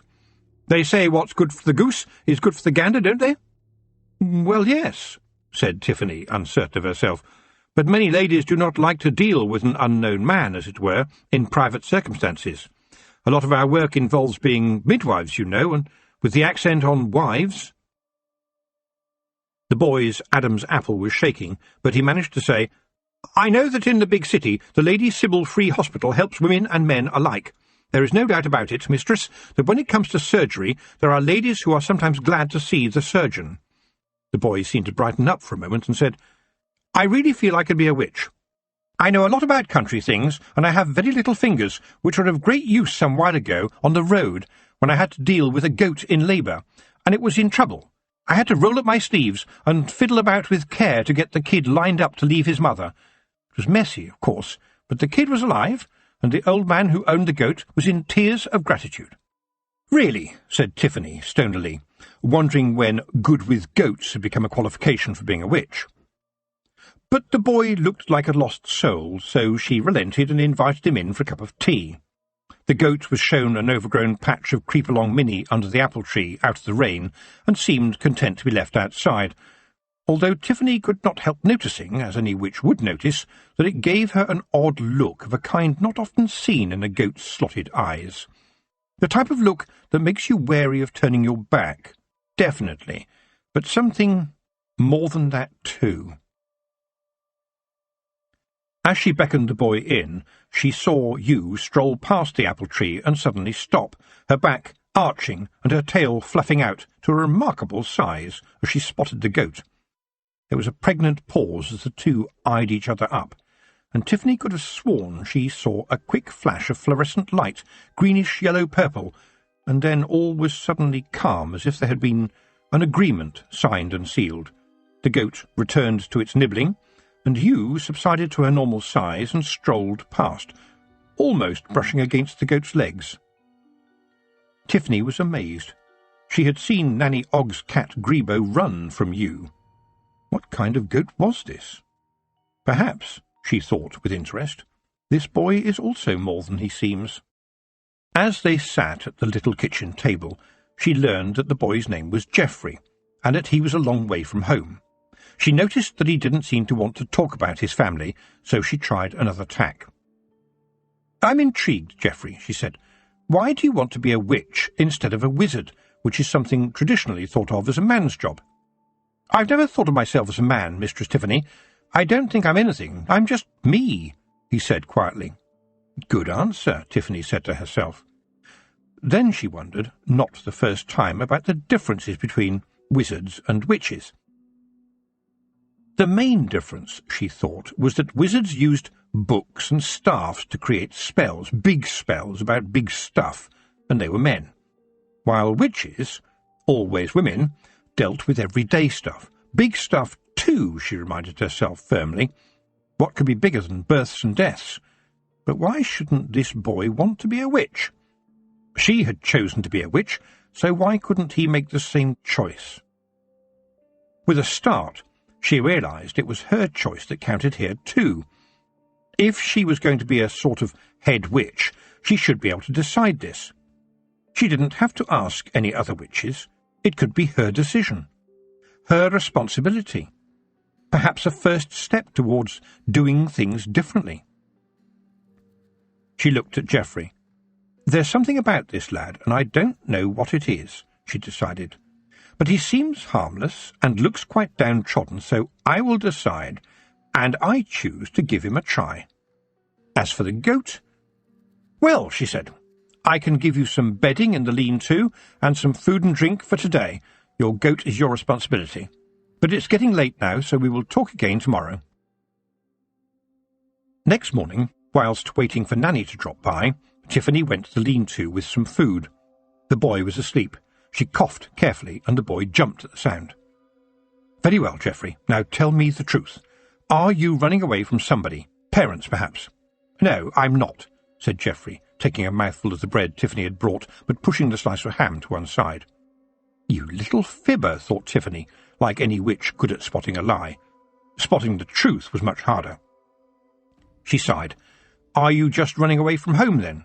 "Well, you could say that, mistress, but I am 16, and I just wanted to leave." "Don't get on with your father, do you?" said Tiffany, and she saw the boy metaphorically jump, as if she'd hit a nerve. "How could you see that, mistress?" Tiffany sighed. "It does say witch on the door, doesn't it? I might not be much older than you, but you aren't the first runaway I've dealt with, and I'm absolutely certain there will be many more. Although," she added, "never one as high-born as you are, Mr. Geoffrey. Good coat, you see. Well now, of what use can you be to me and my steading, Geoffrey?" "Oh, quite a lot, mistress," he said, trying to sound definite, but just seeming hopeful. And at that moment Nanny Ogg came round the corner of the cottage. Not there 1 minute, and then suddenly there, which was, Tiffany knew, Nanny's way. She looked at Geoffrey, made an instant judgment, then winked at Tiffany and said, "Anything going on, Tiff?" Tiffany saw a suggestive grin on Nanny's wrinkled face, as if an apple was suddenly leering at her. Geoffrey looked as if he was going to flee. "It's all right, Nanny. Meet Geoffrey here," Tiffany said sharply. "He wants to be a witch." "Really?" Nanny chortled. "You mean he wants to do magic? Send him to the wizards." Now Geoffrey looked like a little fawn about to dash away. Nanny Ogg could affect people like that. "No, he wants to be a witch, Nanny. Do you understand?" Tiffany saw a naughty little gleam in Nanny's eyes as she said, "So, he wants to be a witch, does he? Perhaps he should learn what us witches has to put up with before he decides proper like. I mean, he might still want to give them wizards a go if he's got any magic in him. I know, make him a back-house boy." A back-house boy was like a male scullery maid, doing all the odd and usually dirty jobs around the homestead. Things like killing chickens and stringing pheasants, cleaning shoes, peeling potatoes, and any other task that was messy and occasionally dangerous. There was usually one on home farm, gradually learning what farming was all about. "I tells you what," Nanny continued, looking at the trembling boy. "Let's try him out with Mr. Nimlet. You knows what his toenails is like." Yes, like all old men's toenails, Tiffany thought. She looked at the boy, who was so terribly anxious to be helpful, and took pity on him and said, "There's more to being a witch than you think, Geoffrey, but if you'd like to be my back-house boy, we'll see how you go. And first of all, I'd like you to do something about an old man's horrible toenails." "You may need a shield," said Nanny Ogg. The boy looked at Tiffany questioningly. "Oh dear," said Tiffany. "Mr. Nimlet's toenails tend to be thick and strong and very, very difficult to deal with. You need really sharp secateurs, and even then the blessed things go pinging off around the room. You have to be careful about your eyes, too." She studied the boy's face. He looked determined to meet any obstacle, even fly-away toenails. Nanny was grinning, so Tiffany said, "I've got a berth to see to. Nanny, would you be kind enough to take Geoffrey to Mr. Nimlet and see how he does? Oh, and tell him to remember to collect the clippings. Rob anybody has a use for them, so he does." "Can I take Mephistopheles with me?" Geoffrey asked. Nanny spun on her heels. "Mephis what?" she said slowly. "My goat," Geoffrey said, pointing towards the paddock where Mephistopheles was investigating the remains of the dandelion patch. "Or rather, he is his own goat, but we travel together. He is a very clever companion." Nanny snorted. "See," Geoffrey added proudly, as they watched Mephistopheles daintily cross the paddock and nose open the door of the little shed by the beech tree, "he has even learned to use the privy." And Nanny, for once in her life, was speechless. Chapter 10. Treasure. Deep in the heart of Fairyland, the triumphant Peaseblossom surveyed his court. Lord Lankin, tall, elegant, a tunic of moss and gorse slung casually over his darkened skin, lounged by his side, toying with a bronze dagger. "I am your king now," Peaseblossom declared. There was silence in the great hall as the elves considered this development and their chances. And one bold elf said, "What about the king himself, down in the barrow? What do you think he will say?" "Something like this," said Peaseblossom, hurling a feathered arrow at the elf, striking him down. Injured, but not dead. Good, Peaseblossom thought. More fun for me later. He gestured to his warriors, and the stricken elf was dragged away. "To hell with the king," he said, and this time there was no argument. Every elf knew that Peaseblossom wanted a showdown with the world of humans, of dwarfs and goblins and all the other peoples, wanted elves to run free and fierce through that world once again. "We have been elves since the dawn of time," Peaseblossom thundered. "Too long have humans had the upper hand. Upstart goblins will feel our wrath. The hootings of the mechanical rubbish will be swept away. We will take back the world we have been denied." He smiled and added softly, "Those who are not with us will suffer." In the world of the train and the swarf, iron could kill elves, but no elf wanted to be the one to feel the dreadful temper of Peaseblossom by gainsaying him. And they were very aware that he knew exactly how to make a short word like suffer turn into a very long experience. And as their new king's glamour built, and he stood tall and strong above them, they felt a sense of their world waking up once more. "What fools these mortals be!" Peaseblossom roared. "They think they can stop us. They need us. They call to us. And we will come. We will make them want what they can't have, and we will give them nothing but our laughter. We will take everything." And the elves cheered. Becky Pardon and Nancy Upright, dressed in their best, stood in trepidation in front of Miss Tick, who said, "It's not all spells and broomsticks. It's heavy work sometimes quite nasty." "Yes, Becky." "I was there when my granddad died," said Becky, "and I watched all the things that had to be done. My dad said I shouldn't, but my mother said, 'Let the girl see. She'll find out sooner or later how things are in the world.' What I want to know, girls, is that you can deal with magic. Both of you ought to have some basic magic, like blowing out a candle just by thought. What do you think we do with magic?" Becky said, You can cure warts, I know that one. My granny could do that. Magic can make you beautiful." Her tone was wistful, and Miss Tick looked a little more closely at her. Oh, a rather nasty birthmark on one cheek. "Or you can magic someone to be your best friend," Nancy added, "or," with a bit of a blush, "make a boy like you." Miss Tick laughed. "Girls, I can tell you this. Magic won't make you beautiful if you are not, and it certainly won't make you popular. It is not a toy." Her face even redder, Nancy said, "But about boys?" Miss Tick's face did not move a muscle, and then she said, "What about them?" Nancy's blush was now impressive. If she went any redder, Miss Tick thought she would look like a lobster. Miss Tick continued, "You don't have to use spells to get boys, Nancy, and if you wish to know more about that, I dare say Mistress Tiffany will point you towards Nanny Ogg, or possibly your grandmother." "Do you have a bow, mistress?" asked Nancy. "No," said Miss Tick. "They get in the way.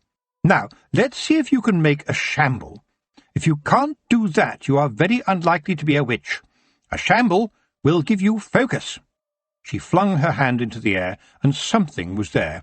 The very air seemed to be boiling, dancing, fluttering, alive. And Miss Tick said, "See how the air moves, how it waits. It's the place where my shamble could be, where it could advise me." Suddenly, she had produced an egg in her hand, with some thread, twigs, a small nut. "These items I had about me could make that shamble," she said. She looked at the serious little faces, sighed, and said, "But now it's time for each of you to make your shamble, and it must have something living in it. Look, just shut your eyes and make a shamble out of anything you have with you." She watched them, their faces as solemn as a dirge as they pulled things out of their pockets. Miss Tick knew her witches, knew these girls had the innate magical talent, but to decide to train to be a witch was the kind of decision that took more than just a bit of talent. Hard work would have to come into it too, a lot of hard work. Even then it would not be easy, she knew. Apart from anything else, they had to have parents who would support their choice. A girl might be useful at home, helping with the younger children or working in a family business, for instance. That was before the question of grandchildren cropped up. And it always did. Oh, yes, always. Miss Tick knew, too, that you can find out a lot about somebody from what's in their pockets, and sometimes a lot about them from what they don't have. She herself generally had a small cheese in one of her pockets. You couldn't do good magic without a snack. Out loud she said, "Even a worm is alive, so keeping one in a little box with some wet leaves will help." Nancy pulled off one of her boots, saying, "I've got a caterpillar in here." "Well done," said Miss Tick. "You have been lucky, but being lucky is only part of being a witch." Becky looked rather glum. "I've got a hairpin. Am I allowed to use that?" Miss Tick sighed. "In your shamble? Of course, but you must still have something living. Butterflies or ants or things like that. But remember, you shouldn't kill them. Let them fly free." "Oh, all right," said Becky. She rummaged around in the bushes behind them for a moment, then held up a large, green, hairy caterpillar. "Copycat," said Nancy. Miss Tick laughed. "Part of being a witch is being clever, using your eyes and learning from what you see. Well done, Becky." For Becky now had the caterpillar neatly trussed in a bit of old string, which also seemed to be knotted somehow around one of her fingers. Her other fingers were struggling to push the hairpin into the shamble. Nancy pouted and held up her caterpillar, which appeared to be trying to burrow into a tuft of sheep's wool. There was a rumble of thunder and a strike of lightning, and both girls said, "That was me with my little shamble." Miss Tick smiled again. Why were people so keen to look at a sunrise, a rainbow, a flash of lightning, or a dark cloud and feel responsible for it? She knew that if either girl really believed they could control a storm in the skies, they would be running home screaming in terror, and their mothers would probably have to wash out the girls' underclothing. Still, a bit of self-belief in a witch was a good start. "Miss, miss," said Becky, and pointed. There was a hairpin now floating in the air alongside her caterpillar. "Well done," said Miss Tick. "Very well done indeed." "Well, what about this, then?" said Nancy, As her own shamble collapsed and the sheep's wool floated to the ground, the little caterpillar perched on top like a witch on a broomstick. She raised her finger, and fire appeared to come out of the tip. "Excellent," said Miss Tick. "Both of you have got the hang of it. After that, it's just a matter of learning. Learning every day," she said sternly. But what she thought was, "Well, Mistress Tiffany will want to see you two, and no mistake." The music was playing in Fairyland. A harmonious melody, notes spiralling into the empty air, where a lazing elf, perched on a slender branch near the top of a blossoming tree, allowed himself the pleasure of turning each note into a colour, so that they danced above their heads, delighting the court. It doesn't take much to delight an elf. Hurting something is usually top of their list, but music comes a close second. The musician was a human, lured into the woods by the glamour of an elf's harp, then snatched through to play for the Lord Peaseblossom. Elves were skilled at keeping their playthings alive, sometimes for weeks, and the man with the flute was a delightful new toy. Peaseblossom wondered idly how long the man would last. But he was pleased. His warriors were making little sorties into the human world, bringing him back presents such as this. And he knew that with each successful incursion their confidence was growing. Soon they would be ready to make their move. He frowned. He had to speak to Mustard Seed. He needed to know that the elf had indeed thrown the wretched remains of the Queen out of Fairyland. He wanted no complications. Just as he loved to watch wildlife, so Geoffrey observed people. He found them fascinating, and he watched closely all the time, learning more and more from what he saw. One thing he saw was that the old men seemed somehow in the way in their homes. It was so different from Geoffrey's own home, where his father had decidedly ruled the roost. Here, where there were women in the old men's lives, the women held all the power indoors, as they had for the years their men had been out working, and they had no intention of giving any of it away. This thought was in his mind when he went to tidy up the nostril hairs of Sailor Makepeace, an errand which even Nanny Ogg disliked. Now, Mrs. Sally Makepeace, too short-sighted to be trusted with a pair of scissors near her husband's nose, as an earlier attempt had proved, appeared to be a good woman. But Geoffrey had noticed that she treated her husband almost as part of the furniture, and that made Geoffrey sad. Sad that a seafaring man who had seen so many interesting things now spent much of his time in the pub because his wife was always washing, cleaning, polishing, and, when no alternative was around, dusting. She only just managed to avoid washing, cleaning, and dusting her husband, if he sat still for long enough.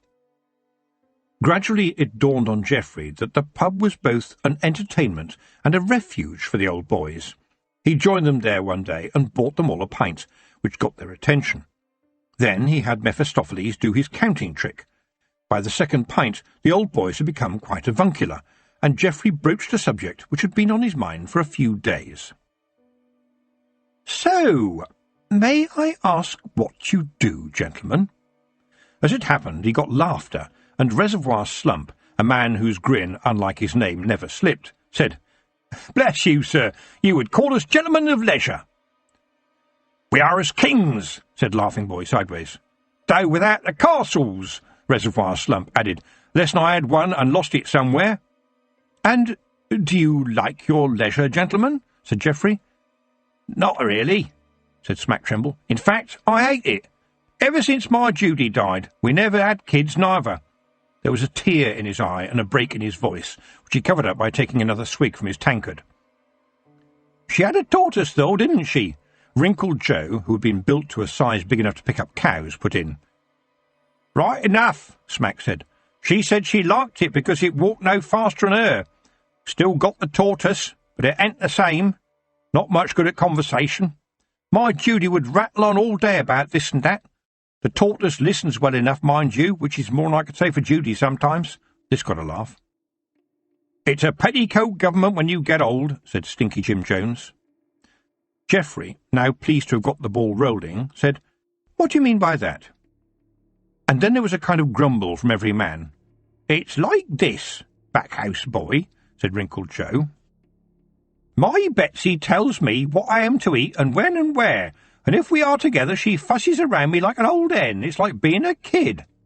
"Oh, I know," said Captain Makepeace. "My Sally is wonderful, and I knows I'd be lost without her, but, well, put it like this. I was a man once in charge of many other men, and when the weather was fearsomely bad, I'd be up there making sure that we didn't founder, because it was my job and I was the captain." He looked around, seeing nods from the others, and then said directly to Geoffrey, "And best of all, young man, I was a man, and now my job is to lift my feet while she sweeps around me. It's our home, and I love her, but somehow I'm always in the way." "I know what you mean," said Stinky Jim. "You know me, I'm still a good carpenter, well known in my guild, but my Milly frets about me handling all the tools and so on, and I tell you, when she's got her eyes on me, my hands shake." "Would you like them to stop shaking?" asked Geoffrey, though he had in fact seen Stinky Jim lift a tankard to his lips with a hand as steady as a rock.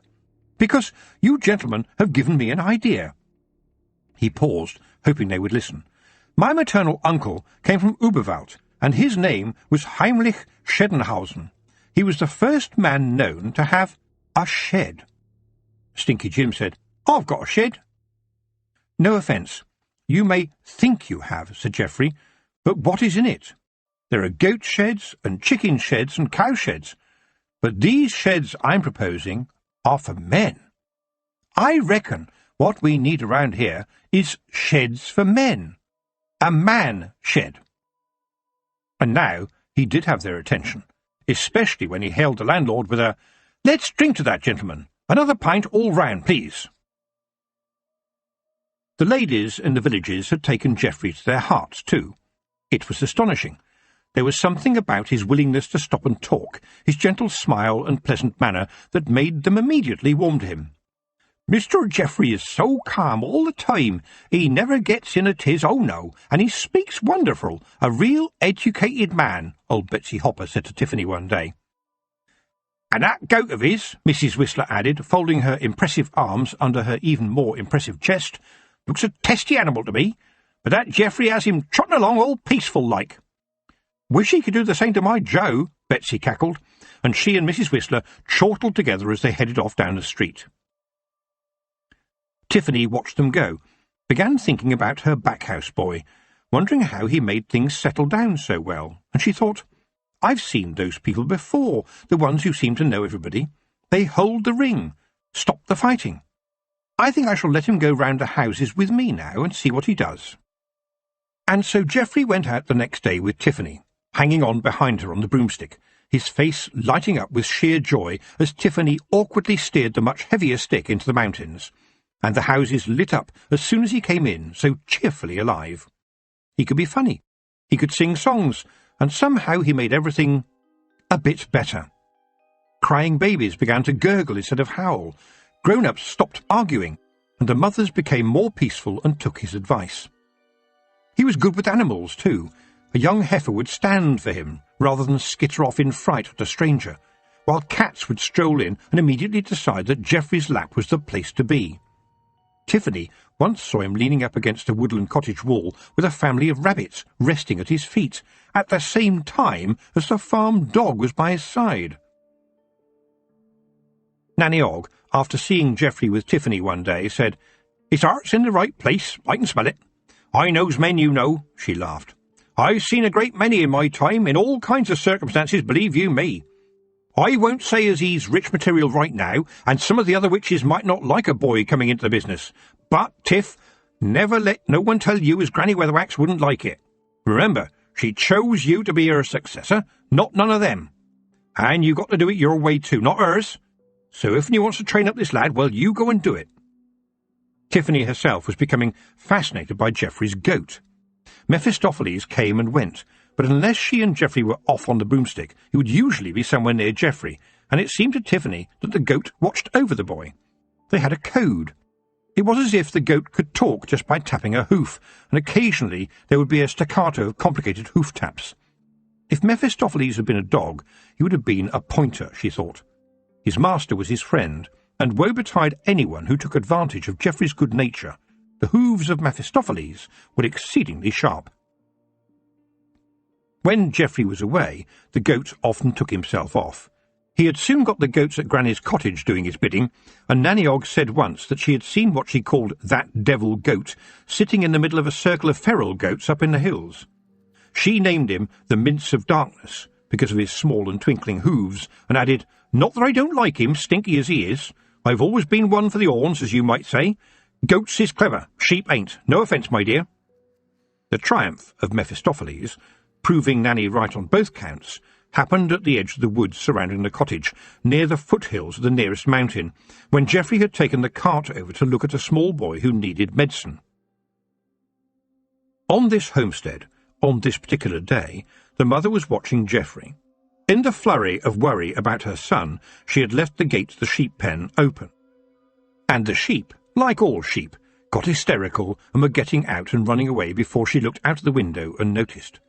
"Oh, my husband isn't going to like this. It takes ages to get them settled down," the young mother wailed. "Look at them running everywhere."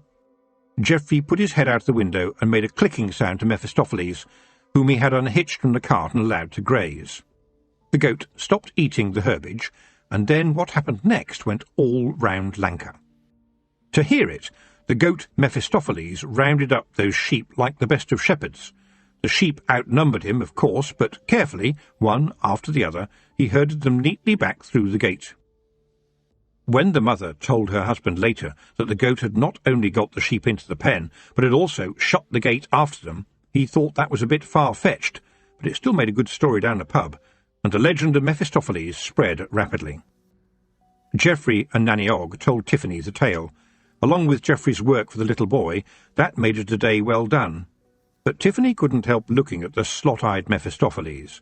She knew goats, but this goat had a purpose, she was sure.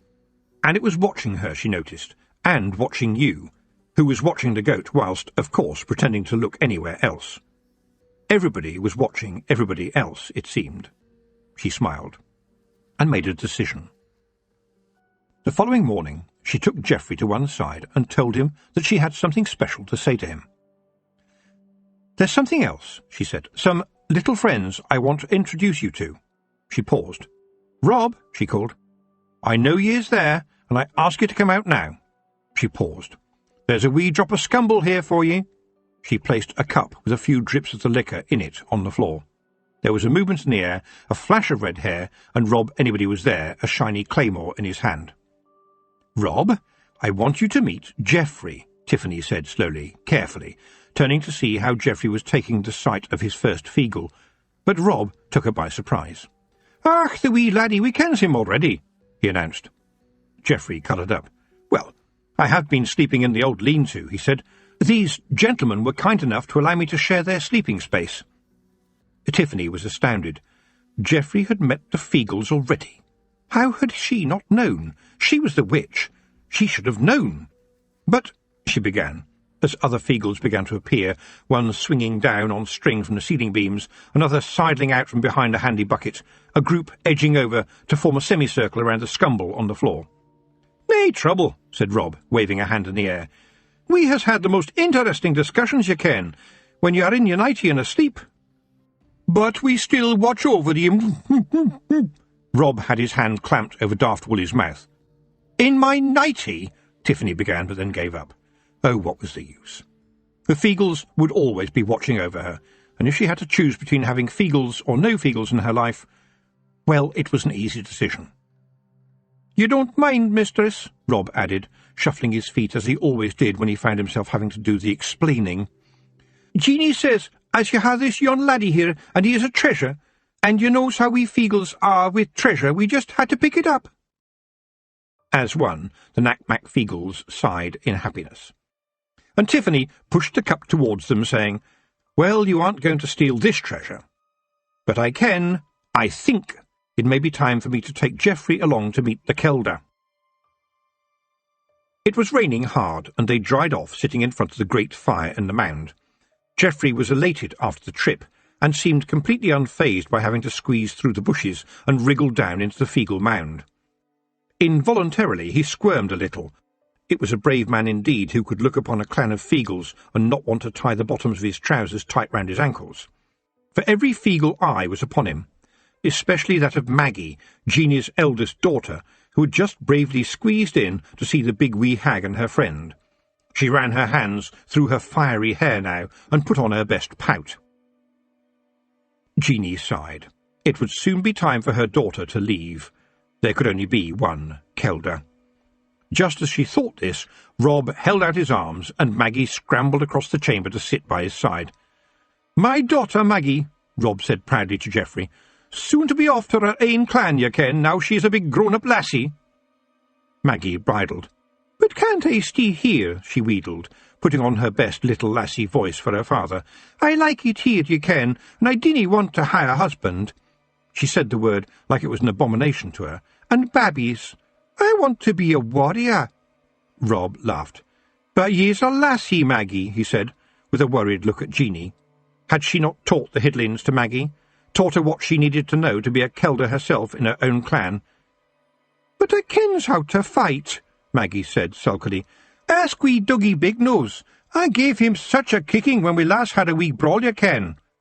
Wee Dougie Bignose, one of Rob's scrawnier teenage sons, scuffled his feet awkwardly in the corner and hung his head so that only his nose was visible as the beads in his plaits smacked him on the chin.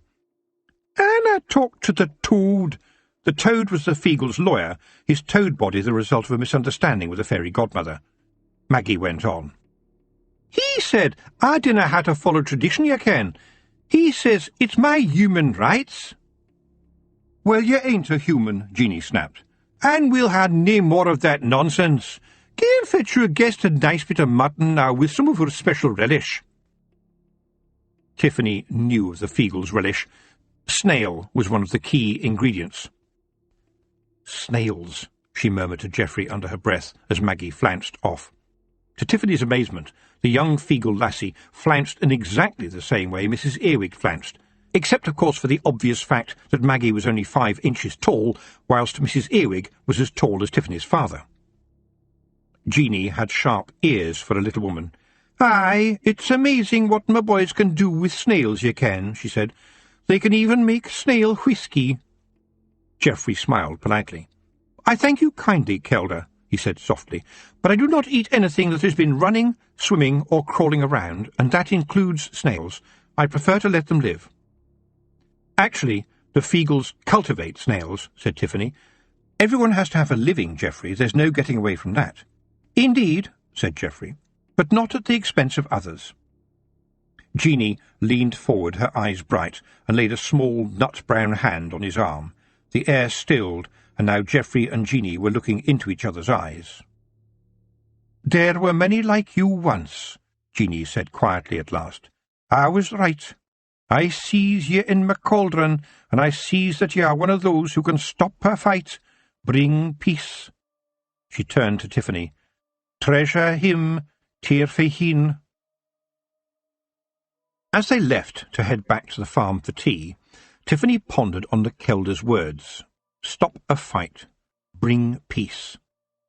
She might have need of just those very skills. And as she thought this, a shiver ran down her spine, one of those nasty little shivers that are like a message that something dreadful might be about to happen, hard to ignore. On the other hand, she thought, perhaps it was just her body telling her that if it was all right by her, next time perhaps she should say no to the snail relish. She did her best to shake the unsettling feeling off, focusing instead on Geoffrey. Treasure him. Jeannie is right about him, she decided. There might just be some things that a boy like this can do best. And right there and then she made a decision. She would go to Ankh-Morpork and take Geoffrey with her. It was time, anyway, as a sort of head witch, to make a trip to the city. What if all the city witches had heard of her and were talking about her like she was some little upstart? She ought to know. And a little voice whispered in her head, I can maybe see Preston, too. She tried to push the thought away. This trip was not about her.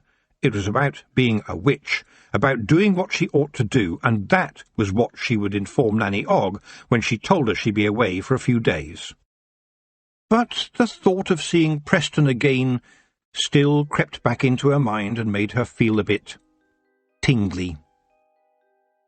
Geoffrey had got some way ahead down the path, but when Tiffany called him, he came back with a question in his eyes. "Geoffrey," she said, "tomorrow we will go to get you your first broomstick." Chapter 11. The Big City. It was a long journey to Ankh-Morpork. Tiffany and Geoffrey had to stay over on the way, one night at a local witch's cottage and the other in a barn where the farmer had been delighted at Geoffrey's ability to help him with a troublesome goat. But now they were there, at the great city, and Tiffany watched Geoffrey's mouth drop open as they flew carefully along the route of the River Ankh and into the heart of the capital. Well, she thought to herself, Geoffrey had said he wanted to see the world. Ankh-Morpork would be a very good start. But she herself was amazed too when she went to the site of the old broomstick workshop, and they were directed to a new site. The railway was still in its infancy, and already there were these arches. There's a kind of magic in the cavernous spaces underneath railway arches, and a mystery known only to those who work there. There are always puddles, even if it hasn't rained for weeks, and the puddles are glossy and slimy, the air above filled with the taint of oil and working man's armpit. It is easy to recognise a habitué of the railway arch. He, it is rarely a woman, is the kind of man who keeps useful nails in old jam jars, and he might spend a considerable time talking about the merits of different kinds of grease or sprocket, and occasionally an onlooker might hear a proprietor saying quietly, "I can get them for you next week," sometimes accompanied with a knowing look and a finger tap to the side of the nose. If anyone comes and asks for something, well, there will always be someone, often a dwarf, who knows where everything is, and almost always it's right at the back of the arch, in a darkness of Stygian proportions. And when the right piece is found and brought out, well, some people would call it a piece of junk, but in the arch the junk has somehow metamorphosed into exactly the item that the buyer really, really wants. No one knows why. It is as if that piece has just been waiting for the right person to wander in. The dwarfs, Shrucker and Dave, had relocated their established broomstick business to the second arch in the row, just after an arch where a passer-by's ears were assaulted by the weird noises of musical instruments, and before one where the tang of a harness-maker's fresh leather made its own happy raid on the nose. It was Dave who rushed towards Tiffany when she came in with Geoffrey in tow. He recognised her immediately. He had had a bad moment when she'd called in a year or two back and let slip that she knew the Feagles. The Feagles had, in fact, accidentally set fire to Tiffany's broomstick, creating a need for new bristles. Once a dwarf workshop gets the Feagles, well, they might as well just pack up and go back to the mountains, taking a big axe with them. Tiffany noticed how Dave's eyes were everywhere. "Don't worry, I haven't got any knack-mack Feagles with me," she said, though she knew that this might not be quite accurate, for although she had told Rob anybody that this was Hag's business, and he and the Feagles had agreed to stay behind, there was no knowing if one hadn't crept into the bristles of her stick somehow, and would suddenly pop up, waving a big stick and shouting Crivens. But when she said they weren't with her, she heard a sigh, and the dwarf almost grinned. Tiffany dodged a drip that fell merrily from the top of the arch and added, "This is Geoffrey, and we've come to get him a stick." She looked along the row of arches. "Took a bit of finding you, actually. Your new workshop?" Dave was eyeing Geoffrey up and down. "Good for us here," he said. "We gets our supplies quicker, and it's easier to go see my old mum. Long journey, though." A belch of smoke from a train steaming over the arches almost enveloped both the dwarf and Geoffrey, and when Tiffany could see them again, Dave, who now had bits of smut sticking to his face, had decided exactly what the lad would need. "A number 3, I think," he said. "Reckon we've got just the one in stock. Top of the range, you know. Wood all the way from the Ramtops. Special wizard wood." He stroked his beard, flicked the cinders off his nose, and walked around Geoffrey. "Training to be a wizard then, lad?" Geoffrey didn't quite know what to say. He looked over at Tiffany. Should he tell these men that he wanted to be a witch? "No," said Tiffany, the witch in her making her answer for Geoffrey. "My friend here is a calm weaver." The dwarf scratched his iron helmet, stared at Geoffrey and said, "Oh, and what do they do, miss?" Tiffany thought, then said, "At the moment, Geoffrey just helps me. And for that, gentlemen, he needs a broomstick." She had been holding 2 broomsticks, her own and one other, and now she held out the spare. "But we don't want a new stick," she said. "You know how we witches hand our sticks down one to the other? Well, I've got this one, and I think it would do my friend very well with a bit of repair work on it." At the word repair, Shrucker loomed out of the workshop. He looked almost affronted. "Repair?" he groaned, as though anyone choosing to reject the new sticks on offer was missing out on the opportunity of a lifetime. "You want the lad to begin his career on a used broomstick?" And then he saw the stick and reeled back on his heels, grimacing and clutching at his back. "That's Granny Weatherwax's stick," he said. "That's famous, that is." "A challenge, then," said Tiffany smartly. "Or aren't you gentlemen up to the task? I expect I can find someone else." "Oh, there's no need to be hasty," said Shrucker, taking off his helmet and wiping his forehead with a woolly cloth. He lit his pipe, giving himself time to think, and examined the stick in front of him. "I would be much obliged," said Tiffany. Shrucker made the usual sucking noise through his teeth. "Well," he said slowly at last, "I could take the shell off. Perhaps a new staff." "One of our gentlemen's staffs," Dave added. He tapped his nose. "You know, with the special indentation for the delicate parts. A much smoother ride for the lad." "Always wants to get my hands on this stick," Shrucker said. "Do some proper work on it. But the dwarfs up there in the mountains said as Mistress Weatherwax always wanted, well—" "A bodge," Dave put in, his forehead creasing as if the word caused him actual pain. "Well," said Tiffany, "I am not that witch, but it's always useful to be friends with any witch." She smiled sweetly and added, "I'm feeling friendly at the moment, but I might not later." This fell into a very handy pause as an almighty roar announced another train shooting overhead, smoke and smut billowing in the air. "Mistress Weatherwax was a powerful lady indeed," Shrucker said carefully once the noise had died down.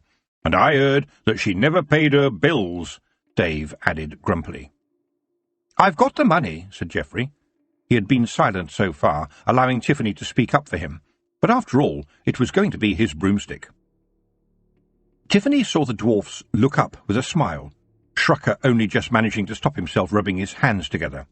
"Some money," she said sharply, "but I don't want my friend to have to use it. I promised him I would arrange this for him. Now, I will tell you what I will do. I will pay in obs." Obs were the unspoken currency of the dwarfs. Why waste gold? Humans would call it favours, and the currency was negotiable. The obligation of a witch was particularly valuable, and Tiffany knew that. "Look," she added, "the stick isn't that bad." Shrucker sat down heavily on a chest brimming with bristles. There are some advantages to wearing layers needing double figures to count. Dwarfs like lots of layers of chainmail, jackets, and, of course, the traditional woolly vest which actually makes the chainmail unnecessary. "It's funny you should suggest obs," he said slowly. "My lumbago is giving me jip. Comes with the job, you know. Can you do something about that?" "All right, then," said Tiffany. "Just stay there." And she walked behind him. He shifted around a bit, then sat up straight with a look of amazement on his face. "Oh, my! How did you do that?" "I've taken away your pain," Tiffany explained. "So now it's my pain. And I have to congratulate you for dealing with it, for it is, I must say, very bad. And now I've got it hovering in the air like a dog on a leash." The dwarfs automatically looked over her head, just in case there was some kind of big bubble up there marked pain, but all that happened was that a big drop of some oily substance fell right into Dave's beard. "Is there a stonemason in these arches?" Tiffany asked, watching the dwarf whip off his helmet and rummage through the beard. "If he needs some rocks split, I can use this pane to break them up." She looked appreciatively at the helmet. "But that would do," she added, and as Dave put it down on the ground, she shot the pane into the iron, which, to the dwarf's horror, actually buckled, steam shooting up to mingle with the steam from the railways above. The obs were paid. So, his pane gone, Shrucker, a new, upright, lively Shrucker, was now whipping out his measures. He eyed up both Geoffrey and the old stick as he worked his own form of magic. "How do you dress, sir?" he asked at one point. Geoffrey was puzzled. "I usually dress looking out the window," he said. There was a little hiatus as the dwarfs told Geoffrey what dressing meant in the circumstances. "Ah, yes," he said. "I never thought about it before." Shrucker laughed and said, "Well, that's about it. All down to me now, but I dare say that if you come back some time tomorrow, I will have it working a treat."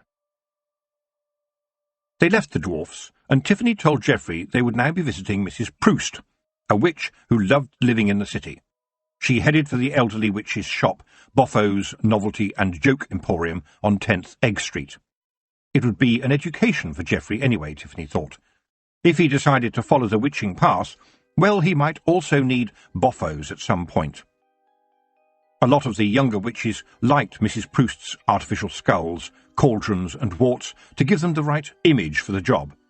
To someone in need, someone punched so far down that it might seem there was no getting up again, well, a witch with the right look could make all the difference. It helped them to believe.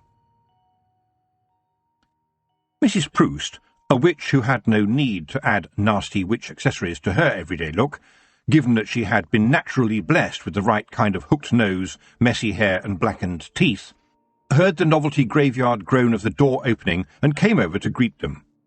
Tiffany laughed. "That's a new one," she said. "Oh, yes," said Mrs. Proust. "Can't keep them on the shelves. Nice to see you, Mistress Aching. And who's this young man, may I ask?" "This is Geoffrey, Mrs. Proust, and we're in the city to fit him up for a witch's broomstick." "Are you indeed? A boy? A witch? On a broomstick?" "Well," said Tiffany, "the Arch-Chancellor uses a broomstick sometimes."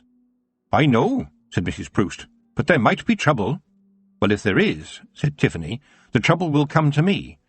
I am the chosen successor to Granny Weatherwax, and I think it could be time for a few little changes." "Well done," said Mrs. Proust. "That's the spirit." She looked at Geoffrey, who was engrossed in the display of naughty doggy-doos. And then and there she loomed close to him, put a clawed hand on his shoulder, and said to him, "So you want to be a witch, do you?" Geoffrey stood his ground well, and Tiffany was impressed. So was Mrs. Proust. "Well, mistress," he said, "I think I can help witches anyway." "Do you?" said Mrs. Proust with a glint in her eye. "We shall see, young man, won't we?" She turned back to Tiffany. "I am sure there will be some witches who will hate the idea," she said. "But it is your way, Tiffany, your time, and Esme Weatherwax was no fool. She could see the future coming." "We're staying in Ankh-Morpork until the dwarves have finished with Geoffrey's stick," Tiffany said. "Can we stop here? We might need to stay overnight." Mrs. Proust grinned. "Well, there is plenty of space in my spare room, and it would be good to have a chinwag while you are here." She looked at Geoffrey. "Have you been to the city before, young man?" "No, Mrs. Proust," he replied quietly. "We lived in the Shires, and my father was the only one to travel." "Well, then, my son Derek will show you around," Mrs. Proust said, sounding satisfied. She followed this up with a shout for the lad, and Derek, the sort of lad you wouldn't notice in a crowd of two, meaning that he shared very little in common with his mother's looks, came stumbling up the stairs from the workshop below. Ankh-Morpork, Tiffany thought, would definitely be an education. As the two lads left, Mrs. Proust said, "So how are things going with your young man then, Tiffany?" Tiffany sighed. Why were elderly witches so nosy? But then she thought, actually, all witches are nosy. It's part of what being a witch is. And she relaxed. At least Mrs. Proust wasn't trying to push her Derek at her again. "Well," she said, "I do like Preston, and he likes me. He's my best friend. But I'm not sure either of us are ready for, well, anything more. You see, he does a lot of wonderful work at the hospital, and we write to each other and even meet up sometimes." She paused. "I think we are married to our jobs." She swallowed, a lump suddenly appearing in her throat. "It's not that we don't want to be together. I mean, but—" The words trailed off, and Tiffany just looked totally miserable now. Mrs. Proust did her best to look sympathetic. "You're not the first witch to have that problem, my dear," she said, "nor will you be the last." Tiffany could feel the tears beginning. She said, "But why do I feel like this? I know a part of me does want to be with Preston, and it would make my family so happy, but I also want to be a witch, and I'm good at it. I know it's a terrible thing to say, but I measure myself against the other witches, and I know I'm better than most of them when it comes to witchcraft. I can't not do it." A tear threatened to trickle down her cheek. "Just like Preston can't not be a doctor," she finished sadly. "Oh, I understand all that," Mrs. Proust said, "but this is today. It's soon going to be tomorrow, and things can change. Things are changing, especially for you young people, when you both want to do different things. Just do the work you find in front of you and enjoy yourself. After all, you are both still young, so you still have options for the future. Just like my Derek." "But that's the difficulty," said Tiffany. "I don't really want options. I know what I want to do. I enjoy my work. I really do." This last word came out as a squeal. "I just wish Preston could be with me," she added quietly. "Not here in the city." "But you tell me he is training to be a doctor," said Mrs. Proust, "and he loves his work. You wouldn't want him to give that up for you, now would you? So don't worry so much. Think yourself lucky and don't run ahead of the world. There is a saying, don't push the river. Although, of course, in Ankh-Morpork you can push very hard," she added with a cackle. River, as a term, doesn't quite describe the sludge of the River Ankh in its course through the city, though it is, of course, a decent torrent up in Lanka. More encouragingly, she continued, "Maybe in a year or two your young man can be a doctor in the same place where you are a witch. I had my Mr. Proust. You can have your Preston. Just not yet." "When I go round the houses," Tiffany said quietly, "I also see how some of the marriages, well, they're not really—" That hung in the air. "There are happy marriages," Mrs. Proust said. "Think of your parents, maybe. Isn't that a happy marriage? Now let your Auntie Eunice give you some help. Go and see your boy and have a chat to him." She paused and added shrewdly, "He's not interested in anyone else, is he?" "Oh, no," said Tiffany. "He's working with the Igors." Uberwald servants, usually working as doctors or assistants to mad scientists, who believe a stitch in time saves a lot of bother later. They like to swap body parts from an early age, often within the same family, such that an Igor saying he's got his uncle's nose really means something. He's working with the Igors, and he said he didn't fancy the Igor girls because he likes a girl who stays the same shape every day. The Igorinas like to experiment. Geoffrey came back late with Derek, singing a song worthy of Nanny Ogg, but Tiffany got a good night's sleep, a rare treat, and then a breakfast of ham and eggs courtesy of Mrs. Proust. While Geoffrey and Derek still slept, Tiffany decided to go and visit Preston. Mrs. Proust's words had got her thinking. She headed for the Lady Sybil Hospital over in Goose Gate, but paused at the door, strangely uncertain. She hadn't told Preston she would be in the city. Would her visit be a good one, or... It was a free hospital, so there was a queue of people waiting, all hoping for the happy result of seeing a doctor before old Boney turned up with his scythe. It looked like nobody would be moving for some time, so Tiffany did something she knew she shouldn't. She stepped outside her body, leaving it standing demurely by the gates. It was an easy trick for a witch, but still dangerous, and she had no real reason to take the risk, except the Igor girls. They were beautiful, once you looked past the discreet stitches, anyway. She slid silently through the crowd, doing her best to ignore her first thoughts, second thoughts, and even her third thoughts, and drifted into the hospital itself, floating along the corridors until she found Preston. He was in his element, his gaze focused on a patient with a rather unsettling hole in the stomach. And when Preston looked at anything, it knew it was being looked at and was liable to stand up and salute.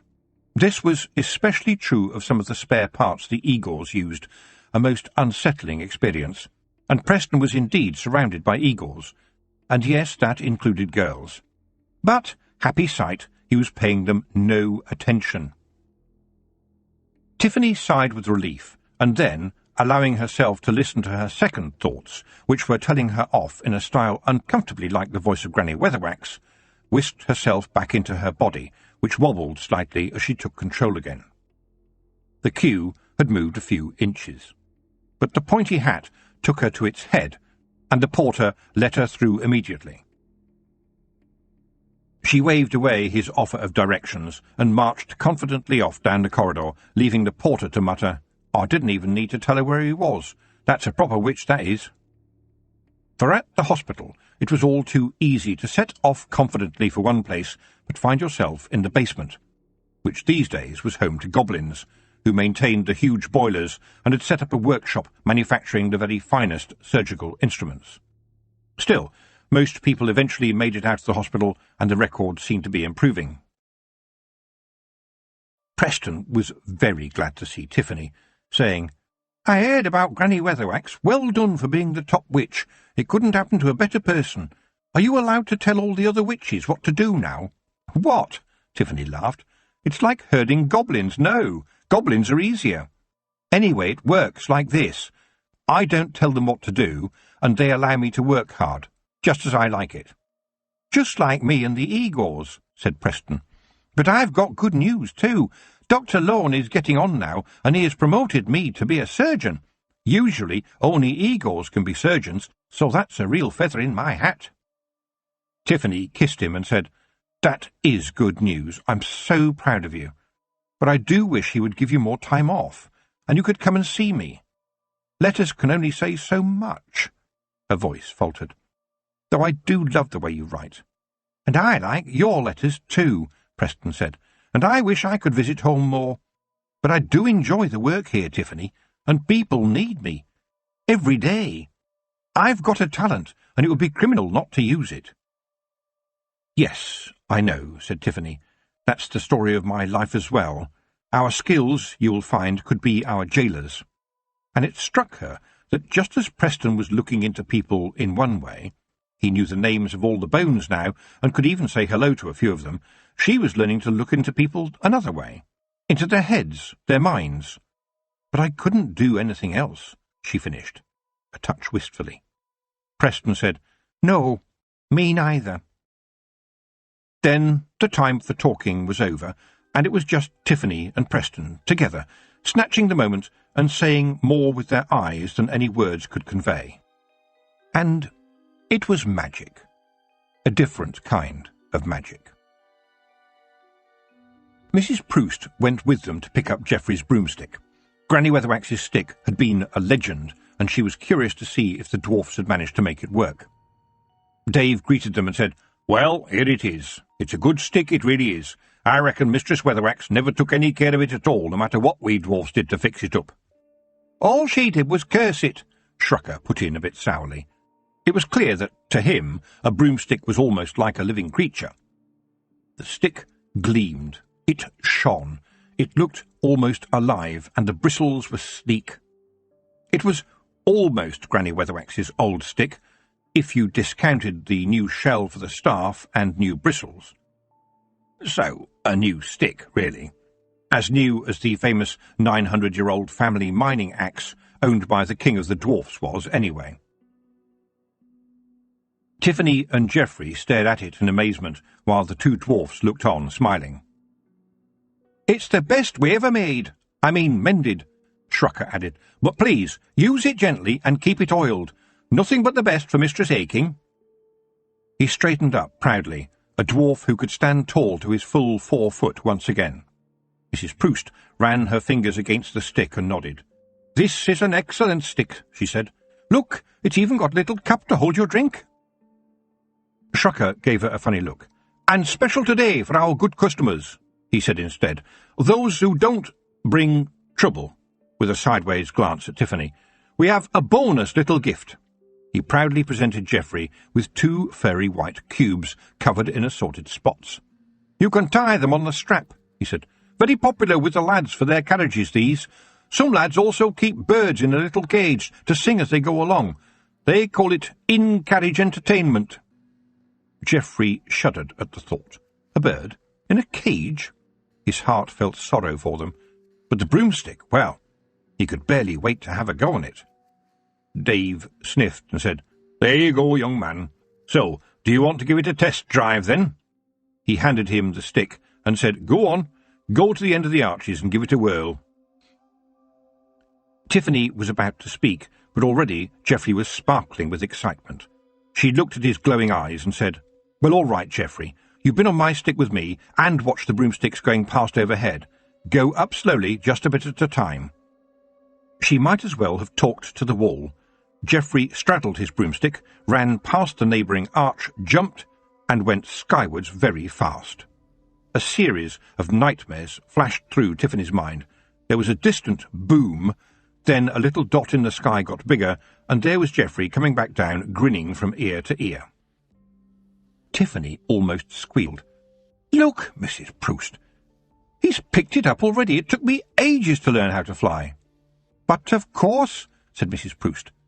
"That's this here technology." And Shrucker said, "Wow, he's a natural. Not even the goblins can do that." For Geoffrey had just looped the loop, then got off the stick, leaving it hovering a few feet above the cobbles. "How did you do that?" asked Tiffany, genuinely impressed. "I don't know," said Geoffrey. "Just a knack, I suppose."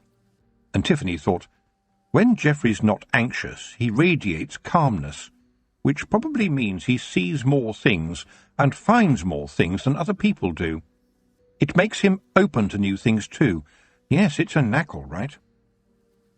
Waving a goodbye to the dwarfs and Mrs. Proust, Tiffany and Geoffrey took off together and floated back towards Lanka and the distant mountains, Geoffrey getting the feel of his stick immediately and disappearing into the sky ahead of Tiffany. She caught up with him just outside the outskirts of Ankh-Morpork. He was soaring and swooping at a ferocious speed. "You do know your trousers are smouldering, don't you?" she said with a laugh. Geoffrey patted the smoke away with a sudden anxiety that made the stick wobble, saying, "Please don't tell Nanny about this when we get back. She'll laugh at me." But after they had travelled back to Lanka, quite a bit faster than on the outward journey, and before she set off back to the chalk, Tiffany did, of course, tell Nanny Ogg, and the older witch did indeed laugh. "It was amazing, though," Tiffany said. "Flying seemed so natural to him." "Ha!" said Nanny. "Every man has a broomstick in the house, but they just don't often know how to use them." Chapter 12. An Elf Among the Feagles. There was thunder, and there was lightning. It was raining, and there was water everywhere, running down the chalk hills. The Queen screamed as she was thrown out of fairyland, her wings torn from her body, her blood staining her shoulders. A scream with a life of its own, which ended in a dew pond on the chalk, surprising a stoat on the prowl. And Tiffany Aching woke up. Her heart was thumping, a sudden chill making her shiver in the dark of the night. She looked over at the window. What had made her wake? Where was she needed? She sat up and reached wearily for her clothes.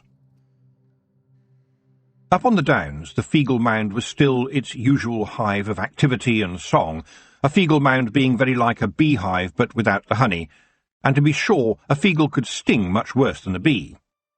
But when something was being celebrated, and they didn't need much to pick a reason for celebration, the Knack-Mack Feagles always made sure that it went on happily for a long time. A short time past midnight, however, the revels that night were interrupted by Big Yan, the Feagle night watchman, as he ran in from the storm raging outside. The Baron had given the Feagles their own land, and the promise that no sharp metal beyond a knife would go near them, but the Feagles lied all the time themselves, so liked to be ready with boot and heed and fist should any other liar come calling.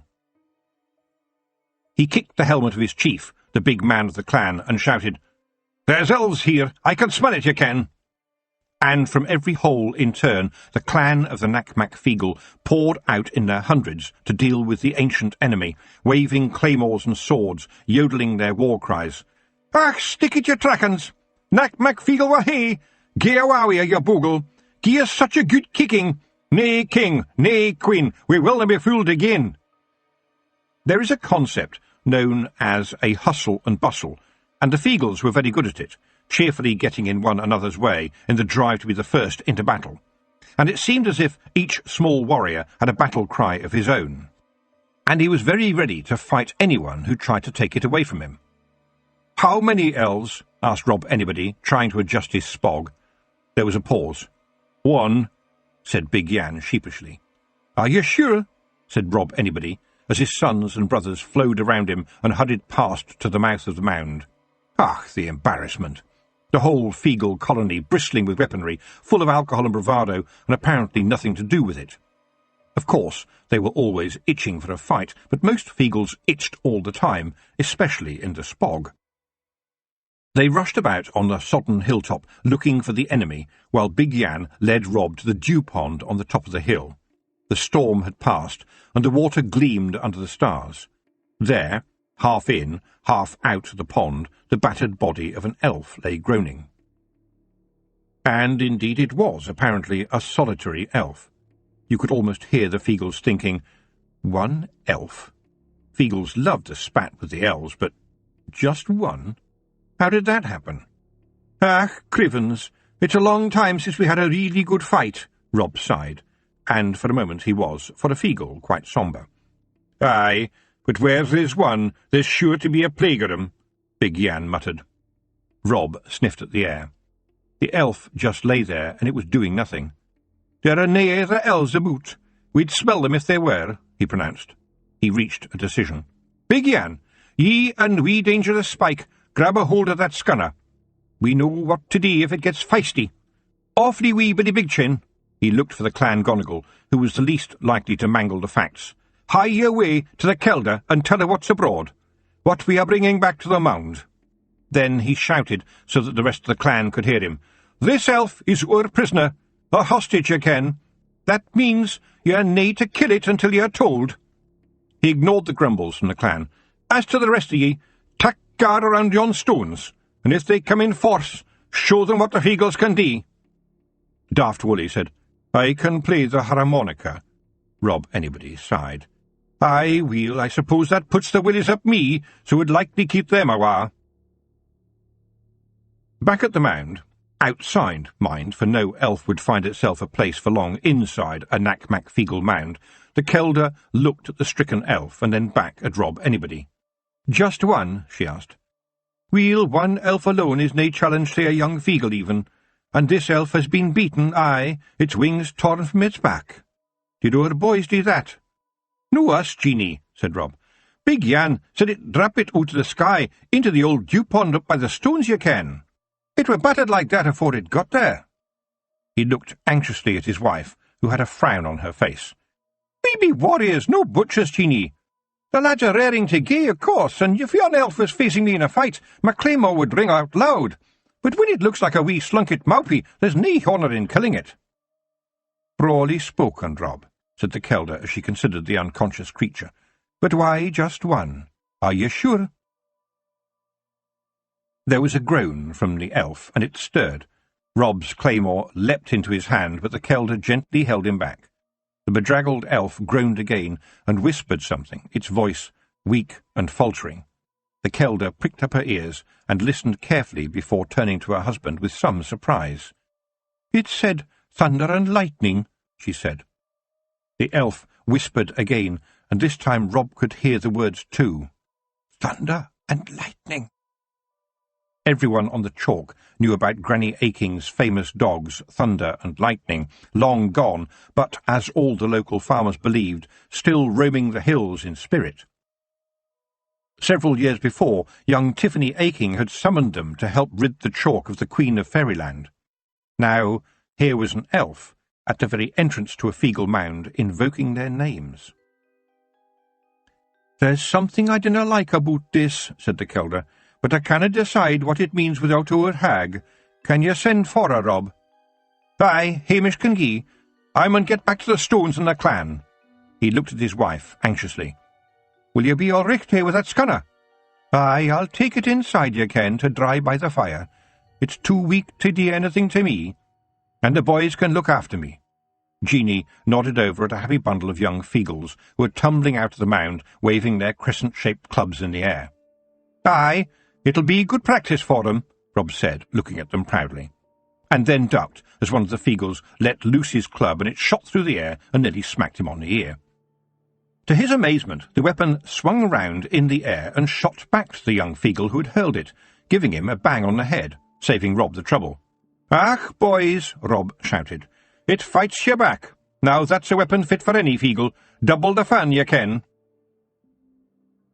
Tiffany had just begun to dress when there was a whistling sound outside, followed by the thump of something falling past, merrily breaking branches, and then a tapping on the window. She opened the window, and she could see a tangle of cotton and cloth down below, which, after a good kicking, fell away to reveal Hamish, the Feagle aviator. Hamish's trained buzzard Morag did the actual flying, of course. Mastering the art of flying wasn't a problem for Hamish. Landings were another matter. With the window open, it was suddenly very cold in the bedroom, and Tiffany sighed and said, "Yes, Hamish, now tell me what you need me for."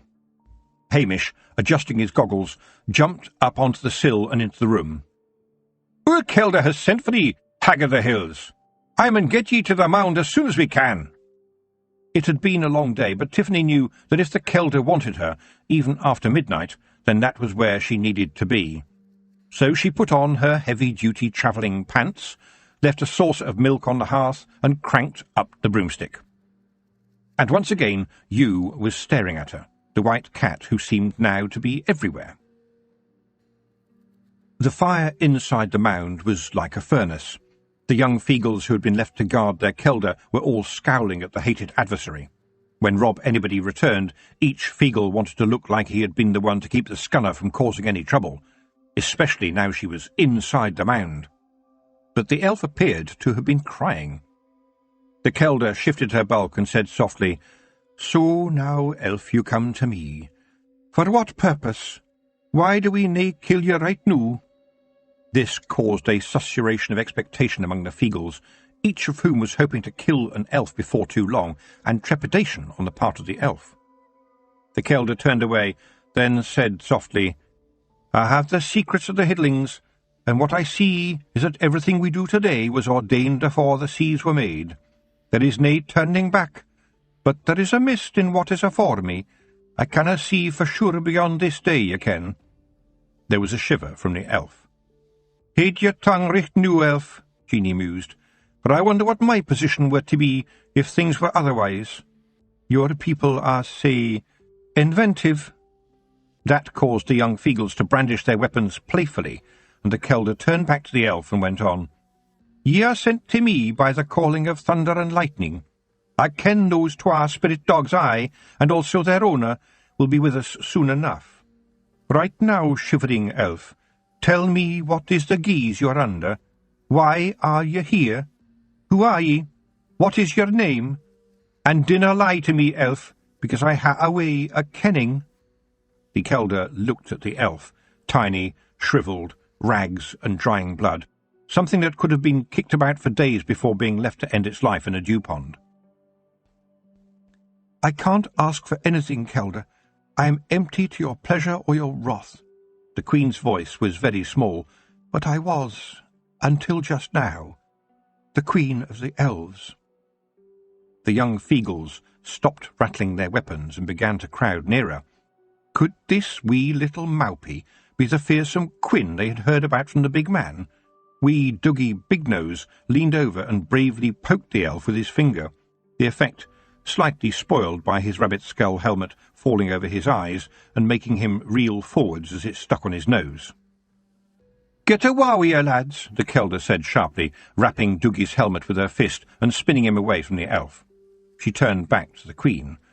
Dryly she said, "Then it appears you have had a misfortune, your Majesty, and I've a mind to mention that there appear to be many queens of the elves. I ask myself, which one do we have here? What I want is your name, madam. Be careful. If you should give me a name which isn't yours, your Majesty will find me somewhat acerbic." The elf said, "My name, Kelda, is Nightshade." The Kelda sent a sideways look to rob anybody that said, "What have we here? The real Quinn?" For she knew that although there were many leaders among the elves of Fairyland, there had always been only one king and queen. The king, of course, had gone away some years ago, creating a separate world just for himself and his pleasures, leaving the queen behind. And although it was rarely used, the queen did have a name of her own, a name known to the Feagles from their time in Fairyland, a name now to be passed from each Kelda to her successor, the name of Nightshade. Quietly she said, "We are the Knack-Mack Feagle, and we dinna bow down to queens." Rob Anybody was silent, but the sound of him whetting his claymore against the stone was a song, an invitation to death. Then he looked up, and his gaze was fearsome. "We are the Knack-Mack Feagle, the wee free men. Nae king, nae queen, nae laird, nae master, we willna be fooled again," he thundered. "Your life, elf, is on the edge of my blade." There was a scuffling noise behind him, and Tiffany crawled in, followed by Hamish, with more Feagles pushing around after them. "It's happy I am to see ye, Hag of the Hills," Jeanie said. "We have ourselves an elf. Tell us, what shall we do with it?" And at that word, elf, every weapon sang. Tiffany looked at the elf. It was in terrible shape, and she said, "We aren't the kind of people who kill those who are unarmed." Rob Anybody put up his hand. "Excuse me, mistress, but some of us do, or are." Nonplussed, Tiffany thought, "Well, I'm their big wee hag, and the Kelda has asked for my help." And then, despite its bedraggled state, she recognised the Feagle's captive. After all, how could she have forgotten?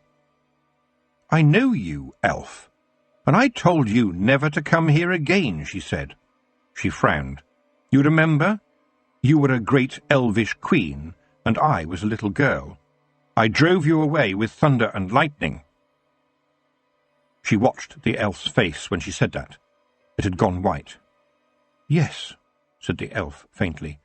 "We came raiding into your world. But this was before the time of iron." Her face twisted with fear, and Tiffany sensed a change in the world, a feeling that she stood between two courses of action, and what she did next would matter. This, she realised, was what she had suspected was coming her way, what Jeanie had warned her about. A witch is always on the edge, between the light and the dark, good and bad, making choices every day, judging all the time.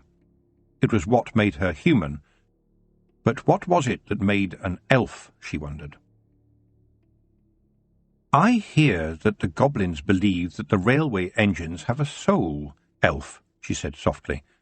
"Tell me, what kind of soul have you? Do you run along your own elvish rails, with no time or place for turning?" She looked at the Kelda and said, "Granny Aching told me to feed them that was starving, and clothe them as is naked, and help the pitiful. Well, this elf has come to my turf, starving, naked, pitiful. Do you see?" The Kelda's eyebrows rose. "Yon creature is an elf. It has nae care for ye. It has nae care for anyone. It doesn't even care for other elves." "You think, then, there is no such animal as a good elf?" "You think there is such a thing as a good elf?" "No, but I am suggesting that there is a possibility that there might be one." Tiffany turned to the cowering elf. "You are no queen now. Do you have a name?" "Nightshade, my lady." "Aye," said the Kelda. "A poison." "A word," said Tiffany sharply. "Well, yon word has been kicked out as if life was nae more than a game of chess. And now it turns to the lassie she tried to destroy years ago," the Kelda said. "She had been beaten very severely, but here she comes to your steading, asking ye for sanctuary." There was a gleam in her eye as she said, "What now, Tiffan? It's up to ye. Only ye can decide. This elf nearly killed ye afore, and yet ye want to help her." The Kelder's face looked grave. "Fairies are nae to be trusted. We Macfeagle ken that. But ye are the girl who made the wintersmith mind his manners. Don't fret for the Queen, but through her footsteps there may be a war." Tiffany bent down to the shrunken, quivering elf. Face to face with her, she quietly said, "Last time we met, Nightshade, I was a small girl, hardly capable of any magic whatsoever." She pushed her face closer. "How much better at magic am I now? I am the successor of Granny Weatherwax, aye, and you elves were right to fear her name. And now you might say that the life of elves is hanging on you. And if you let me down, I'll send you back to the Feagles. They have no love for elves." The Kelder caught her eye, and Tiffany said, "Does that sit well with you, Kelder?" "Och, weel," said the Kelder, "somebody had to taste the first snail." "Yes," said Tiffany, "and goblins were treated as nobodies until somebody gave a thought to them. Give the Lady Nightshade no reason to hate you, but if she breaks the rules, then I promise you, and you ken well a promise from the Hag of the Hills is a serious business indeed, that will be the end of it." Feagle eyes were still watching Nightshade with unabashed loathing. It seemed to Tiffany that the air between them and the elf was humming with hatred in both directions. Rob Anybody said, "You, elf, you know that your kind will nae trick us again, and so it is for the sake of Mistress Aching that we are letting you live.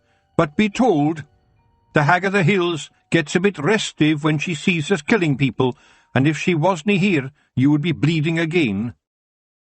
There was a chorus of threats from the Feagles. It was clear that if they had their preference, Nightshade would be a damp little piece of flesh on the floor by now.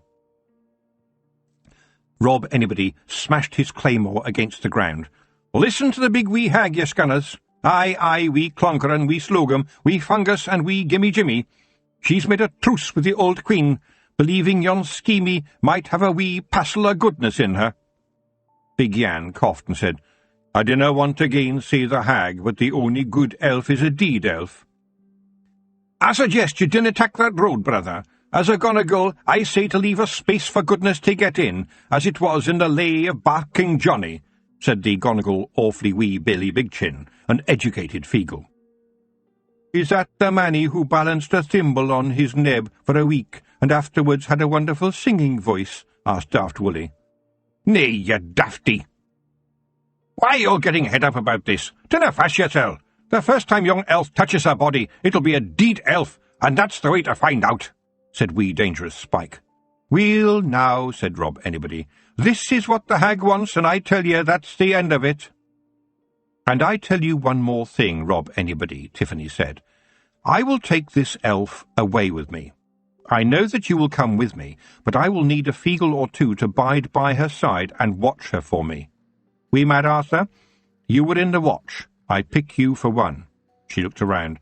"And ye, Big Yan, don't let this little elf get the better of ye. I want to say to you both, this elf is a captive, and captives have to be looked after. As a constable, you, Wee Mad Arthur, know that people don't fall down wells unless they've been pushed. I suggest you think about this. And generally speaking, they don't often fall downstairs either unless they've been pushed. There are to be no little things like, 'Ach, weel, we let her out for a walk and she ran away and was knocked over by a rampaging stoat,' or 'She died resisting arrest by 15 Feagles.' No great swarm of bees to sting her a lot, no great big bird dropping her in a pond, no great big wind which comes out of nowhere and blows everything away. No, she fell down a rabbit hole and no one ever saw her again." She looked around sternly. "I am the Hag of the Hills, and I will know how it happened. And then there would be a reckoning. Do you understand me?" "Oh, whaley, whaley, there's to be a reckoning," Daft Woolly moaned, and there was an embarrassed shuffling of feet as the Feagles reconsidered their plans. Big Yan absent-mindedly poked his finger up his nose and closely examined what he found there before stuffing it into his spog for later inspection. "Right, well, that's settled then," said Tiffany. but I will not abide troublesome elves coming onto my turf, gentlemen. Chapter 13. Mischief and Worse. The elves liked being troublesome. When elves come, they hunt with stealth. There are little changes in the world, at first just mischief, as in the cellar in the Baron's Arms, where something had happened to the beer. No matter how often or how thoroughly John Parsley cleaned and changed spigots and barrels, the beer was suddenly full of floaties, barrel gushies, skunkies and the like, and the publican was tearing out his hair, of which he had little enough to start with. And then in the bar someone said, "It's the elves again, it's their sort of joke." "Well, it doesn't make me laugh," said Thomas Greengrass, while John Parsley was almost crying. And, as happens in a pub, everyone else joined in, and there was talk of elves, but no one believed it, though later, at home, more than one new horseshoe was suddenly nailed up on the doorframe.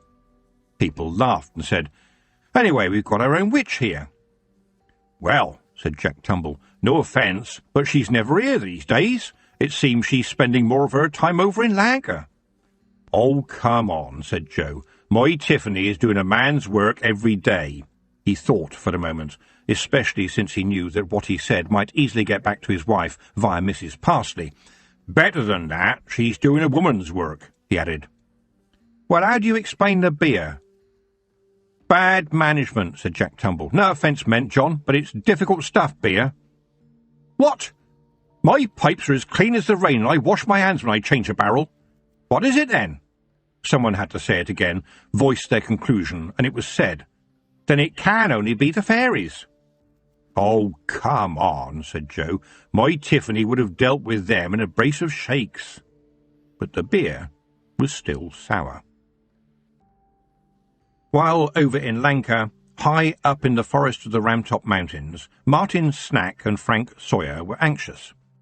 They had trudged for days from the last town, Hot Dang, to get this far, and had left the main cart track hours before. Their empty stomachs and the late afternoon shadows were hurrying them up, but it was hard going along the faint tracks on the steep hillside. If they didn't find the logging camp soon, this was likely to be their second night without shelter. They had heard wolves howling in the distance the night before, and now, as the temperature dropped, it began to snow. "I reckon as we're lost, Frank," said Martin anxiously. But Frank was listening carefully, and now he heard a roaring sound in the distance. "This way," he said confidently. And indeed, within no more than another 5 minutes, they were close enough to hear the sound of people talking, and soon after the aroma of something cooking, which seemed a good sign. Then, in a break between trees, they could see the camp. There were a number of large, hairy men moving about, while others sat on tree stumps, and one was stirring something bubbling over on an almost red-hot portable stove. As the boys emerged from the trees, the men looked up. One or two laid a hand on their large and serviceable axes, which were never far from their sides, and then relaxed when they saw how young the boys were. An elderly lumberjack in a big check jacket with a fur-lined hood, the kind of man that you wouldn't talk to unless you heard him talk first, walked over to meet them. "What are you lads doing here? What do you want?" He eyed them up. Frank, small and wiry but strong-looking, and Martin, more muscular but shuffling his feet awkwardly behind his friend, as is often the way of a lad with muscles but not much else, who might feel uncomfortable when asked something more demanding than his name. Frank said, "We need a job, sir. I'm Frank, and this is Martin, and we want to work on the flumes." The old boy gave them an assessing look, then held out an enormous calloused hand. "My name's Slack, Mr. Slack to you too. So, the flumes, is it? What do you know about flume herding, then?" "Not a lot," said Frank, "but my grandfather was on the flumes, and he said it was a good life." He paused. "We hear there's good money to be had," he added optimistically. The problem for lumberjacks working this high up in the mountains was the distance from the remote camps to the main cart track. It was just not practical to have the huge, heavy logs dragged out of the forest by horse, and the solution was to send the logs down the mountain on a fast-running flume of water to the depot in the downs below. From there, the logs could be transported to the towns and cities by mule cart. It was a wonderful idea, and once the first flume got going, the idea spread. The men who became flume herders lived in little sheds perched precariously on ledges dangerously close to turning points in the flumes, and they needed strength to be able to deal with blockages as several tons of wood came hurtling down the surging water towards them. There was no shortage of young men who would head to the mountains, determined to ride the flumes, if only to say they had done it. Some, of course, never got the chance to say anything to anyone ever again after an early mistake on the logs, but every camp had an Igor, so some parts of them might very well get a second chance. And occasionally you might meet a really old flume herder who had been doing it for a long time, and might indeed be sporting a young man's arms on his wiry old body. "The flumes don't like babies," Mr. Slack said. "It's a man's job and no mistake. I see you've got muscles, both of you, but I don't care about that. There are lots of boys like you with muscles. What we need is boys with muscles in their heads. You never know what the flumes will do to you on a renegade turn." He frowned at them. "Do you know young Jack Abbott? Young lumberjack who lives down the mountain with his good mother and young sister? Near as anything chopped his own foot off just a week or so ago. Only just getting better, and that thanks to some lass with a squint who the witches sent on up to help. Think on that, lads, if you think we can take risks up here. Flume herding is a lot more dangerous than lumberjacking." The boys looked downcast. "And it's magic wood, some of this up here," Slack continued, "for the wizards. That's why they need us, lads. Can't take it on trains, even once it's down in the depot." "You all right with that? Magic can do funny stuff to some of the men up here." He pointed at the snowy trees surrounding them and said, "These aren't your ordinary pines, these are predictive pines. They know the future. Though dang me if I know why or how. What good is knowing the future for a pine tree? It can predict when it is going to be cut down, but you still do cut them down. Not like it can get away now, ha! But if you touch one and it likes you, you'll see what is about to happen. So, lads, you still interested?" Martin wasn't the kind to talk much, but he said very simply, "I just need the money, boss, and the grub, of course." "Oh, it's good money, and you can buy all sorts and get it sent up here," said Mr. Slack. He dug into a pocket of his checked jacket and pulled out a well-thumbed book. "Bigger Woods Catalogue. We all swear by it. You can get anything you want." Frank peered at the catalogue, at its cover. "Says here you can get a bride," he said in wonder. "Comes by train?" "Well, there ain't no train gets up here, no iron near this wood. Nearest railhead's down at Hot Dang, near enough. And that there brides is a new offer, just in time for you lads. It says that you can get a young lady. Lots of fancy girls looking for men. Find yourself one, and on what you can make up here, she can have a proper indoor privy and no messing, and all the clothes she wants. That's how good the money is." He paused and stuffed the catalogue back into his pocket, then added, "Women's clothes are wonderful, don't you think? Only the other day I met a man who said he travelled in ladies' lingerie." "Are you sure he was all right?" Martin asked Mr. Slack, a bit dubiously. He had heard talk of one very remote camp where the tough, strong lumberjacks apparently chose to dress in women's clothing as they sang songs about their big choppers, but he hadn't believed it. Until now, anyway. The lumberjack ignored his question. "Well, Martin, you are a fine boy, aren't you?" he said, then turned to Frank. "You, lad, why do you want to take your chances up here?" "Well, Mr. Slack, I was going out with this girl, but there was this other lad, you know." He hesitated. Mr. Slack held a hand in front of his face. "Don't tell me anything more, kid. These hills are full of people who really wanted to be somewhere else, and it sounds like you might fancy taking a look at bigger woods then, once you've got some money in your pocket. Well, you two seem strong enough. Just sign up and we'll say no more. You can start in the morning, and then we'll see. If you ain't stupid, they'll come away with good wages, and if you go messing about around the flumes, I'll give your dear old mothers your wages, so she'll have enough to bury you with." He spat on his thumb, and man and boys made the thumb bargain so common amongst men of the world. "And I'll tell you what's going to happen to you in the next 30 minutes, Mr. Slack said, with a wide grin. "You'll be over where the logs go into the flumes watching and learning. And I don't need no predictive pine to tell me that." He laughed and patted the nearest pine. But as his fingers touched the bark, his jaw dropped open and his hood fell back from a face frozen with fear. "Lads," he stammered. And that in itself was terrifying, that a man so grizzled should have such a thing as a stammer in his voice. "Get out of here, now! Get down the mountain! We've got a fight coming our way in about 5 minutes, and I need only men who know what to do with an axe up here." And he turned and ran into the camp, shouting to the lumberjacks. Martin and Frank looked at each other shocked, and then Frank reached out tentatively and poked a finger onto the tree. A sudden flash of images shot into his mind. Gloriously colourful creatures in velvet and feathers, their bodies painted with woad, came tumbling down out of the trees, but there was nothing glorious about the pain and death they were bringing with them.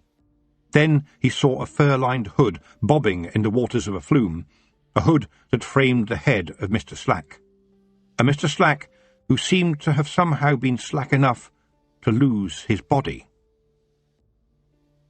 The two boys stumbled through the lumberjacks, heading for the trees, for the snowy ground that offered a chance of escape.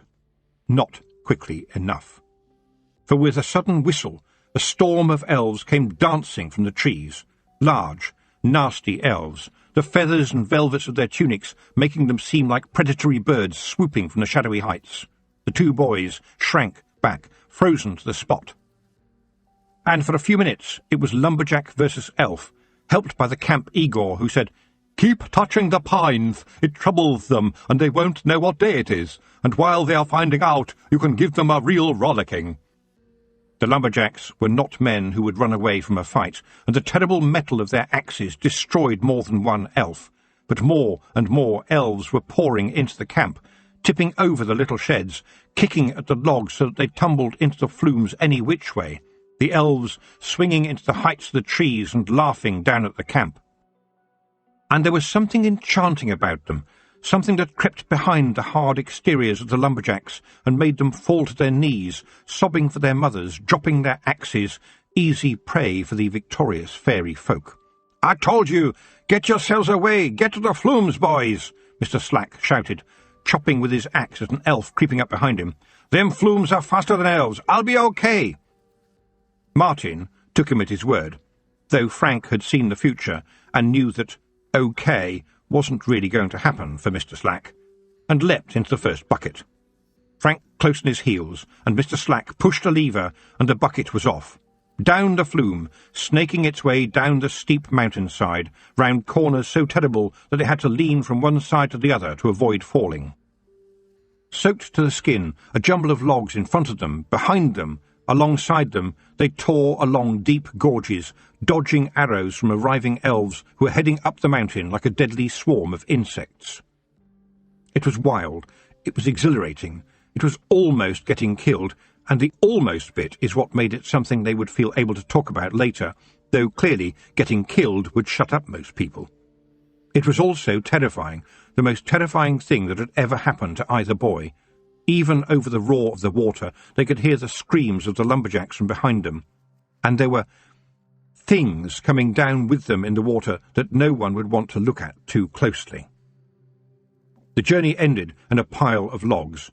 The depot had many men, big strong men with metal in their hands, angry at the damage to the timber, and as they gathered to march up the mountain, there were laughs and shrieks from above, and then silence. The elves had gone. The miller of Stank. You might think that a name like Stank would put people off, but in fact the mountain village of Stank had once been a very popular place for tourists. They liked to send messages home saying, "We're stinking in Stank," and go home with presents for their loved ones, like tunics with, "I've been to Stank and all I've brought home is this stinking tunic," written on them. Alas for them, with the coming of the railways, or, in the case of Stank, the not coming of the railways, tourists began to go elsewhere, and Stank was now gradually disappearing into the mud, surviving mostly by taking in washing. The miller of Stank was a pious man, and the mill itself was complicated, with wheels turning all the time in various directions. His nightmare, which he hoped never to see, would be a day when the mill broke down and all those complicated wheels spun off everywhere. But while they kept on turning, well, the miller was a happy man, for after all, everybody needed bread. Then, one night, the elves came, and, oh, they started to interfere with his flour, making holes in the sacks and dropping an ant-hill into the grain, laughing at him. But they had made a big mistake. The miller prayed to Om, but as he got no answer, or rather, he got the answer in his head that he wanted Om to give him, he let the elves have it. And as the complicated wheels roared into action, they were surrounded by metal, wonderful metal, cold metal, all turning like clockwork. And the miller locked all the doors so they couldn't get out. He could hear the screams all night, and when his friends then asked him how he could have done that, he just said, "Well, the mills of Stank grind slow, yet they grind 'em exceeding small." Down in the village of Slippery Hollow, old Mother Griggs woke up with her hair in a terrible tangle and a bed full of thistles tearing into her aged skin, while an elf laughed in glee as its mount, a young heifer, collapsed to her knees, exhausted from the night-time revels. And an old crabbed trader in Slice pushed his cart, his only means of survival, into the market square, singing, "A cabbage a day keeps the goblins away, and an onion a day makes the elves ah! And at the foot of the ramtops, a young maiden by the name of Elsie was tickled under the chin by a flower, and suddenly loosed the hand of her little sister, letting the little girl wander into the river, while Elsie gazed lovingly into the eyes of her father's donkey, as an unwary traveller skipped deeper and deeper into the woods, dancing to elven music that would never stop, the elves gambling along beside him, laughing at his distress. And Herne the Hunted, god of the small and fairy, those destined to be eaten, crawled under a bush and hid as 3 elves discovered the gory fun they could have with a family of young rabbits. Chapter 14. A Tale of 2 Queens. Tiffany took Nightshade, a very small, pathetic creature right now, back to her father's farm with her, tucking her under her cloak for the journey, and then settling her and the Feagles into one of the old-fashioned hay barns. "It's clean and warm here," she said, "with no metal, and I will bring you some food." She looked sternly at the Feagles. They had a hungry look to them. There was an elf all by itself. What could they do with it? "Rob, we met Arthur, Big Yan," she said. "I'm just going to get a lotion for Nightshade to help heal her wounds, and I do not want you to touch her while I am gone. Is that clear?" "Oh, aye, mistress," said Rob cheerfully. "Get yourself offski and leave yon scunner wi' us." He glared at Nightshade. "If yon elf gies any trouble, ye ken, we have your weapons." He shook his claymore in a fashion that clearly showed that he was itching to take it out to play. Tiffany turned back to Nightshade. "I am the Hag of the Hills," she said, "and these Feagles will do my bidding. But they do not like you and your kind, so I suggest you mend your manners, madam, and play the game, or there will be a reckoning." And then, indeed, she was offski, but it was a very rapid offski, as she trusted the elf very little and the Feagles even less. When Tiffany got back, Nightshade took the healing ointment, and it seemed as if with each smooth stroke the little elf blossomed, becoming more and more beautiful. There was a sparkle about her, and it was like a syrup that covered everything. It shouted, "Am I not beautiful? Am I not clever? I am the Queen of Queens." Then it seemed to Tiffany that her sense of self was being changed, but she had been waiting for it, and she thought, "I'm not having that, my friend." She said, "You will not try your elvish wiles on me, madam." But still she felt the elves' magic reaching out for her like the creep of a sunrise. She screamed, "You will not put your glamour on me, elf!" And the words of the shepherd's count that Granny Aching had used were in her mind. "Yan Tan Tetherer, she chanted, over and over, the singing of the words helping her mind become her own again. It worked. Nightshade began to tone herself down, and now she looked like a farm girl, a dairymaid. She had conjured up a dairymaid's dress for herself, though one that no real dairymaid would ever wear, given that it was adorned with little ribbons and bows, a dainty little slipper-clad foot peeking out from beneath the hem. As a pretty straw bonnet took shape, Tiffany recoiled. The elf had summoned up an echo of the costume she knew very well, one worn by a China shepherdess she had once given to her granny. And as she remembered Granny Aching, she became incredibly angry. How dare this elf try this on her, here, on her very turf? I demand, Nightshade tried, and then she saw Tiffany's expression. I would hope. A country girl. The elvish has begun to leave the building, Tiffany thought with delight. But she still folded her arms and glared at the elf. I've helped you, she said, but I am also busy helping other people, people who would have a better life if you weren't here. She narrowed her eyes. Especially if your people cause mischief. Do things like spoiling our beer. Yes, I know about that, and I know you, elf, and I know what you want. You want your kingdom back, don't you, Nightshade? There was a growl from the assembled Feagles, and Big Yan said hopefully, Can we nae throw it back there, mistress? Aye, said Rob. Be rid of yon pest. Well, Rob, said Tiffany, I am sorry to tell ye there are some folks who think Feagles are a pest. Big Yan went silent, then said slowly, Weel, we may be pests, ye ken, but a pure bairn has nae reason to dread Feagles. He rose to his full height of 7 inches. Big Yan was very tall for a Feagle, with the scars on his forehead, typical of the taller-than-average, who can find doorways somewhat challenging, and loomed over the elf from the rafters. Tiffany ignored him, turning back to Nightshade. Am I right? She demanded. You want to return to Fairyland? What do you say? Cunning flickered across Nightshade's sharp little face. We are like bees, she said at last. The queen has all the power until she gets older, and then a new queen kills her to take the hive. A wave of anger was suddenly visible. Peas Blossom, she hissed. He does not believe that the world has changed. It was he who threw me from my people. A contemptuous sneer crossed her lips. He, who is so powerful he can spoil beer, when we could once destroy worlds. I could give you some help with your little friend, Peas Blossom, Tiffany said slowly. I would settle for you as Queen of the Elves again, if you could make all the elves go back once more to their own land and stay there. But if you and your race should come here for the purpose of making humans your slaves, well, you may think you have seen me angry, but then you will know the real meaning of the word rage.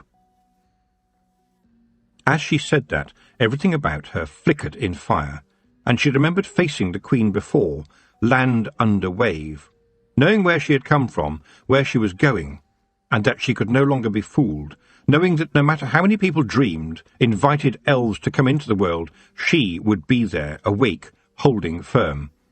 If you break your vow, the last things you will see are thunder and lightning, she threatened. Thunder and lightning in your head, and you will die of the thunder. That is a promise, elf. From the look of terror that flickered across Nightshade's face, Tiffany knew that the elf understood. She brought Nightshade some porridge in the morning. The elf looked up at Tiffany as she took the bowl and said, You could have killed me yesterday. I'd have killed me. Why didn't you? You know I am an elf, and we are merciless. Yes, said Tiffany, but we are human, and we do know mercy. I also know I'm a witch, and I'm doing my job. You are clever, Tiffany Aching, the little girl I almost killed on the hill when the thunder and lightning became solid and hurtful, all teeth and bite. Nightshade was puzzled. What am I now but a ragged pauper? Friendless, but you, one girl, you took me in when you had no reason to. I did have a reason, said Tiffany. I'm a witch, and I thought it possible. She sat down on a milk churn and said, You must understand that elves are seen as vindictive, callous, spiteful, untrustworthy, self-centred, undeserving, unwelcome nuisances. And that's being nice. I've heard much worse language used about them, especially from people whose children have been taken away, I can tell you. But nothing stays the same. Our world, our iron, your court, your glamour. Did you know, Nightshade, that in Ankh-Morpork goblins have jobs and are considered to be useful members of the community? What? Said the Queen. Goblins? But you humans hate goblins and their stink. I thought the one we captured was lying. Well, maybe they do stink a bit, but so do their masters, because for some of them a stink is money, said Tiffany. And a goblin who can repair a locomotive can stink as much as he likes. What do you elves have to offer us? You are just folklore now. You've missed the train, in fact, and you have only mischief left and silly tricks. I could kill you with a thought, said Nightshade with a sly look. Oh dear, said Tiffany, holding up a hand to halt the Feagles, each of whom wanted to be the one to get the first fist in. I hope you don't do so. It would be your last. She looked at the elf, whose sharp little face was quivering with upset as she found herself surrounded by those she did not understand. Oh, please don't cry. An elf who has been a queen, an elf who wants to be a queen again, surely shouldn't cry. A queen shouldn't, but I am a remnant of a queen lost in the wilderness. No, you are in a hay barn. Do you understand the meaning of manual labour, lady? Nightshade looked puzzled. No? What does it mean? It means earning a living by working. How are you with a shovel? I don't know. What is a shovel? Oh dear, said Tiffany again. Look, you can stay here until you are better, but you must work hard at something. You could try. A boot bounced off the ground beside her, one of her father's, a hole at the toe, and another trying out of sympathy to join in at the heel. "I cannae abide boots on my feet, ye ken," said wee Mad Arthur, "but if ye recall, I was raised by shoemakers, and they told me a tale of the elves. Yon scunner ye ha there might ha' talent for it, ye ken." Nightshade turned the boot gingerly over in her hands. "What is this?" she said. "A boot," said Tiffany. "And you'll get one reet noo up your backside if I ha' anything to do with it," Big Yan growled. Tiffany took the boot from the elf and put it down. "We'll talk later, Nightshade," she said. "Thank you for your suggestion, wee Mad Arthur, and yes, I do know the story." It had been in the Good Child's Book of Fairy Tales, and told how two little elves secretly helped a poor shoemaker, but sadly experience had taught Tiffany that a lot of what was in that book bore no relation whatsoever to the real fairyland. But I think that it is just that, a story. "Well, I told you, wee Mad Arthur, you shouldn't have listened to that load of old cobblers," said Rob. It was a day of old sheets and old boots and make do and mend.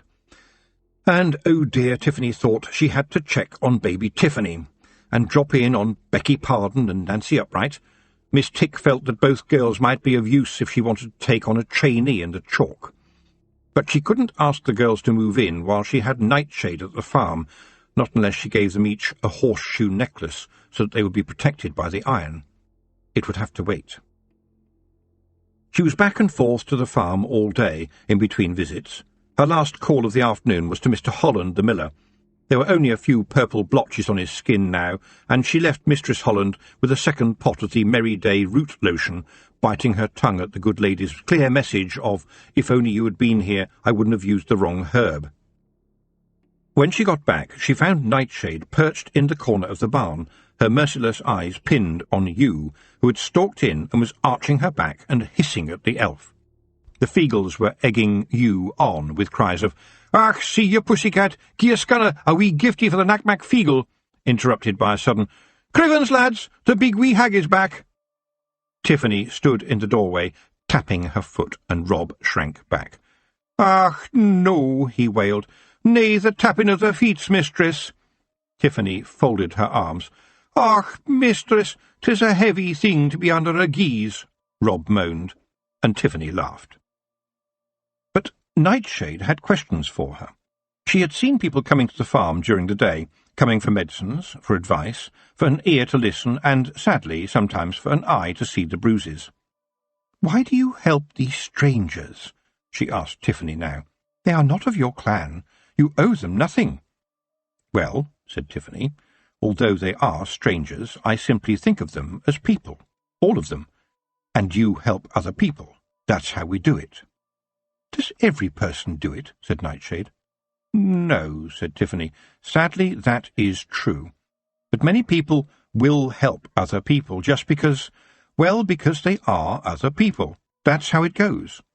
Do you elves not understand this?" "Shall we say that I am trying to learn?" said Nightshade. "And what do you find?" said Tiffany, smiling. "You become a kind of servant." Nightshade sniffed, her delicate nose wrinkling.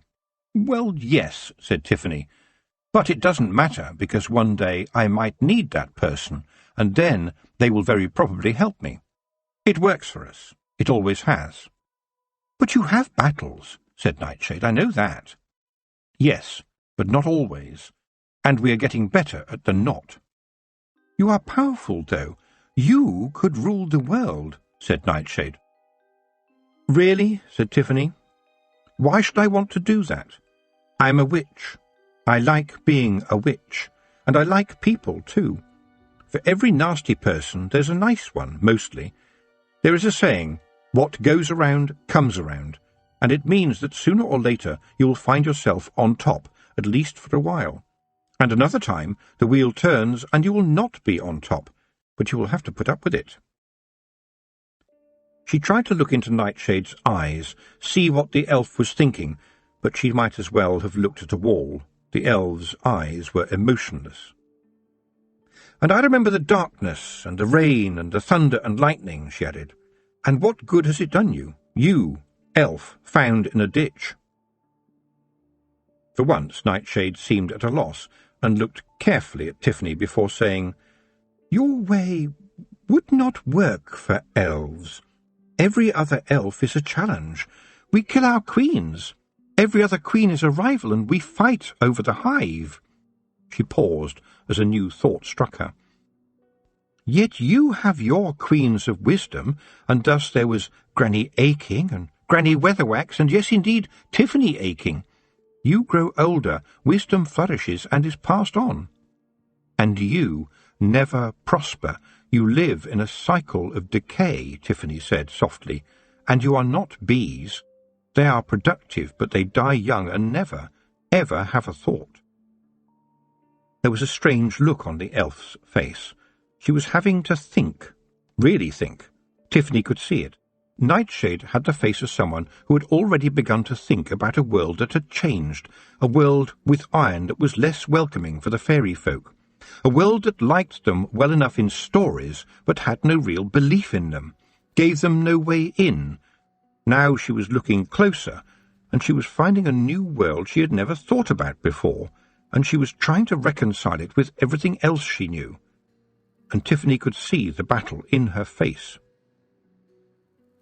Over in Lanka, Queen Magrat had heard about the trouble up in the Ramtops, the attack on the lumberjacks, the deaths and the lost timber. Elves, she thought. They'd seen them off last time, but it hadn't been easy, and it had been a long time since she'd posted guards, well, Sean Og anyway, up by the circle of stones known as the Dancers, or made sure the castle had plenty of horseshoes to hand. She knew how the memory plays tricks, and the old stories had power, and everyone forgot how terrific really means brings terror. Her people would only remember that the elves sang beautifully. They would have forgotten what their song was about. Magrat was not only a queen but also a witch, of course, and although she was mostly a queen these days, the witch part of her knew that the balance was off, that Granny Weatherwax had left a void behind her, and no matter how hard Tiffany Aching was working to fill it, and that nice back-house boy she now had, Granny Weatherwax was a hard act to follow. She had held the barrier, held it firm. And if the barrier was no longer strong, Magrat shivered. Anyone who had ever met elven kind knew that terror was absolutely the right response, the only response. For the elves were a plague that could spread rapidly, destroying and harming and hurting and poisoning all they touched. She wanted no elves in Lanka. That evening, Queen Magrat went to her garderobe and took out her beloved broomstick, sat on it and very carefully tried a lift, and, slightly against her expectations, it took off gently, rising slowly over the castle. She flew around happily for some minutes and told herself, "It's true. Once a witch, always a witch." Being a dutiful wife, when she wanted to be, she mentioned her intentions to her husband late that evening, and to her surprise, King Verence said, "Back on the old broomstick, my love. Very glad to hear it. I've seen your face when a witch flies by. No man can keep a bird in chains." Magrat smiled and said, "I don't feel like a bird in a cage, my dear, but now we don't have Granny, I feel I must help." "Well done," said Verence. "We're all coming to terms with what's happening, but I'm sure Mistress Aching will follow in Granny's footsteps." "It isn't like that," said Queen Magrat. "I think she's walking in her own footsteps." She sighed. "But there are elves afoot," she said, "and I believe Tiffany will be at Granny's cottage, no, her cottage, later today, so I must go and see her, offer my support." Her husband shivered at the mention of elves. "Of course," Magrat continued firmly, "I also intend to be a good role model for our children. Young Esme is growing up fast, and I want her to see that there's more to being a queen than waving hellos.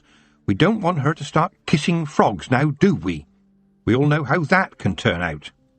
Most princesses never try to kiss toads, however, which had been a source of sadness to the Feagles' toad lawyer for many years. She turned at the door and tossed her husband a baby sling. "I am quite sure," she said sweetly, "that you can look after our children very well indeed on your own for a little while." Verence smiled weakly. Magrat made a face that only a witch would see.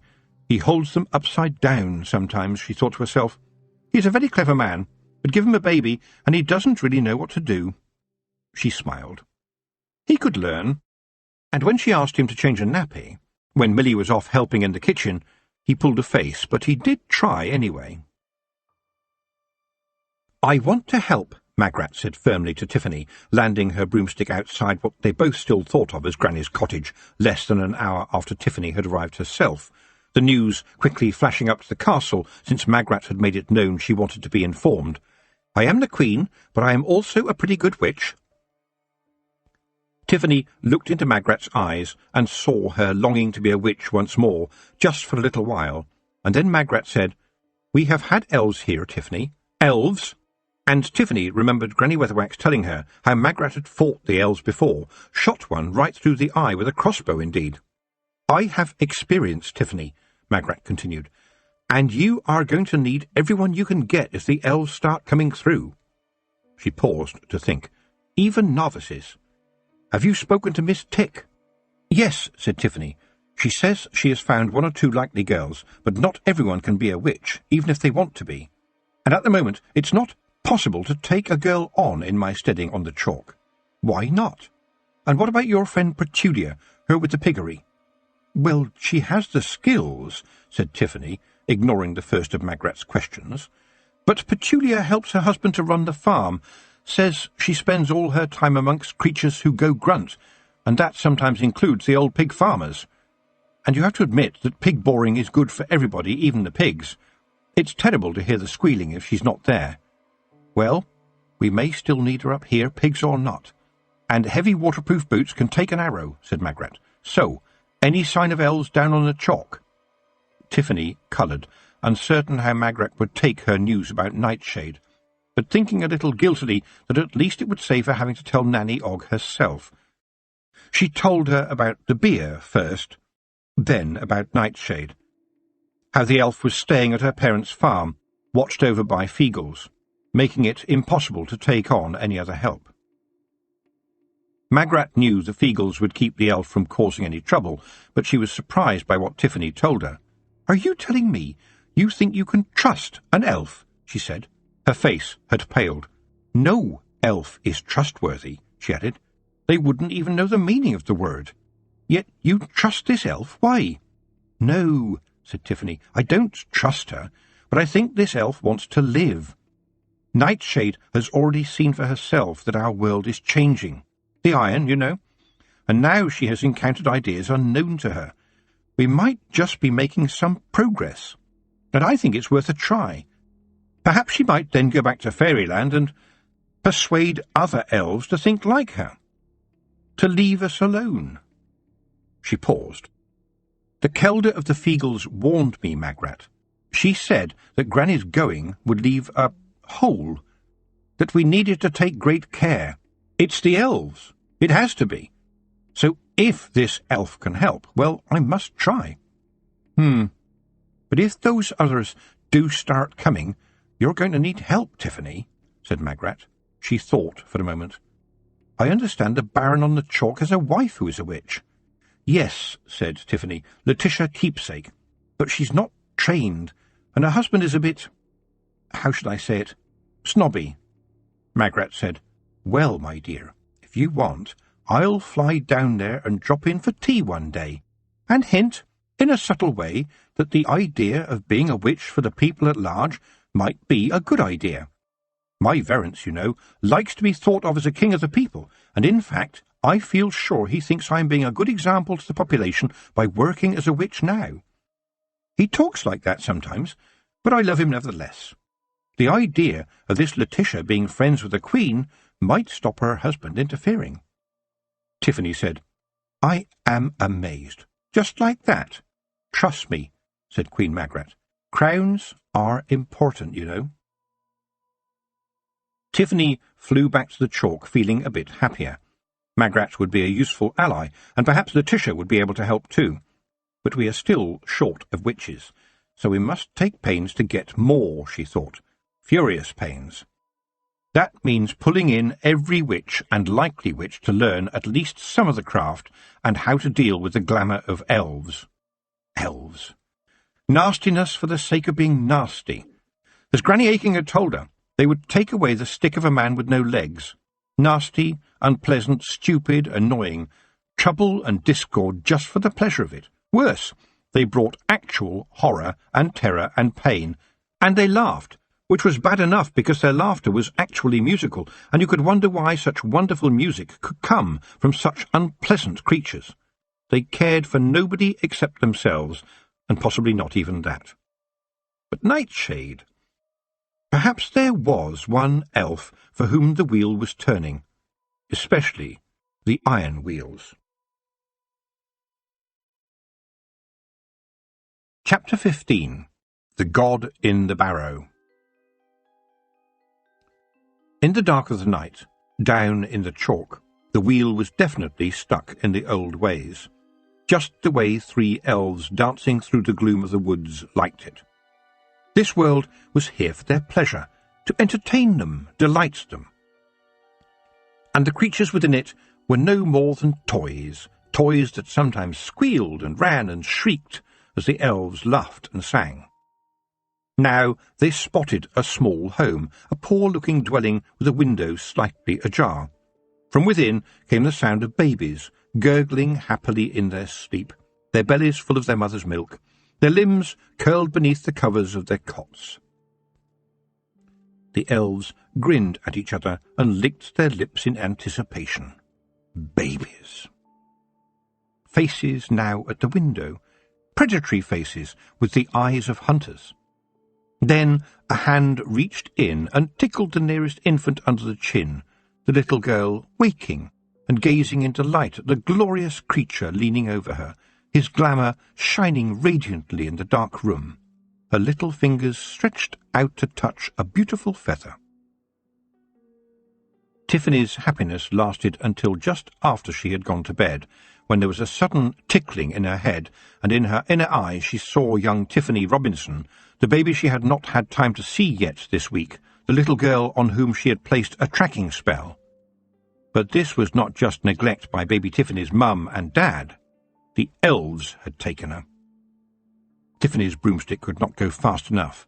In a piece of woodland she found a group of 3 elves toying with the little girl, and what was inside her was not anger. It was something more forensic than that. And as the stick went onwards, Tiffany let her feelings flame up and release. The elves were laughing, but as Tiffany swooped down, she sent fire blazing from her fingertips and into them and watched them burn. She was shuddering with her fury, a fury so intense it was threatening to overcome her. If she met any more elves that night, they too would be dead. And she had to stop herself there, suddenly appalled at what she had done. Only a witch gone to the dark would kill, she screamed at herself inside her head. And another voice said, but they were just elves, and they were hurting the baby. The first voice came sneakily back with, but Nightshade is also just an elf. And Tiffany knew that if a witch started thinking of anyone as just anything, that would be the first step on a well-worn path that could lead to poisoned apples, spinning wheels, and a too small stove, and to pain and terror and horror and the darkness. But it was done, and a witch had to be practical, so Tiffany wrapped her shawl around the baby and slowly flew to the Robinsons' house, shack being, in fact, a better word for the little dwelling. Young Mr. Robinson opened the door to her knocking. He looked surprised, especially when Tiffany showed him his baby daughter, swaddled in her witch's shawl. She walked past him and confronted his wife, thinking, they are young, yes, but that doesn't mean you have to be stupid. Leaving the windows open at this time of year, surely everybody knows about elves. My mother said I never should play with the fairies in the wood. Well, said Milly, I checked the boys, they seem to be all right. She blushed as Tiffany handed her the baby, and Tiffany caught it. Let me tell you something, Milly. Your girl has a great future before her. I'm a witch, so I know it. Because you've let me name her, I will see to it that my namesake has what she needs. And mind, it is your girl I am talking about. In some ways, she's partly mine. Those great big boys of yours will look after themselves. Now don't leave your windows open on nights like this. There are always watchers. You know it. Let no harm attend her. Tiffany almost shouted the last bit. This family needed a little prod every so often, and she would see to it. Oh yes, she would. And if they neglected their duty, well, there would be a reckoning. Maybe just a little reckoning to make them understand. But right now, as she headed home, she knew she needed to talk to another witch. She grabbed a warm cloak from her bedroom, then saw the gleam of the shepherd's crown on the shelf, and, on a sudden impulse, tucked it into her pocket. Her fingers curled around the odd-shaped little stone, tracing its 5 ridges, and somehow she felt a strength flow into her, the hardness of the flint at its heart reminding her who she was. I need to keep a piece of the chalk with me, she realized. My land gives me strength, supports me. It reminds me who I am. I am not a killer. I am Tiffany Aching, Witch of the Chalk, and I need my land with me. She sped through the night sky back to Lanka, the cool of the air rushing past, the eyes of the owls watching her in the moonlight. It was almost dawn when she arrived at Nanny Ogg's home. Nanny was already up, or rather she hadn't yet got down, since she had spent the night at a deathbed. She opened her door and blanched a little when she saw Tiffany's face. "Elves?" she asked grimly. "Magrat told me, you know. You got trouble over in the chalk." Tiffany nodded, any calm deserting her as tears suddenly choked her voice, and over the requisite cup of tea in Nanny's warm kitchen she told her what had happened. Then she came to the bit of the story which she struggled to get out. All she could say was, "The elves, with little Tiffany, they were going to—" She choked a little, then, "I killed all 3 of them," she wailed. She looked despairingly at Nanny. "Good," said Nanny. "Well done. Don't trouble yourself, Tiff. If they was hurting that baby, well, what else could you do? You didn't enjoy it?" she asked carefully, eyes shrewd in her wrinkled face. "Of course not," Tiffany cried. "But, Nanny, I just did it almost without thinking." "Well, you might have to do it again soon if the elves keeps on coming," Nanny said briskly. "We're witches, Tiffany. We has the power for a reason. We just has to make sure as it's the right reason. And if there's an elf coming through and hurting a baby, take it from me, that is the right reason." She paused. If people do the wrong things, well, why would they be surprised if bad things then happen to them? Most of them knows this, you know. I remember Esme telling me once she was in some hamlet or other, Spackle, something like that, and people was trying to string up this man for killing 2 children, and she said as he knew he deserved it. Apparently he said, I did it in liquor and it ended in hemp. She sat wearily down, allowing Grebo to clamber onto her ample lap. Reality, Tiff, she added. Life and death. You knows it. She scratched the tomcat behind what might be described as an ear by someone with very poor eyesight. Is the child all right? Yes, I took her back to her parents, but they won't look after her properly. Some folk just don't want to see the truth, even when you point it out to 'em. That's the trouble with elves. They will keep coming back. Nanny sighed heavily. People tell stories about 'em, Tiff, she said. They make them sound fun. It's as if their glamour hangs around after they've gone and stays in people's heads, telling them that elves is no problem. Just a bit of mischief. Nanny sank further into her chair, knocking a small family knick-knack off the table beside her. Feagles, she said. They're mischief. But elves? Elves is different. You remember how the cunning man crept into people's heads, Tiff? How he made people do things, awful things? Tiffany nodded, her mind replaying horrible images while her eyes still focused on the knick-knack on the floor. A present from Quirm from one of her daughters-in-law, and Nanny hadn't even noticed she had knocked it over. Nanny, who treasured every small object her family gave her, who would never, ever fail to notice if something was damaged. Well, that's nothing to what them elves might do, Tiff, Nanny continued. There is nothing they likes more than watching pain and terror, nothing that makes 'em laugh more, and they love stealing babbies. You did well to stop 'em this time. They will come again, though. Well, then they will have to die again, said Tiffany flatly. If you are there, Nanny said carefully. Tiffany slumped. But what else can we do? We can't be everywhere. Well, said Nanny, we've seen him off before. It was hard, for sure, but we can do it again. Can't that elf of yourn help? Nightshade, Tiffany said. They won't listen to her the way things are right now. They threw her out. Nanny pondered a bit, then appeared to come to a decision. There is someone they might listen to, or at least they used to listen to him, if he can be persuaded to take an interest. She looked at Tiffany appraisingly. He don't like to be disturbed, though I have visited him before once, with a friend. Her eyes grew misty at the memory.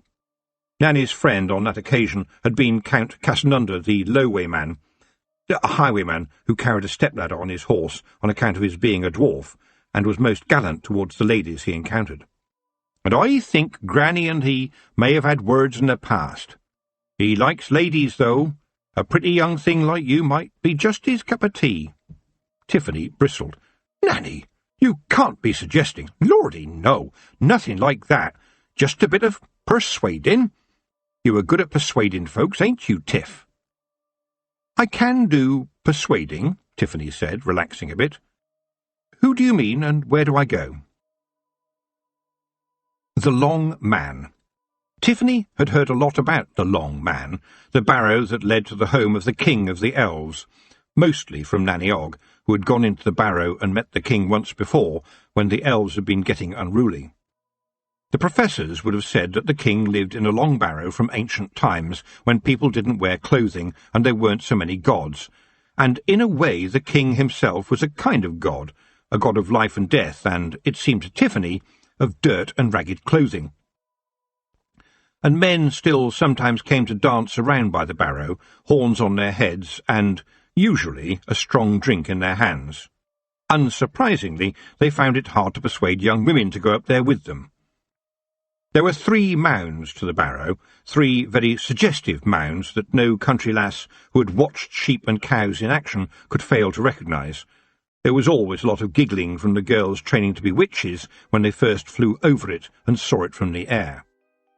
Tiffany headed up the overgrown path, pushing her way through thorns and trees, untangling her witch's hat from a particularly insistent bush at one point, and stopped by the cave-like entrance.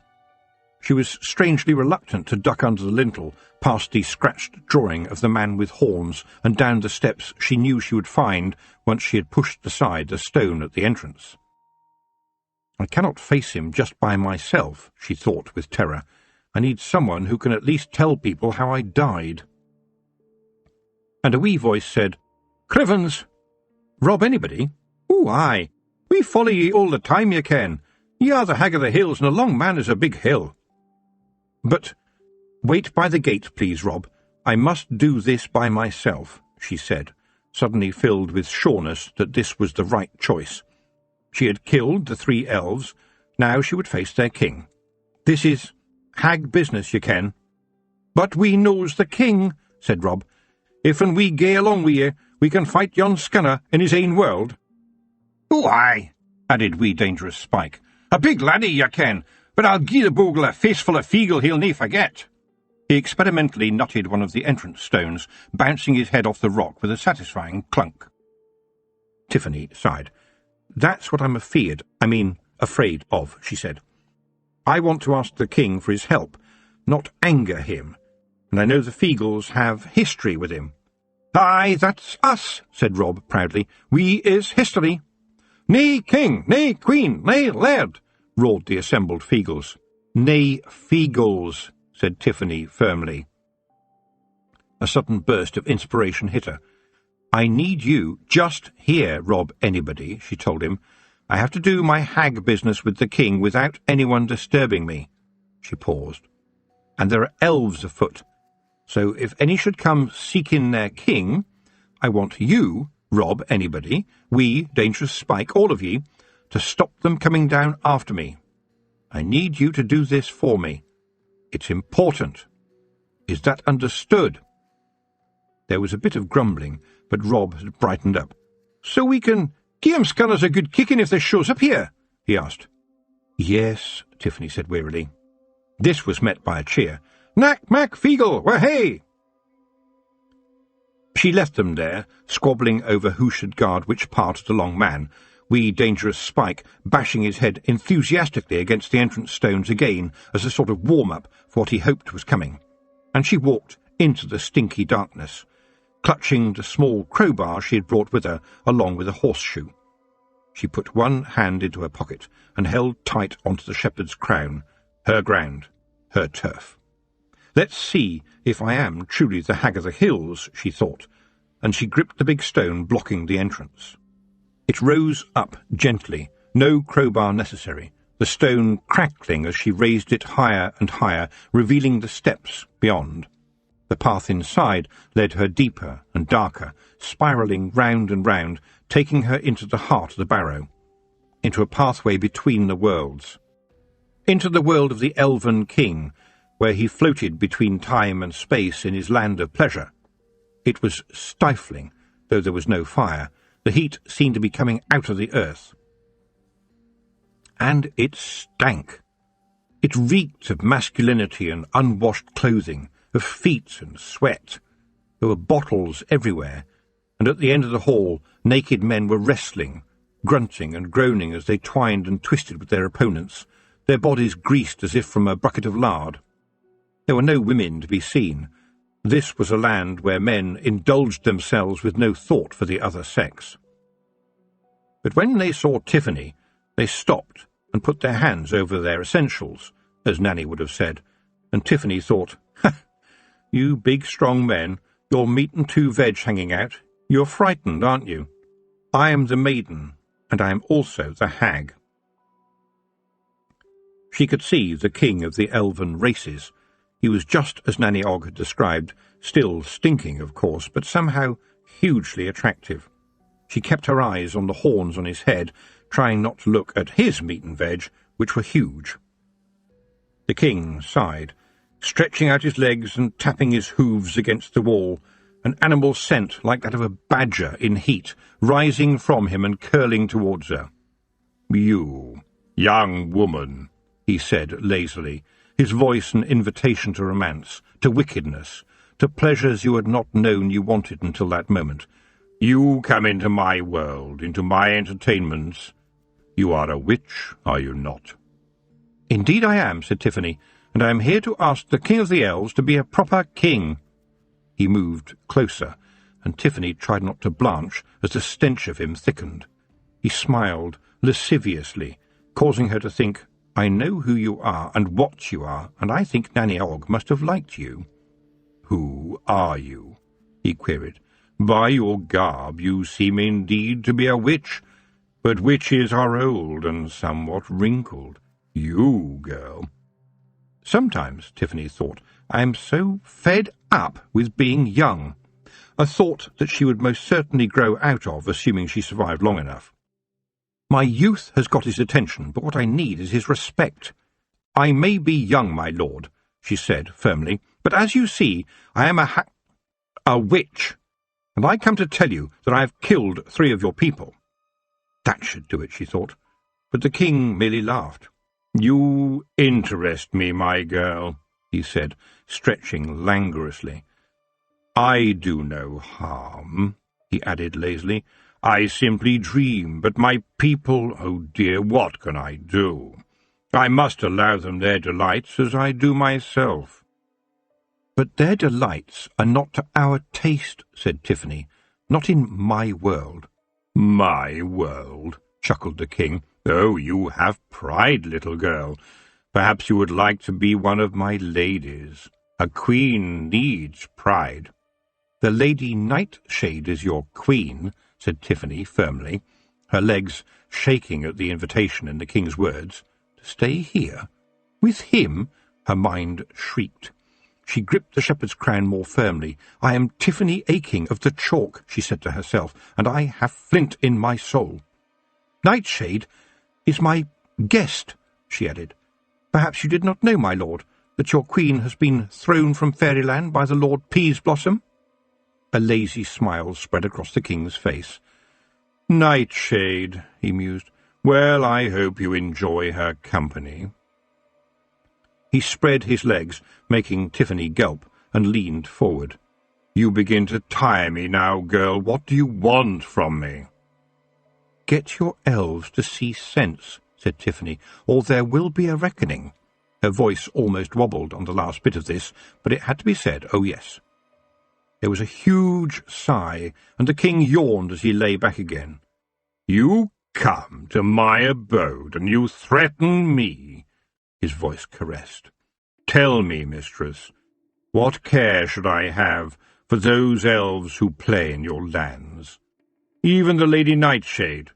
There are other worlds. There are always other worlds." "Well, mine never was a place for elves," Tiffany said. "It was never yours. You just latched onto it, a parasite, and took what you could. But once again, I have to tell you, these are the days of iron. Not just horseshoes, but iron and steel, forged together in great lines across the land.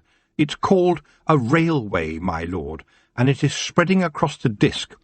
People are interested in mechanical things because mechanical things work, while old wives' tales mostly just don't kill them. And so people laugh at the fairies, and as they laugh, so you will dwindle. You see, nobody cares about you any more. They have the clacks, the railways, and it's a new world. You and your kind have no future here now other than in stories." She said the last word contemptuously. "Stories," the king mused. "A way into the minds of your peoples, mistress. And I can wait. The stories will survive when this railway you speak of is long gone."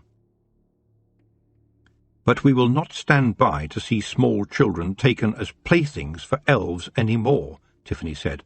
"I and others will burn those who take them. This is a warning. I would like it to be friendly, but alas, it seems this is not possible. You are living in railway time, and you should leave us be." The king sighed again. Perhaps, he said. "New lands to discover could be entertaining, but I have told you, I have no desire to visit your land in this time of iron. After all, I have all the time I wish for. What about the elves who've already come through?" "Oh, just kill them if you wish," The king smiled again. "I may remain here until the end of time, and I don't think that you would want to be there. But I have always liked the ladies, and so I will say that if elves are stupid, they deserve my censure and your wrath. My dear Mistress Aching, and yes, I do know who you are. You clasp good intentions to you, like a mother clutches her young. Now, should I even let you leave, when I am looking for entertainment?" He sighed. "I do so desire new amusements sometimes. Perhaps to tinker with something, to discover new interests. And one new interest could be you. Do you think that I will let you leave my home?" His heavy-lidded eyes caressed her. Tiffany swallowed. "Yes, Your Majesty, you will let me leave." "Are you so sure?" "Yes." Tiffany wrapped her hand around the shepherd's crown once again and felt the flint at its centre give her strength, draw her back to her own land, to her land above the wave. She stepped backwards slowly, and nearly tripped over something on the floor behind her. The king was staring too.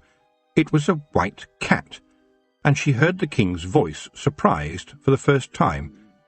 "You?" And then there was an end to it, and Tiffany and you spiralled the way back they had come, and the Feagles were outside, patrolling up and down, and enjoying the happy opportunity of fighting a tree or two, since no elves had turned up. But these trees were still right scunners, sticking their barbs as they did into Feagle heads and beards. They deserved a good kicking. "Well, I'm not sure that did any good," Tiffany said to Rob as she emerged from the tunnel. "Well," said Rob, "anybody, let them come. You will always have your Feagles. We Feagles are everlasting." "Everlasting, if there is enough to drink," wee dangerous Spike added. "Rob," said Tiffany firmly, "right now not one of you needs a drink. We need a plan." She thought for a moment. "The king will not help, yet. But he is looking for new entertainments. Perhaps if we offer him something of that ilk, then he will think more kindly upon us and at least leave us alone." Leave us to kill his elves, she thought to herself. He did say he wouldn't mind. Would he change his mind? "Ach, nae problem," said Rob proudly, confident of his ability to find a PLN. "That king of the elves, he needs something to do, you say." "Like the men of Lanka," Tiffany said suddenly. "Rob, you know how Geoffrey has them all building sheds? Well, you built a pub once. How difficult would a shed be?"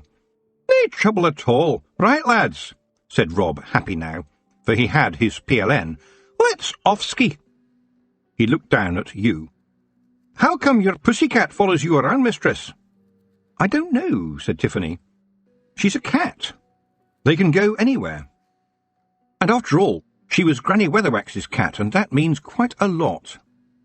But Rob wasn't listening. Not now. He was thinking of his PLN. And the following day, at the mouth of the Long Man, there was a shed replete with everything a gentleman could require, including fishing line and every tool you can think of, all made of wood or stone. Tiffany thought that might make the King of the Elves happy, but she did not feel it would get his help. Lord Peaseblossom lounged on a velvet-covered couch in Fairyland, idly fingering the ruff of feathers around his neck, swigging from a goblet of rich wine. Lord Lankin had just entered the chamber. He bowed before his new king, a glorious red broom of a tail slung casually round his neck, memento of a recent raid. "I believe, my lord," he said lazily, silkily, "that our warriors will soon wish for greater enjoyments in the human world. The barriers seem weak, and those of us who slip through to hunt are finding no real opposition." Peaseblossom smiled. He knew that his elves had been testing the gates, some skipping through the red stones of Lanka, whilst others had gambled near the villages of the chalk, wary only of the little red-haired men who liked nothing more than the fight with an elf. The elves were like the Feagles in one respect. If there was nobody to fight, they would fight amongst themselves. and squabbling was de rigueur in fairyland. Not even cats were as bad. It has in fact been said that elves are like cats, but cats will work together, for instance when sharing a kill, while elves squabble and fight so that a third party may go home with the food. And elves could take umbrage. They loved umbrage, and as for sulking, that was a top entertainment. But everywhere they had been, they had stirred up little pockets of trouble, being nuisances, causing damage for damage's sake, stealing sheep, cows, even the occasional dog. Only yesterday Mustard Seed had gleefully snatched a ram from its flock on the hills and then loosed it in a small china shop, laughing as it had lowered its horns and, yes, rammed the shelves. But there was no rhyme nor reason to it. They needed to show what they could really do. Perhaps, Peaseblossom mused, the time was afoot to lead his elves on a raid that all elves would sing about for a long time to come. A smile flickered across his thin, sharp face, and he waved a hand in the air, changing his tunic instantly to one of leather and fur, a crossbow tucked into his belt. "We will put a girdle of glamour around their world," he laughed. "Go, my elves, go make your mischief. But when this still-bent moon swells to her full glory, we will go together in force. That land will be ours once more." In her father's barn, Tiffany was watching Nightshade wake up. She had mixed up a new tonic for her yesterday, a good strong dose of reciprocal greens. It looked a rather poisonous green before it was heated up, but in most cases the end certainly justified the greens, which had made the elf sleep deeply for a whole day, giving her body a chance to regain its strength, and, incidentally, giving Tiffany a chance to go round to houses without worrying about what the Feagles might do in her absence. "I might even have time to fly to Lanka and check on Geoffrey if I do it once more," she thought. She knew the Feagles would never hurt a sleeping elf, but when awake, well, their instincts might just take over if Nightshade should put a single dainty finger wrong. And, of course, she didn't trust the elf either. "Time for a walk," she said, as Nightshade stretched her limbs and looked around her as she woke. "I think it is time you saw a few more humans." For how else could she teach Nightshade about how this world worked, if Nightshade mostly only saw the inside of the barn and a few ready-to-boil-over Feagles? So she took Nightshade down into the village, past the pub where the men were sitting looking glumly at their beer, fishing the occasional barrel gushy out of it, past the small shops, picking her way carefully over the debris outside Mrs. Tumble's plates for all seasons, down the road and back up into the downs. Tiffany had asked her dad to let people know she was trying out a girl to help mix her medicines, so nobody really looked directly at her. But Tiffany had no doubt that they would all have taken in every single detail as she passed. It was why she had insisted on Nightshade's dairymaid's dress being toned down, so there were now no bows, no ribbons, no buckles, and a decent pair of boots rather than dainty slippers. "I have been watching humans," said Nightshade as they were clumping back up the road, "and I can't understand them. I saw a woman giving an old tramp a couple of pennies. He was nothing to do with her, so why would she do that? How does it help her? I don't understand." "It's what we do," said Tiffany. "The wizards call it empathy. That means putting yourself in the place of the other person and seeing the world from their point of view. I suppose it's because, in the very olden days, when humans had to fight for themselves every day, they needed to find people who would fight with them too, and together we lived, yes, and prospered. Humans need other humans. It's as simple as that." "Yes, but what good would the old lady get from giving away her money?" "Well," said Tiffany, "she will probably feel what we call a little glow, because she has helped someone who needed help. It will mean that she is glad that she is not in his circumstances. You could say that she can see what his world is like, and, what can I say, she comes away feeling hopeful." "But the tramp looked as if he could do a job of some sort. to earn his own pennies, but nevertheless she gave him hers. Nightshade was still struggling to understand the human concept of money. The elves, of course, would simply make it appear whenever they willed. It disappeared pretty quickly, too, as anyone given fairy gold soon discovered, usually by the morning, which often meant a lively evening in the pub, and an even livelier evening the following night if visiting the same establishment. "Well, yes," said Tiffany, "that sort of thing does happen, but not always, and the old lady will still feel she has done the right thing. He may be a bit of a scamp, but she tells herself that she is a good person." "I saw a king in your land before, Verence, and I watched him, and he didn't tell people what they should do," Nightshade continued. "Well, he has a wife to tell him what to do," laughed Tiffany. "That's what humans are. Right up to our kings and queens, our barons and lords.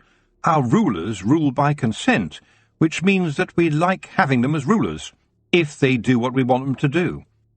There were a lot of battles long ago, but there again everyone finally realized that it was better to work peacefully with everyone else. For one person alone cannot survive. We humans definitely need other people to keep us human." "I notice that you don't use magic very much either," Nightshade added. "Yet you are a witch. You are powerful." "Well, what we witches have found is that power is best left at home. Magic is tricky anyway, and it can turn and twist and get things wrong. But if you surround yourself with other humans, you will have what we call friends, people who like you and people you like." "Friends?" Nightshade rolled the word and the idea around in her head and then asked, "Am I your friend?" "Yes," said Tiffany. "You could be." She looked at the people passing by and said to Nightshade, "Look, try this. There's an old woman trying to carry a very heavy basket up the hill. Go and help her, will you, and see what happens." The elf looked horrified. "What do I say to her?" "You say, 'Can I help you, mistress?'" Nightshade gulped, but she crossed the road and spoke to the old woman, and Tiffany listened and heard the old woman saying, "What a kind girl you are! Thank you very much. Bless you for helping an old lady." To Tiffany's surprise, Nightshade carried the basket not only over the hill, but also along the next stretch of the road, and she heard her ask, "How do you live, lady?" The old lady sighed. "Little by little. My husband died years ago, but I am good with the needle, and so I make things. I don't need charity. I get along, and I still got my home. As we say, worse things happen at sea." As Nightshade watched the woman go away, she said to Tiffany, "Can you give me some money, please?" "Well," said Tiffany, "witches seldom have money about their person. We don't live in that kind of world." Nightshade brightened up. "I can help, then," she said. "I'm an elf, and I am sure I could get into a place where the money is." "Please do not try that," said Tiffany. "There would be a lot of trouble." She ignored a grumble from the side of the road. "Nay, if you don't get caught. We is good at getting into places, ye ken," another Feegle muttered. Very true, though getting out again was sometimes trickier, especially if there was strong drink about. Nightshade paid the Feegles no heed. She was still puzzling. That old woman had absolutely nothing, but she was still cheerful. What did she have to be cheerful about? "Being alive?" said Tiffany. "What you are seeing, Nightshade, is someone making the best of things, which is something else humans do. And sometimes the best of it is good." She paused. "How did it make you feel," she asked, "carrying that basket?" Nightshade looked puzzled. "I'm not sure," she said slowly, "but I'm not sure I felt like an elf should. Is that a good thing?" "Look," Tiffany said, "the wizards tell us that in the very, very olden days, humans were more like monkeys, and being a monkey was a very clever thing to be, as monkeys like to see into everything. And then the monkeys realized that if one monkey tried to kill a large wolf, he would soon be a dead monkey. But if two monkeys could get together, they would be very happy monkeys, and happy monkeys create more happy monkeys, so they would have lots of monkeys, which chatter and gibber and talk all the time until, in the end, they became us. So, too, could an elf change." "When I get my kingdom back," Nightshade began. "Stop there," said Tiffany. "Why do you want your kingdom back? What good has it done you? Think about it, for I am the human who has looked after you, the only person you might call a friend." She looked seriously at the elf. "I have told you that we, would be happy if you were to be Queen of the Elves again, but only if you can truly learn from your time here. Be prepared to live in peace. Teach your elves that the world has changed and that there is no space for them here." There was hope in her voice now, a hope that human and elf might be able to change the stories of humans and elves. A princess doesn't have to be blonde and blue-eyed and have a shoe size smaller than her age, she thought. People can trust witches and not fear the old woman in the woods, the poor old woman whose only crime was to have no teeth and to talk to herself. And perhaps an elf could learn to know mercy, to discover humanity. "If you learn things," she finished softly, "you might find yourself building a different kind of kingdom." Chapter 16. Mr. Sideways. The old boys in the villages around Granny Weatherwax's cottage had swiftly taken a liking to Geoffrey. They respected Nanny Og and Tiffany, of course, but they really liked Geoffrey. They would taunt him sometimes. After all, he was in a woman's business, but when he got on his broomstick, sometimes even with his goat perched behind him rather than harnessed to its little cart, and whizzed away to the horizon, they were speechless. Even when he was really busy, he always had time to stop and chat, and there was always a brew on in any shed when he came by, and a broken biscuit for Mephistopheles. The old boys were fascinated by the goat, but wary nonetheless after the day when someone gave it a drink of ale just to see what would happen, and to their astonishment, Mephistopheles danced like a ballerina and then kicked a young tree so hard that its trunk split in two. "It's like those folk who do mooshie," said Stinky Jim. "I don't think that's the right word," said Smack Tremble. "Ain't mushy something you eat out in foreign parts?" "You mean, one man he go up, he go down," Captain Makepeace said. "A way of fighting." "That's it," said Stinky Jim. "There was this fellow at the market in Slice who could do that." "There's a lot of people in Slice who can do that kind of thing," Smack Tremble added with a shiver. "Odd place, Slice." Quite correct. As the common joke says, most inhabitants of Slice are more than one slice short of a loaf. They sat and thought about Slice for a moment. You could find anything at Slice Market if you looked hard enough. Famously, a man once sold his wife there, where the phrase "bring and buy" was taken literally, and he went home with a second-hand wheelbarrow and felt he had the best of the bargain. Then they looked at the remains of the sapling and agreed that Mephistopheles was indeed a remarkable goat, but perhaps it would be best to leave his diet alone. The remarkable goat himself stoically chewed his way through the long grass by the pub fence as though nothing untoward had happened, and then trotted off to find Geoffrey. On this particular fine morning, Geoffrey was at Laughing Boy Sideways' house. Tiffany had been treating a particularly troublesome bunion of his, which had resisted her ministrations for weeks. She had been considering breaking her rule and using magic on the thing just to be done with it, when Geoffrey decided to pop in to see Mr. Sideways on a day when Tiffany was away at the chalk. He found the old man by the back door of his cottage, just about to hobble down the path to the old barn. Instead of heading back into the cottage, as he would have done if Tiffany had called, Mr. Sideways beckoned to Geoffrey to follow him down the path toward the rickety barn. And it was as Geoffrey watched the old boy struggling painfully along in his old army boots that he noticed something very wrong. "Well, dang me," Mr. Sideways said, when Geoffrey prized the offending hobnail from his left boot. "If I'd known that was what the trouble was, I'd have dealt with the bugger myself." He looked at Geoffrey with bright eyes. "Thank'ee, lad." Old Mr. Sideways lived on his own, and had done so for as long as anyone could remember. He was meticulously dressed, and in the city might have been described as dapper. Apart from his work overalls, which were washed regularly, but were streaked with paint and oil, he was always spick and span. So was his little cottage.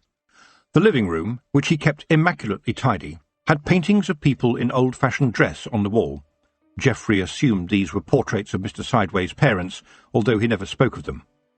Everything the man did, he did carefully. Geoffrey liked him, and even though he was a very private man, he had taken to Geoffrey. The shed Mr. Sideways had constructed, adjacent to the old barn, was also immaculate. Every shelf was neatly stacked with carefully labelled old tobacco tins and jars. His tools were hung against the walls, neatly ranked by size. They were clean and sharp, too. Tiffany had never been allowed beyond Mr. Sideways' living room, but Geoffrey had soon been welcomed to share a mug of tea and a biscuit in the shed by the barn. Each one of the sheds Geoffrey visited on his rounds of the old boys was different, expressing the personality of the occupant, unfettered by female intervention. Some were chaotic, with piles of scrap and half-made objects scattered about. Others were tidier, like Captain Makepeace's shed, which was full of paints, brushes and canvases, but still had a clear sense of order. But no one was as tidy as Mr. Sideways. And then Geoffrey noticed something missing. All the other sheds had at least one work in progress visible, whether it was a half-made bird table or a stripped-down wheelbarrow with a new shaft. But there was nothing like that to be seen in Mr. Sideways' shed, and he evaded the question when Geoffrey asked what he was working on. "What are you up to, Mr. Sideways?" Geoffrey asked. "You look like a man who has been thinking, and I know you are a canny man at that." Mr. Sideways cleared his throat. "Well, you see, lad, I am building a machine. I've no interest in bird tables or mug trees and the like, but machines now." He paused, then looked carefully at Geoffrey. "I've been thinking that it might be useful, what with the troubles folks are having." Geoffrey sat calmly, waiting for the old boy to finish his tea and reach a conclusion. Eventually, Mr. Sideways put down his mug and stood up, brushing the crumbs off his lap. He swept them up with a small pan and brush he clearly kept just for that purpose, washed out the mugs, dried and stacked them neatly on a shelf, then opened the door. "Would you like to see, lad?" While Geoffrey drank his mug of tea with Mr. Sideways in Lanka, over in the chalk, Letitia, the Baroness, was sipping tea daintily with Magrat, the Queen of Lanka, who had arrived unexpectedly on her broomstick. A broomstick flying the pennant of Lanka, the two bears on black and gold, just to make sure that nobody could be in any doubt that this was a royal visit. She had arrived bearing a bunch of roses from the castle, throwing Letitia and her staff all in the tiswas, and Letitia flapping about the cobwebs, some of which she had even managed to get tangled in her hair. Magrat had smiled at the rather shaky-looking Letitia, and said, "I'm not here as Queen, love. I'm here as a witch. I always have been one, and always will be, so don't worry about all the pomp. You know how it is, it's just expected. Bit of dust here and there is nothing. Some parts of my castle are full of dust, I'm sorry to say. You know how that is too." Letitia had nodded. She did indeed know what it was like, and as for the plumbing, well, she did not want to even think about how old-fashioned the castle was. The ancient privies had a habit of gurgling at the wrong time, and Roland said that if he had the time he could create an orchestra from the bangs, gurgles, and clankings that sometimes followed his morning visits. She had rallied the troops, though, and now the two ladies sat side by side in the castle hall, breathing in the peaty fumes from the fireplace. It was always cold there, even in summer, which was why the fireplaces were so big and ate several small trees at a time. The kitchen staff had brought out a hasty tray with tea and little snacks, and yes, the sandwiches did have the crusts cut off to make them appropriately dainty for the two noble ladies. Magrat sighed. She really hoped Letitia at least asked for the crusts to be given to the birds. There was also a plate of rather wobbly cupcakes. It appears to be a fact of life that if two or more well-born ladies should gather together, cupcakes are essential. Otherwise the ceiling might fall on them. "I made those," Letitia said proudly, "yesterday, from a recipe in Nanny Ogg's new cookbook. You know, a lot of what you fancy makes you fat." She coloured a little, and her hand crept self-consciously up to her bodice, where it was clear that when curves were being handed out, Letitia had been at the end of the line. Magrat took a cake by its little case rather carefully. Some of Nanny Ogg's recipes could include unusual ingredients, and she already had 3 children. She nibbled at the little cake, and the two ladies exchanged the usual pleasantries, with Magrat admiring a watercolour Letitia had painted of the chalk giant up on the downlands. It was surprisingly detailed, especially in the no-trousers area. Nanny Ogg would definitely have approved, Magrat thought. Then she got down to business. "Well," she said, "I'm sure I don't need to tell you, Letitia, but up in Lanka we've had enough of the elves. Something must be done." "Oh dear, I'm sorry to say that Roland is about to write to Mistress Aching about the wave of elf raids and ask her what she's proposing to do about them. There have been an awful lot of complaints, you know, and he's out inspecting the damage." Letitia sighed. She understood that her husband looking at the damage comprised more than just inspecting the aftermath and saying, "Tsk." And how long has this been going on? It needed to include other things to make his tenants feel that someone was doing something about it. And Roland's wife had impressed on him that this was not just a matter of being seen, but that rolling up his sleeves and getting stuck in alongside his men was good for morale. Even better if he bought a round in the pub when the day's work was done and became not just the boss but almost a friend. "We've got men enough here, no doubt about it," she added, "but most of the time they are working on the farms. It would be appreciated if other witches could help." "And unfortunately that means us," Magrat said smartly, with the emphasis on the us part. Letitia looked embarrassed. "I'm not a proper witch, you know." Magrat looked at the Baroness. There was something terribly soggy about Letitia, as if you could pick her up and wring her out. But witches came in all shapes and sizes. Both Nanny Ogg and Agnes Nitt, for instance, were decidedly plump. A very kind term for Agnes, used only by her friends. While long, tall, short, fat Sally went up and down according to the tides, and there was no doubt the water could be powerful. "My dear, you are selling yourself short," she said, "and I know what it is. I believe, my dear, that you are frightened that you wouldn't make the grade as a witch. We all went through that. Girls normally do. Tiffany has told me all about you, you know. As for me, I don't know what I would be like in a house with a screaming skeleton. Were you not the girl who gave a headless ghost a pumpkin to carry round, and handed a teddy bear to a screaming skeleton for comfort? You don't think you're a witch, but every part of my soul says you are. I wish I'd had your opportunities when I was a girl." "But I'm the Baroness. I'm a lady. I can't be a witch." Magrat made a sound like and said, "Well, I am a queen. That doesn't stop me being a witch when needs must. This is the time, my dear, when we stop thinking about ourselves and who we are and get down and dirty. Tiffany cannot fight the elves on her own, and this is a war, and it will keep on going unless everyone pitches in." Her words flowed in and filled Letitia. "You are right, of course," the young Baroness said. "Naturally, Roland will agree with me, as he always does. Count me in." "Good," said Magrat. "I have got some chainmail which I think is your size. And now, how soon can you leave for Lanka? I believe we are meeting to discuss the situation. Can you ride a broomstick, or do you need a lift?" Tiffany straddled her broomstick. She had heard in the village that old Mrs. Pigeon was near her time, and a wave of guilt had flooded through her. Yes, she had 2 steadings. Yes, she had to work out what to do with Nightshade. Yes, she had no time to rest. But she hadn't seen the old lady for over a week, and in a week an old lady could fall through the cracks of life. Nightshade was perched behind her, her sharp eyes noting everything. Noting how the Pigeon family had only the smallest plot of land, with soil so poor it was a wonder they got a crop out of it at all, their fortunes depending mostly on the little flock of sheep they had in their field by the stream. Sid Pigeon, the youngest son, was there, looking much smaller somehow without his shiny railway uniform. To Tiffany's surprise, he had brought a new work friend home with him. Nightshade recoiled. "A goblin? In their house? Stinking?" she said with distaste. Tiffany felt like kicking her. "A very respectable goblin," she said smartly, though it was true that she could smell the goblin as soon as she went into the house, even over the layers of other smells happily living in that very dirty home.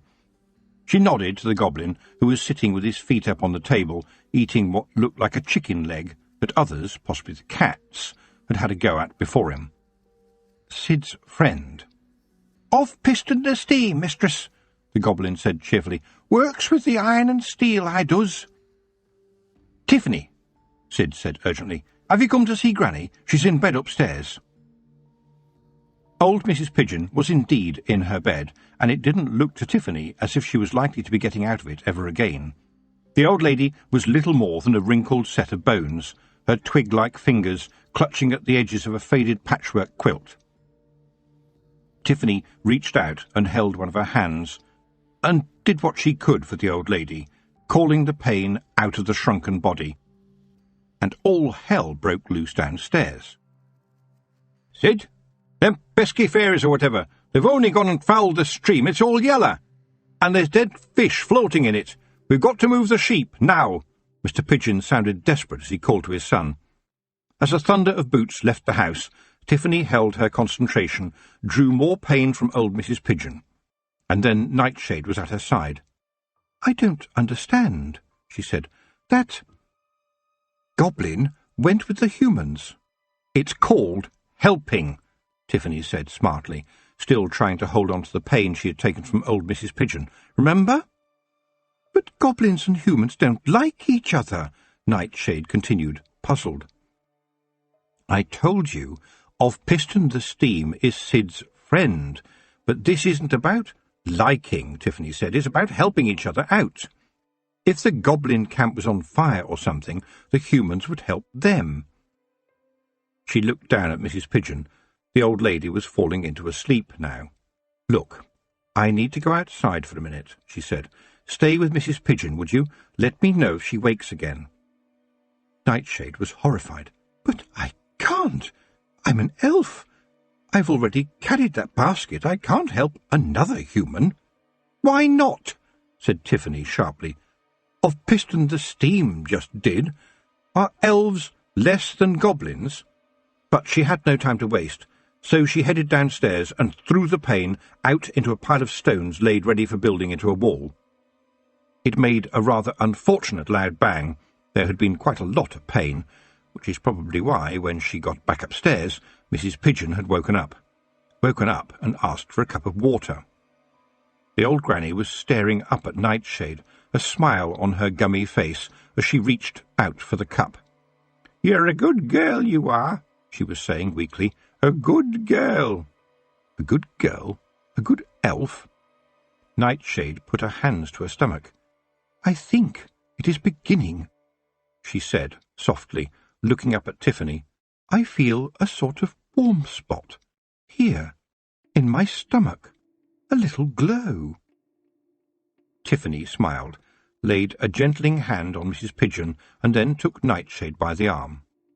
"I need your help," she said. "Elves have put this glamour on the stream, and it runs past several farms. Can you put it right?" She paused. "As your friend, Nightshade, I'm asking for your help. The Feagles can help with the sheep, but to remove the glamour, this is something only one of your kind can do." Nightshade stood up. "A glamour from Peas Blossom," she said. "This will be no trouble to remove. That elf is weak. And yes, I will help you, Tiffany. You are my friend." The word sounded odd in her voice, but there was no doubt that she meant it. So she went down into the fields with Tiffany, past the skittish sheep in the yard, some of whom, courtesy of the ever-present Feagles, had just broken the county record for stream-to-yard time, one young lamb actually doing so on one leg, and down to the boiling water, where she did indeed put it right, and the tiny little glow inside began to smoulder. The old barn behind Mr. Sideways' shed was full of miscellaneous weaponry, souvenirs from many conflicts, lovingly oiled and meticulously labelled. "I've been collecting 'em," Mr. Sideways said proudly. "Every campaign I've been in and more besides.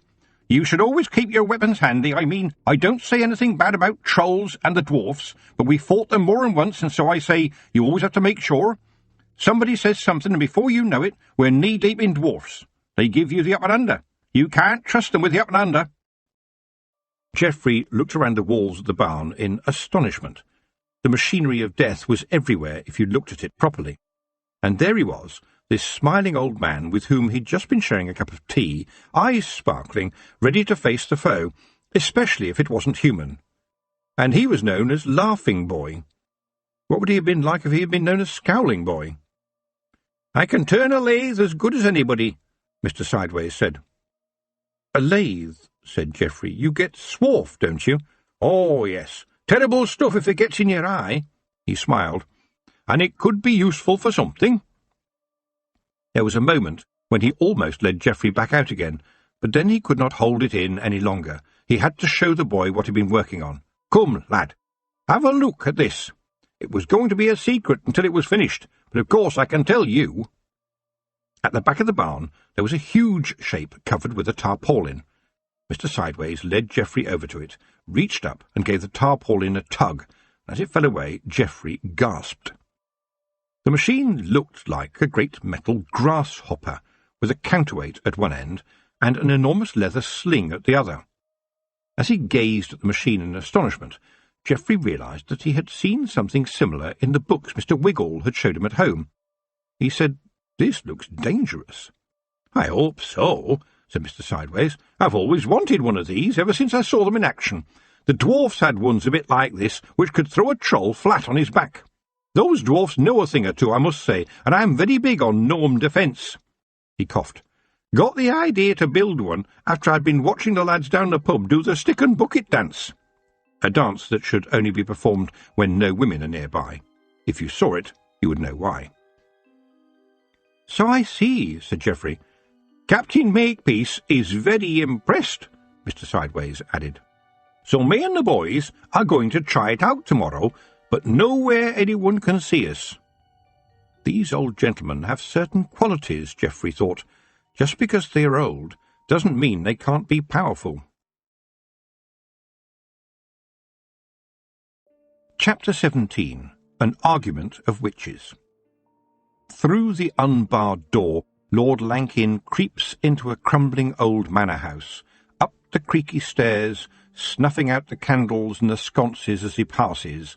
He opens an unbolted door and prowls into a nursery, where a young nursemaid rocking a cradle looks up, gazes into his eyes, and then pulls a sharp pin from her basket. Sitting in the great hall at Lanka Castle with their allies and friends, Tiffany and the witches of Lanka contemplated the construction of a battle plan. It had taken some effort to get everyone there and settled down. Geoffrey had done a marvellous job rounding up reinforcements from all over, flying hours in every direction with Tiffany's message to every witch she could name.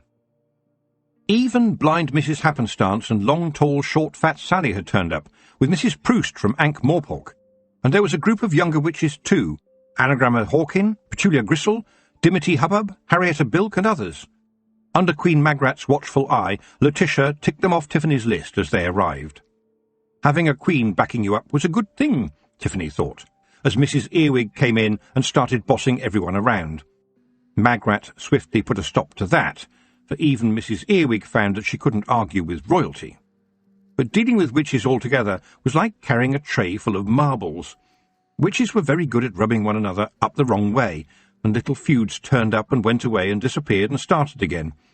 It was silly, and everybody knew it, but they couldn't help themselves. Geoffrey came into his own on occasions like this.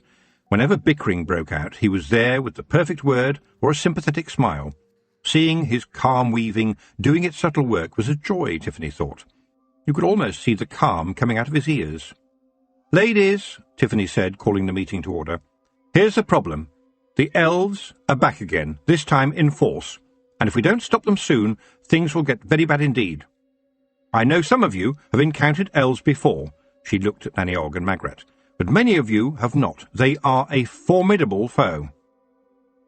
Nightshade was standing at the side of the hall, almost too demure in her dairymaid's dress. She didn't seem very formidable, but a few of the older witches were eyeing her as though they had just encountered a bad smell. Mrs. Earwig tutted and looked as though she was about to say something, but Petulia got there first. "Tiff, are you sure that it's wise to have an elf here listening to this?" she asked. "Don't you worry, my girl," Nanny Ogg said. "If our little friend tries anything, there will be fireworks and no mistake. Certainly no more elf." "The last time this happened, didn't the King of the Elves intervene?" Anagramma Hawkin asked, looking at Nanny Ogg. "He did indeed, but he almost didn't. Tiffany's been to see him already, and it seems old Horny ain't interested, Nanny answered. Can't rely on him in any case. Time moves differently in his realm, Tiffany explained. Even if he did decide to do something, it might be now, or next month, or next year. What about the wizards? Asked another witch. Why aren't they here? Nanny snorted. Ha! That lot.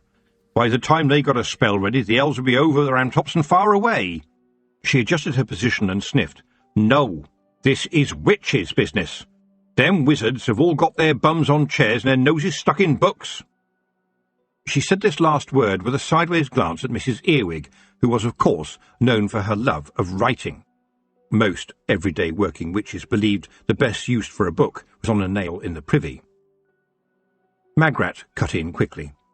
We also have all the support of Lanka that Verence and I can muster. Well, that's my Sean, said Nanny with satisfaction.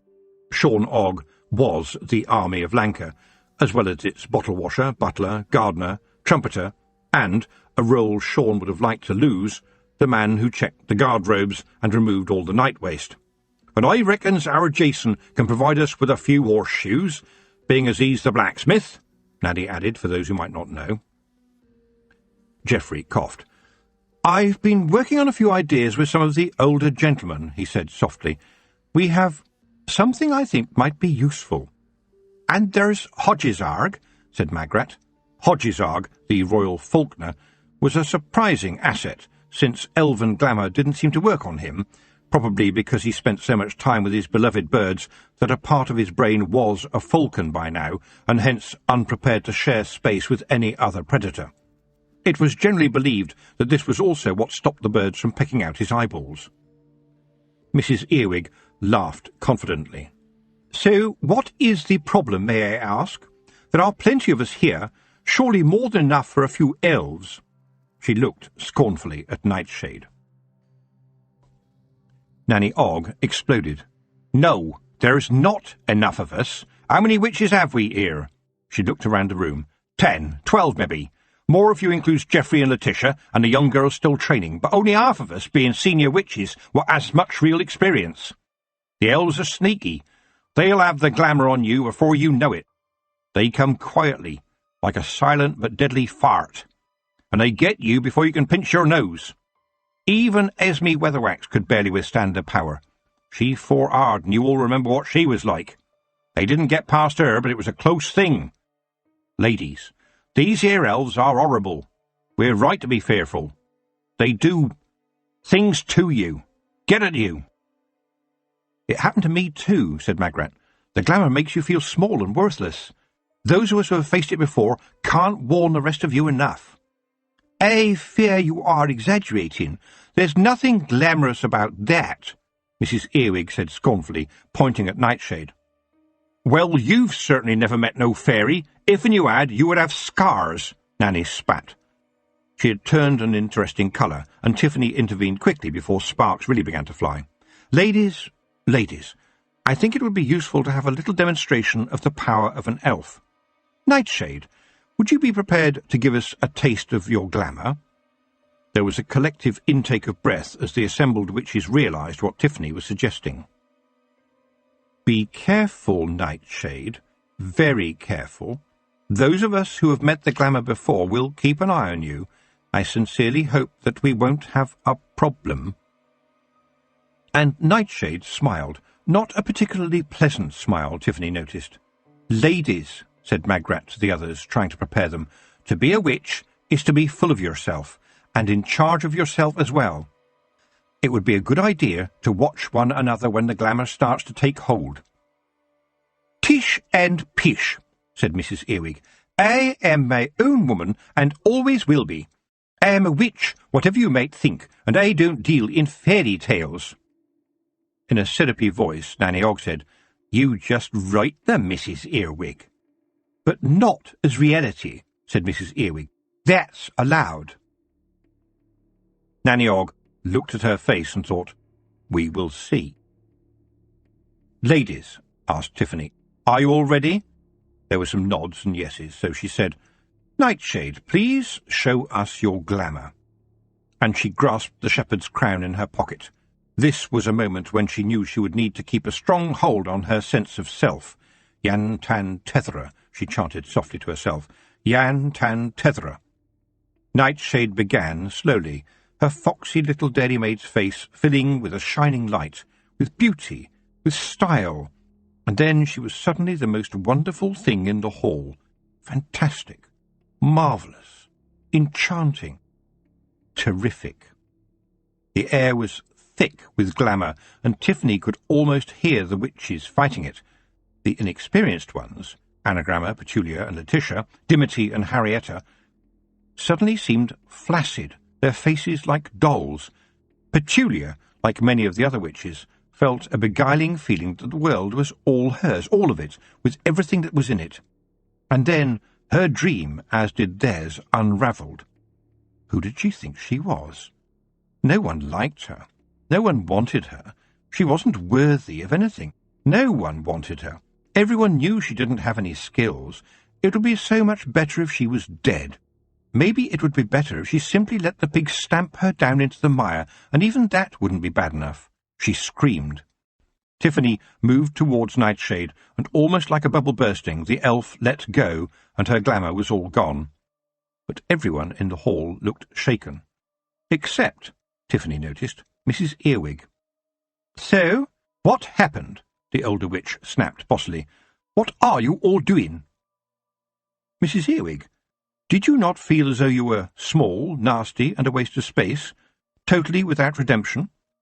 Lettice Earwig's face held nothing but puzzlement. Nightshade looked at her and back to Tiffany. "It was like hitting a rock," she said. "This one has something interesting, something missing." She turned to stare again at Mrs. Earwig. "Are you sure you are not an elf?" she queried. "How dare you? I am just Lettice Earwig. No one can stop me being me." "Perish the thought," said Tiffany, but everyone else was affected. And that, ladies, was just one elf. Imagine what it will be like when we are facing a horde of them. "It was like seeing my father," said Geoffrey. "I heard a voice telling me that I was no good and I never would be. A mouse, a maggot, no one worth crying for. He was never satisfied about anything." His words sang into the room, and the witches' faces showed that each knew exactly what he was talking about. With the demonstration finished, and Nightshade back in her unassuming dairymaid guise, the bickering was almost over. "Well, fellow witches, there we have it," Tiffany said. "We know who we are after and what we have to do, which is to keep the elves away from this world. It's very unlikely that we could kill them all." She hesitated. "What we have to do is make them see that dealing with us will not be easy, and it might be a very good idea to go back to where they came from." "So," Queen Magrat said, "how long do we have to get ready?" Tiffany sighed. "We don't know," she said, "but they will come soon, I feel." She looked at Nightshade, who moved now into the centre of the room. "The when," said the elf, "will surely be at full moon, a time of endings." "Tonight, then," Magrat whispered. "And if I know Peas Blossom," continued the elf, "the where will be on every front where the barriers may be weak." "What do you think, Tiff?" said Nannyog. "They've been coming into the chalk already, right? And they've been up here in Lanka through the dancers." Nightshade nodded. "They will come through both those gates," she said, "and afterwards fan out." She shivered. Tiffany was taking charge now. "Well, we're going to need to face them on two fronts then, here in Lanka and over in the chalk." She looked around the room. "We'll have to split our forces." "Well," said Nannyog, "you can count on me. I've always been a fighter. You has to be a fighter to be a witch. We don't have to worry, they does. If you can get an elf down and kick it about a bit, it's not going to be so glamorous as it was. Take it from me. Even elves has soft parts which don't like no boot in 'em." Tiffany glanced at Nanny's boots. They looked as though they had been built by a blacksmith, and in Nanny's case they probably had been. A kick from one of those, and it would be so long elf. It might not kill them, but you could certainly say that all the glamour would have been kicked out. "They know where the stone circles are," she said, "but by thunder and lightning they had better keep away. After all, we know where the stones are as well, and we humans are clever, and we can sometimes be very nasty to boot. When we need to, I suspect." She turned to Nightshade, who'd been watching everyone carefully. "What do you make of it, Nightshade?" The elf smiled and said, "You humans are a strange people, sometimes soft and stupid, but also surprisingly dangerous. There are very few of you, and very many of the elves ranged against you, yet I believe that traitor Peaseblossom has no idea what he will be facing, and I'm glad of that." Tiffany nodded. Magrat, Nanny Og, the surprisingly strong Mrs. Earwig. There was more to Lettuce Earwig, she realised, than the occult jewellery and fancy outfits suggested. The other witches of Lanka, Mrs. Proust, Geoffrey and Mephistopheles. It would have to do. "I think Lanka will be well served by you all," she said, looking around. "But I must go back to the chalk. It's my land." "Who will you have to help you in the chalk, may I ask?" said Mrs. Earwig. "Well," said Tiffany, "there's Miss Tick, a formidable lady, as I am sure you will all agree, who sends her apologies for her absence today. Or would, she thought to herself, if I could have found her again. Also Letitia." She looked at the young Baroness, who was trying to look brave. "And there's the land itself, of course. But remember, I have some other admirable allies. We are not on our own." She had been keeping an eye on the pile of broomsticks by the door, and even though they hadn't been invited, she could see the face of Rob Anybody, and by the look of it, a significant number of his clan. She laughed.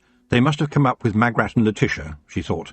"Ladies," she announced, "please allow me to introduce the Knack-Mack Feagles." There was a susurration amongst the witches as the room started to fill with a sea of blue skin and tartan. Not all the witches had met the Feagles before.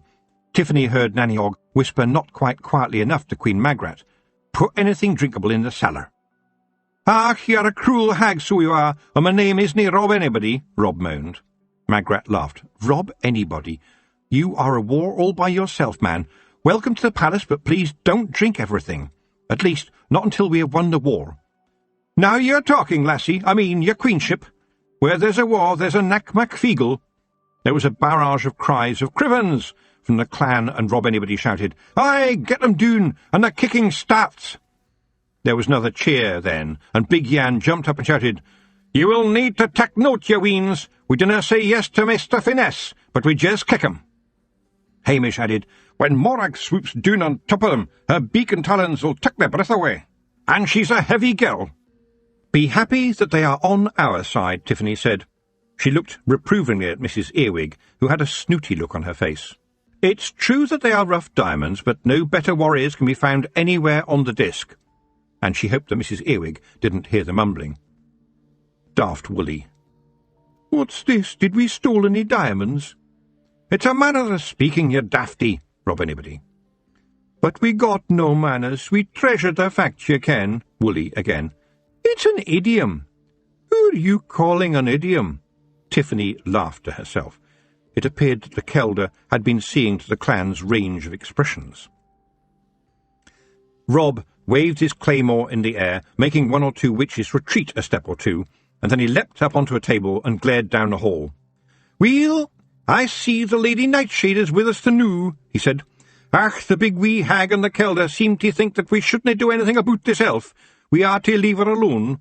Although," he continued, looking at Nightshade, "we'll be watching her carefully, very carefully indeed. Our Kelder is soft, our Kelder as soft as stone, ye ken. She is nae one to let a body break their troth and get away with it."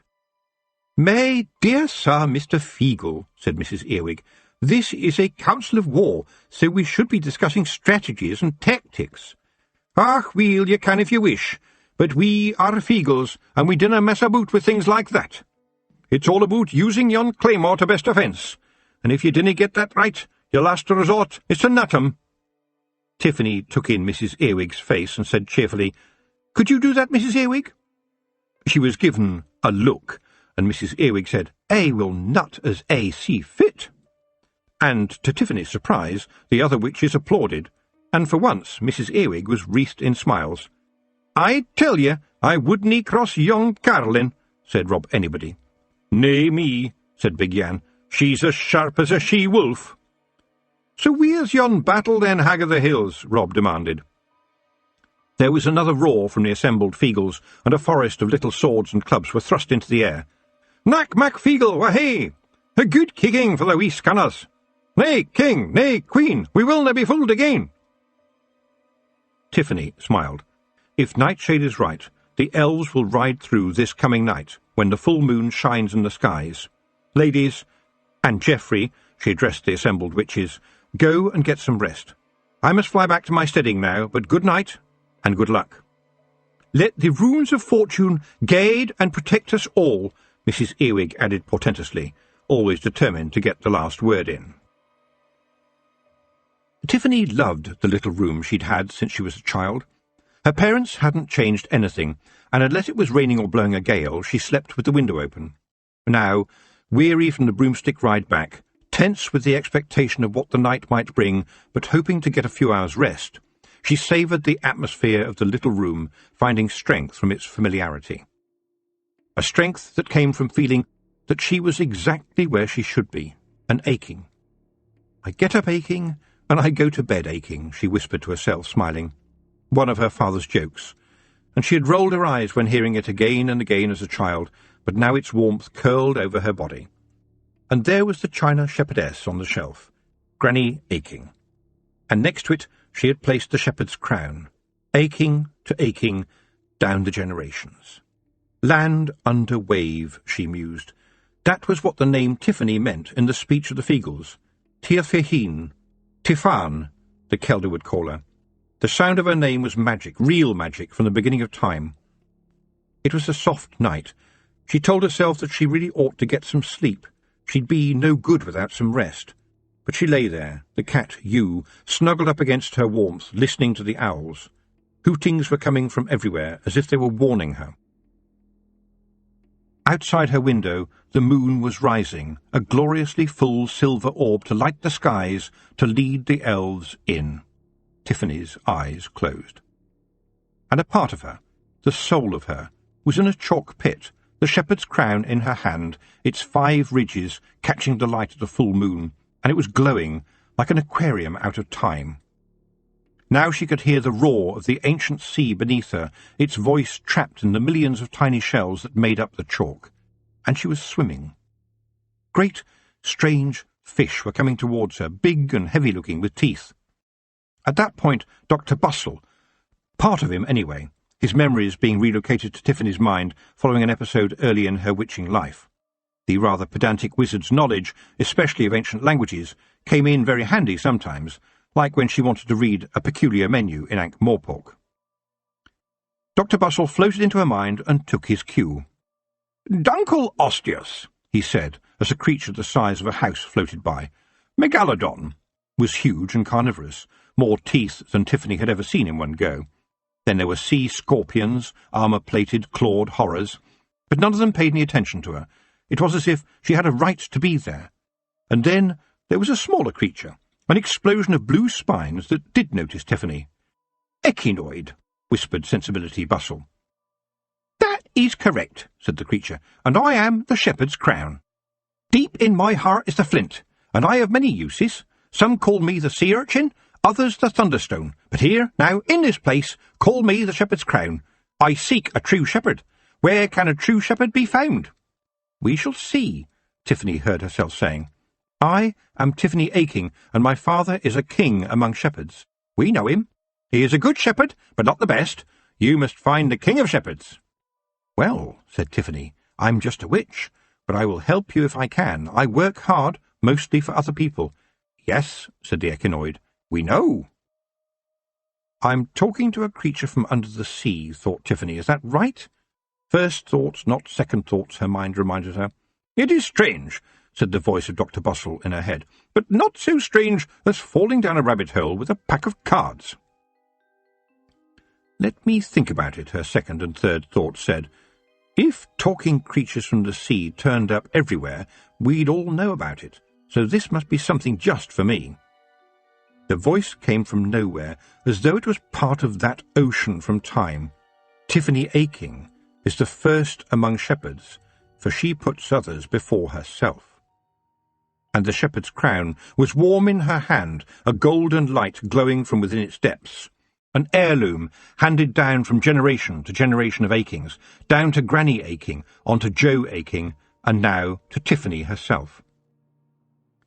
Then the sea had gone, and she was back in the pit, but the magic was still there, for slowly, oh so slowly, she could see bones pulling themselves free of the chalk, rising to draw together, to make two figures. Thunder and lightning, Granny Aching's sheepdogs, the best dogs any shepherd could ever have, dogs for the first among shepherds.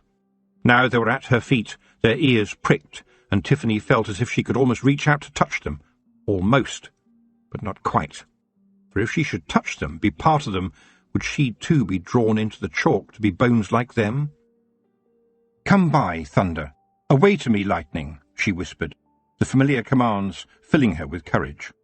Then she was suddenly awake, back in her room, yew draped across her feet, and an owl's huge eyes hanging in the dark of the trees outside. And someone was tapping on the window. While the moon shone gloriously full over the stone circles, lighting a path for her wayward children, who rode through in their splendour. Chapter 18. The Shepherd's Crown. There was the face of Rob Anybody, and he said, "The scanners are breaking through, Mistress Tiffany. It's started." "So, cry Crivens and let loose the Clan McFeagle," Tiffany commanded, as a small group of Feagles scrambled out from under the bed, from where they had been watching over her. One of them appeared to have been hiding in her boots. He was now punching at the laces with a cry of, "Tack that, you nasty wriggling little bogles!" Boots, Tiffany thought. I wish I had brought Granny Weatherwax's boots to wear for this fight. They would have given me strength. And then she stopped this thought. No! This is my land, my turf, my feet, my boots, my way. But she still scolded herself as she struggled into her dress and thought that she should have slept with her day clothes on. What kind of leader are you? As she stumbled to pull on her boots, she felt a weight in the deep pocket of her fine black dress, and she pulled out the shepherd's crown, which she thought she had put on the shelf. Had she put it there herself earlier that night, ready for this moment? And to the moon she said, "What is the shepherd's crown? Whom does the shepherd's crown serve?" And the answer dropped into her head. Tiffany Aching, land under wave. She twisted a thong of leather rapidly around the flint and hung it around her neck. She would go into battle with its power at her heart, she thought. The power of generations of Achings, of Granny Aching, of the shepherds of all time.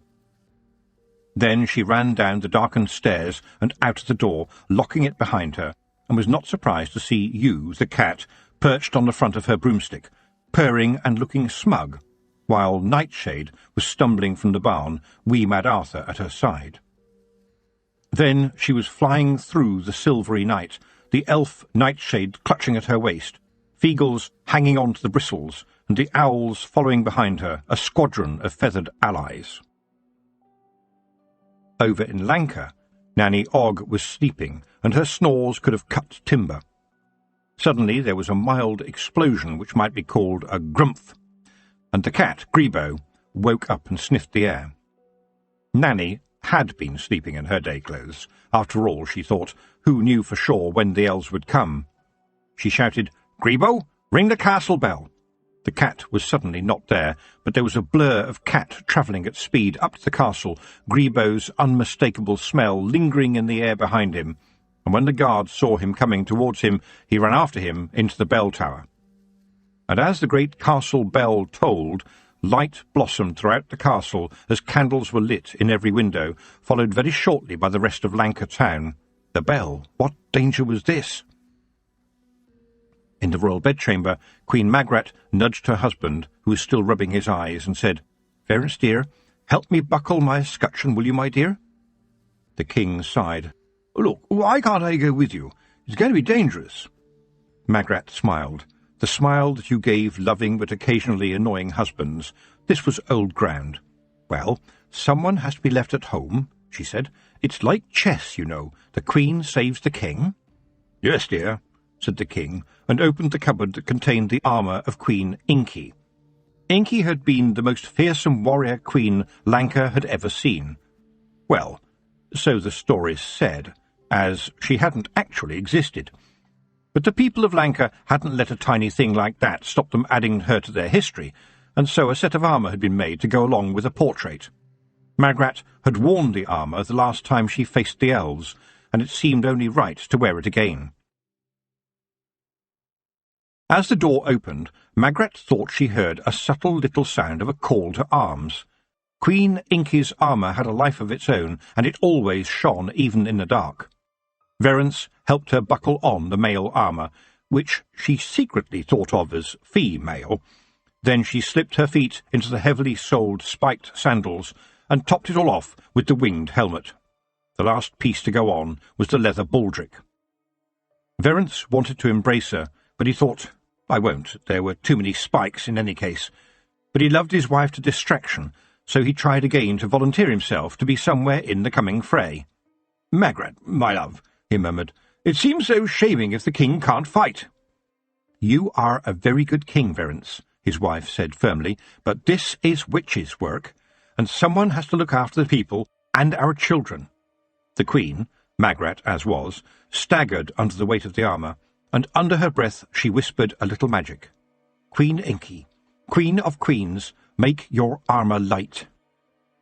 And suddenly she felt strong, stronger than she had ever been before. She picked up a crossbow in one hand, her broomstick in the other, and almost flew down the stairs to the great hall, where the other witches, who were for the most part en déshabillé, stared at her with wild surmise. Wild surmises take on many shapes, and every witch, some still in their underwear, stared at the queen, and the surmise each gave her hung there in the rafters. In the voice of Queen Inky, Magrat shouted, "Up, girls, and at 'em! It's started, ladies, so get your heavy-duty knickers on and your sticks ready." She glared at the only witch to be fully dressed, spick and span in 3 minutes, to the surprise of all. "That means you too, Mrs. Earwig." There was a little commotion at the back of the hall, then a sudden crash, and a group of witches ground to a halt. "What's happening?" Magrat cried, still in the voice of Queen Inky. "It's only long, tall, short, fat Sally. She's got 2 feet down one knicker," said Mrs. Proust. Surrounded by witches, long, tall, short, fat Sally, small and squat right then, like a low-lying thunderstorm, was swiftly put back on her feet. Mrs. Earwig looked rather smug and said, "I've been looking at my charts. The omens are good." "Well, omens are 10 a penny," said Mrs. Proust. "I've got lots of 'em. After all, we are all witches." And the ghost of Queen Inky filled Magrat, who said, "Let us fly." In Mr. Sideways's old barn, Mephistopheles laid a hoof gently on Geoffrey's sleeping form.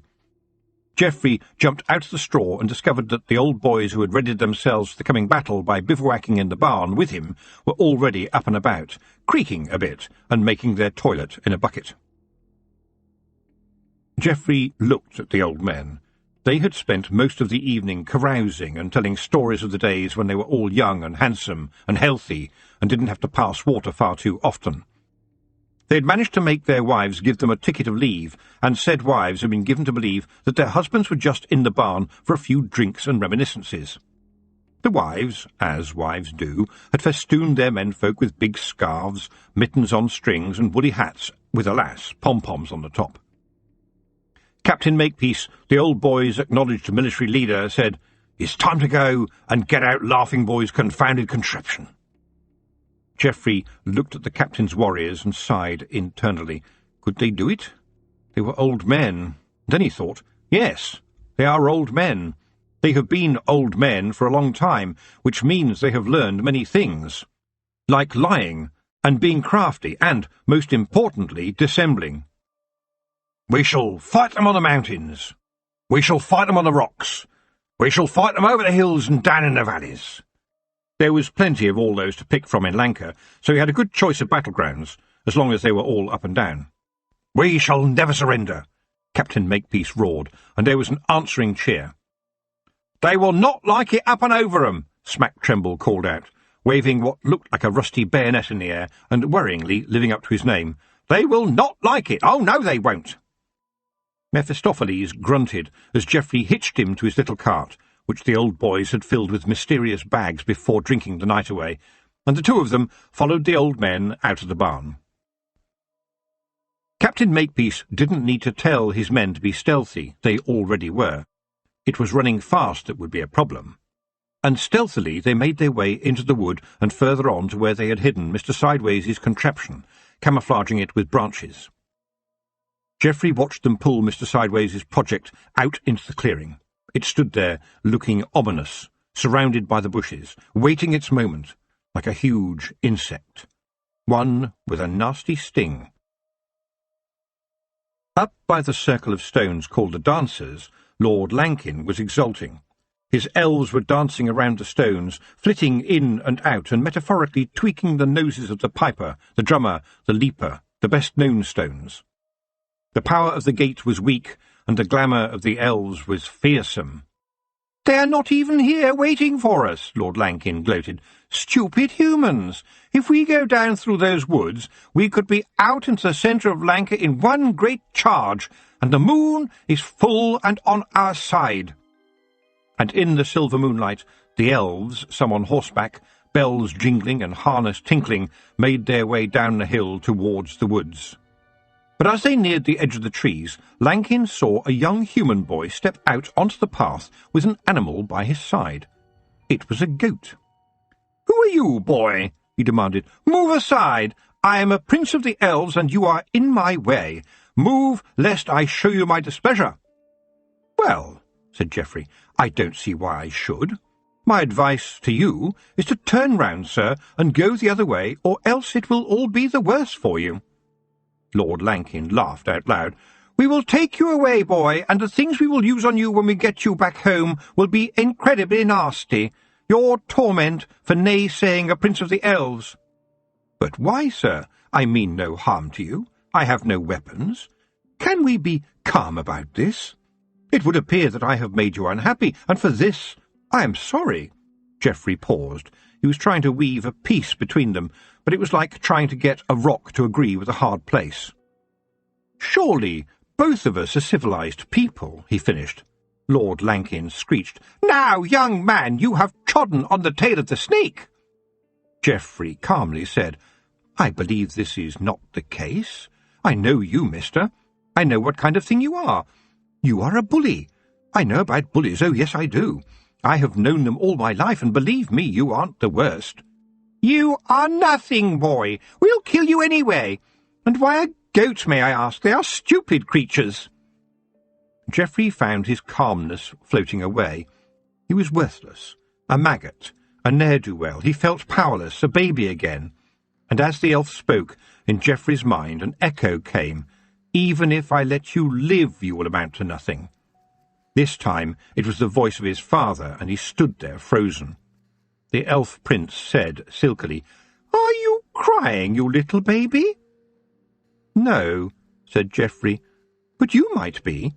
For now his eyes had caught the flash of red fox fur swinging on its leather thong across the lord's chest, and he felt a rage beginning to build. "We are not here for your sport," he stated, throwing the glamour from his mind with a huge effort of will. He clicked his teeth, and Mephistopheles was on the elf. It was a ballet with speed. The mince of darkness pirouetted to dangerous effect. He used his teeth first, then kicked hard with his legs, and ended by using his horns. Lord Lankin was spinning, kicked and tossed into the air from all directions, and the other elves drew back to keep out of the range of the maelstrom. And Geoffrey said to the battered prince, "You are just a trickster, and I have found your trick." He shouted, "He's down, gentlemen! Time to put him out!" The branches parted, and there was a twang as Mr. Sideways yelled, "Keep your hats on, boys! Cover your eyes!" And the contraption sang, swinging up into the air, filling it with a twinkle of swarf and terrible death that came from nowhere to shower over the elves. Smack Tremble cheered, "They don't like it up and over 'em! Oh, no, they don't!" "Swarf!" said Nanny Ogg approvingly from one side of the woods, where she and some of the other witches were waiting, prepared for what Captain Makepeace had called a pincer movement, with Mrs. Earwig and more witches on the other side. "Pieces of iron," Nanny told the witches with her. "Very small, very clever. Throw it down on elves, and they're in a world of hurt. Tiny bits of iron everywhere, and, I stress, everywhere." The Lanka stick-and-bucket machine sang again, and each twang was followed by the war cries of ancient battles, rivalling those of the Feagles. On this day of days, the old boys were younger than they thought. And the elves were indeed down and out, screaming from the pain of the terrible metal that stripped their glamour away from them, leaving them writhing. Many dragged themselves away back up the hill towards the dancers, while any who had escaped the reign of Swarf now found themselves sandwiched by the witches. From one side, Magrat piled in to make life unlivable for those remaining, her armour shielding her from their glamour, while her crossbow shot deadly arrows at them, and fire flew from her fingertips, forcing those who had ridden into battle on yarrow stalks to fall from the sky as flame destroyed the stems. From the other side, the elves were assaulted by Mrs. Earwig, and they really didn't know how to deal with her. She was shouting at them like some horrible headmistress, and they couldn't get through to her. She was impervious to their glamour. She also had an umbrella which she had opened, and it was amazing how much of a problem it was for the elves, its metal spokes poking at them, hitting tender spots. "This lady is not for turning," Mrs. Earwig boomed. She rose among them like a whirlwind, and as they were floored, long, tall, short, fat Sally became very fat and heavy and sat on them, bouncing up and down, while Mrs. Proust hurled her novelties that now worked as advertised over the elves, trapping them in curls of spells that seized their glamour and took it for their own. The younger witches were in and out of the melee, diving from the skies on their broomsticks, throwing spells at every elf they saw, fire burning them where they stood, wind blowing dust into the horses' faces, madness into their minds, such that the horses reared, throwing their elvish riders to the ground. Then there was the crunching as Nanny Ogg came to the fore with her big, big boots, the ones with nails everywhere. Petulia was face to face with an elf, and a different kind of battle was going on as the elf threw its glamour towards her, sparkling shards of glamour shining in the air between them, and Petulia fought back with her soft voice and strong will, her words hypnotic, irresistible, boring the elf as she bored her beloved pigs, lulling it until it dropped dramatically at her feet. "Ha! Easier than pigs," was Petulia's response. "Less intelligent." And she turned to the next opponent. And in a lull there was Hodgesarg, with his favourite gerfalcon on his wrist, the Lady Elizabeth, a descendant of the famous Lady Jane. He slipped the hood off, and the bird joyfully hurled herself into the fray, hitting the nearest elf between the eyes with her sharp talons. Then her beak got to work. And when it came to it, the battle for Lanka was over quite swiftly. Queen Magrat had all the surviving elves brought before her. "Even the goblins are smarter than you. They work with us these days," she told them, standing tall and strong in her spiked armour, the wings on her helmet silvered in the moonlight. "We have had enough of this. You could have had it all. Now, go away to your forlorn spaces, come back as good neighbours, or not at all." The elves cringed, but Lord Lankin, his warrior garb now only rags, and his body blooded by the terrible Swarf, hissed in defiance at them as he crawled away. "You may have won this battle," he snarled, "but not the war. For our Lord Peaseblossom will yet make this world bow down to us." And then they were gone. Nanny Ogg said seriously, "It seems to me, girls, that it goes like this. We fight the elves at every turn, and they is always coming back. Perhaps it might be a good thing to keep us on our toes, to stop us from getting lazy, to put us on the anvil, so that we remembers how to fight. And at the end of time, living is about fighting against everything." She laughed, however, when she heard the old gentleman coming up the hill, singing, "There was a young lady from Quirm whose thighs were exceedingly firm." and the rest of the song helpfully disappeared as the captain remembered just in time how that verse ended. Captain Makepeace leaned over to Nanny Og and said, "They came through the dancers, right? Let's put a ring of swarf all around the stones. That would be the end of their fun. They would be locked out forever." "Well, I reckons it would be a good start," said Nanny. But Lord Lankin had one thing right.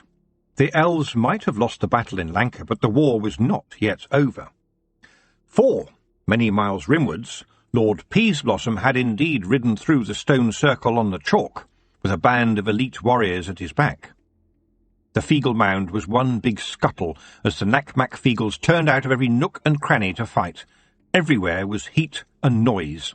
You could call it something like an overgrown termite mound, not in front of the Feegles, unless you liked picking your teeth up from the ground, but there was the same bustling. It could even be said that the vanguard was steaming along, but these being Feegles, there were squabbles in the ranks, which, as everyone knew, was just the way of the clan. When Tiffany arrived at the mound with Nightshade, the throng spread out in the direction of the stones. The gateway had fallen to the elves, who were now heading towards them, a glorious band of lords and ladies resplendent in the moonlight. The air was thick with their glamour. Miss Tick was waiting. A Miss Tick with a board propped up on a few sticks she had handily knotted together to create a trestle, and on the board was written PLN. With a teacher's determination not to let anything interrupt her in the midst of any kind of lesson, her insistent voice was demanding the younger Feegle's attention as she tied a strange net, a tangle of intricate, carefully woven knots and loops to her broomstick. "Remember, I want you to keep it in one piece," she was saying sternly.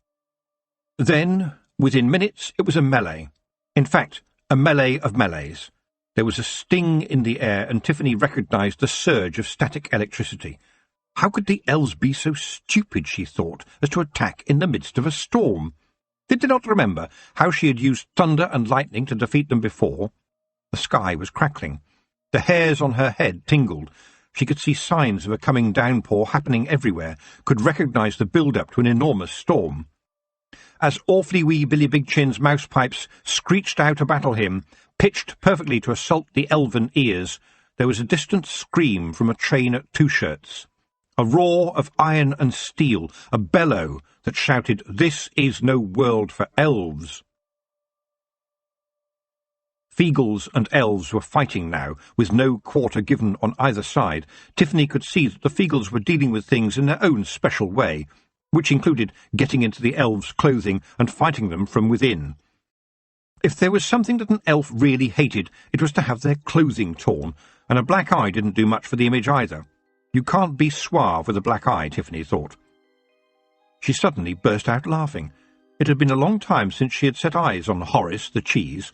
Horace was a cannibal cheese, an adopted member of the Feegle clan, but now she saw him rolling heavily over every fallen elf, and when they were flattened, the younger Feegles got to work as well, mostly with their heavy boots, but also with their double-the-fun clubs that curled in the air, clonking elves on the head and then coming joyfully back for another go. And yes, there was Maggie in their midst, a Feegle daughter fighting alongside her brothers, and indeed fighting even more furiously than her brothers. Tiffany thought, she's like a small Inky. The Feegle maid had been waiting for something like this to prove herself, so woe betide any elf who got in her way. It was one small step for a Feegle lassie, but a giant step for all Feegle womenfolk. Miss Tick was flying overhead now, the strange rope net hanging beneath her broomstick filled with young Feegles. As she pulled at one knot after another, the wee free men were tumbling out to fall smack on the heads of the elves below. Crash, whack, crump, followed by "Arg" from the elves.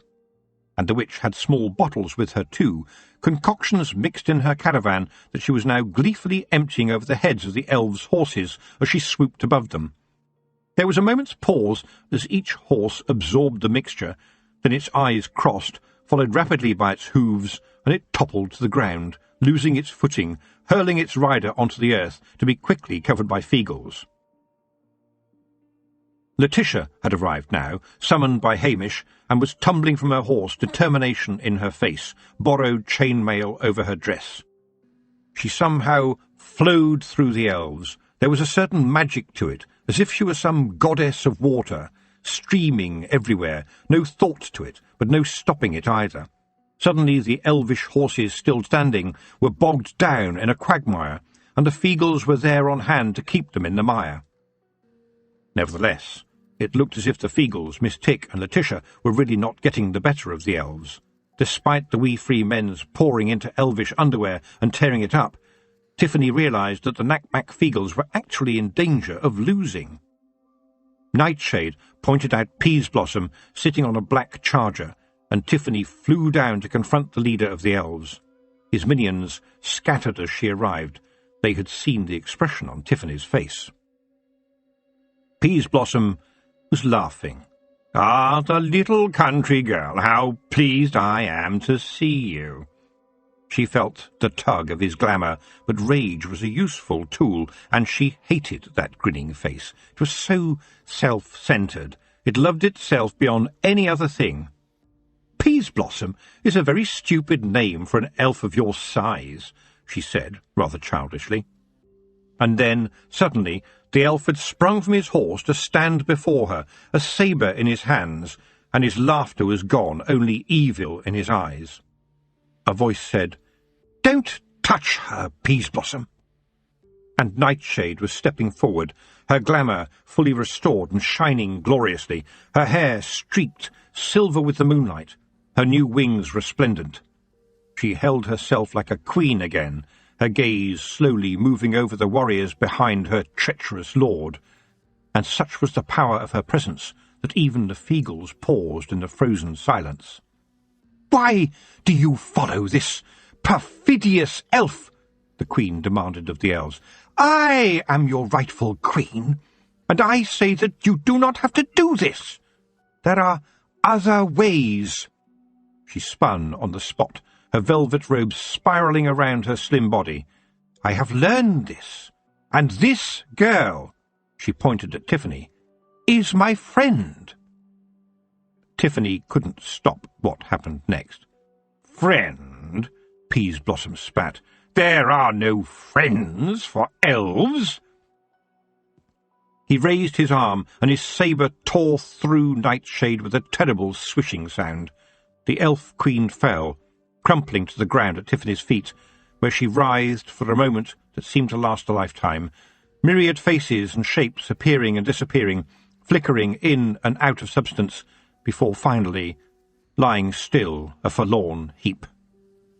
Tiffany reeled back in shock. Peaseblossom had killed the Queen of the Fairies. Worse, he had killed her friend.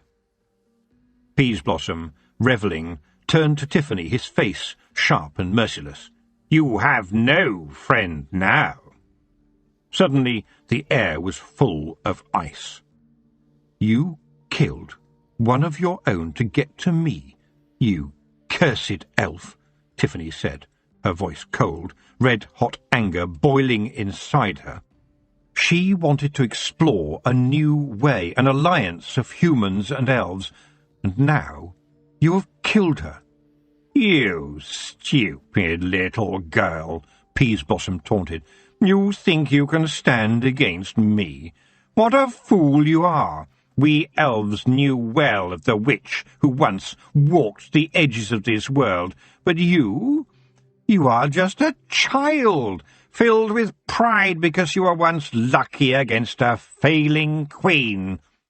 He glanced contemptuously down at the little heap that had once been the Queen of Fairyland. "And now I will see you dead, alongside your friend." He spat out the last word, and his glamour snaked towards her, creeping into her head, into her thoughts. Tiffany recoiled, a memory of Nanny Ogg's voice suddenly saying to her, "Granny Weatherwax said to me, as you is the one who's to deal with the future, and being young means you've got a lot of future." Well, it looked like Granny Weatherwax might have been wrong. She didn't have much future to come. She had failed everyone. She had tried to be the witch for 2 steadings and let everyone down. She had gone to see the King of the Elves. He had turned her away. She had made a friend of Nightshade. Now the Elf Queen was dead. She was facing a powerful elf lord who would kill her. She deserved to die.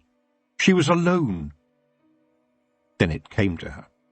She did not deserve to die. And she was not alone. She never would be. Not while her land was beneath her boots. Her land. The land of the Achings. She was Tiffany Aching, not Granny Weatherwax, but a witch in her own right. A witch who knew exactly who she was and how she wanted to do things. Her way. And she had not failed because she had barely begun.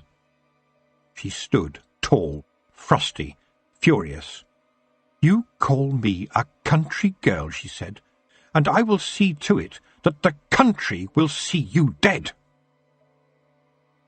The land was speaking to her now, filling her up, throwing the glamour of the elf lord aside as though it were nothing, and the air crackled like lightning.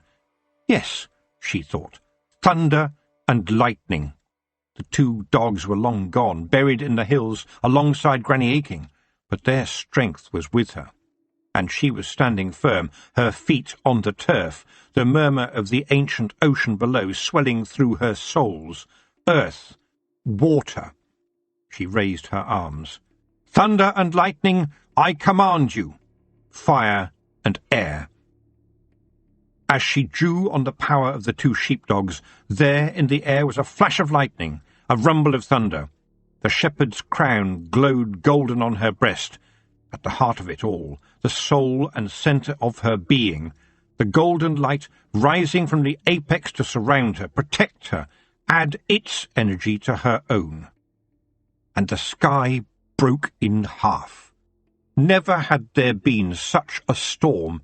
It was full of vengeance, and the elves were running, or rather trying to run, because the Feagles were in their way, and the wee free men had no liking for the elves.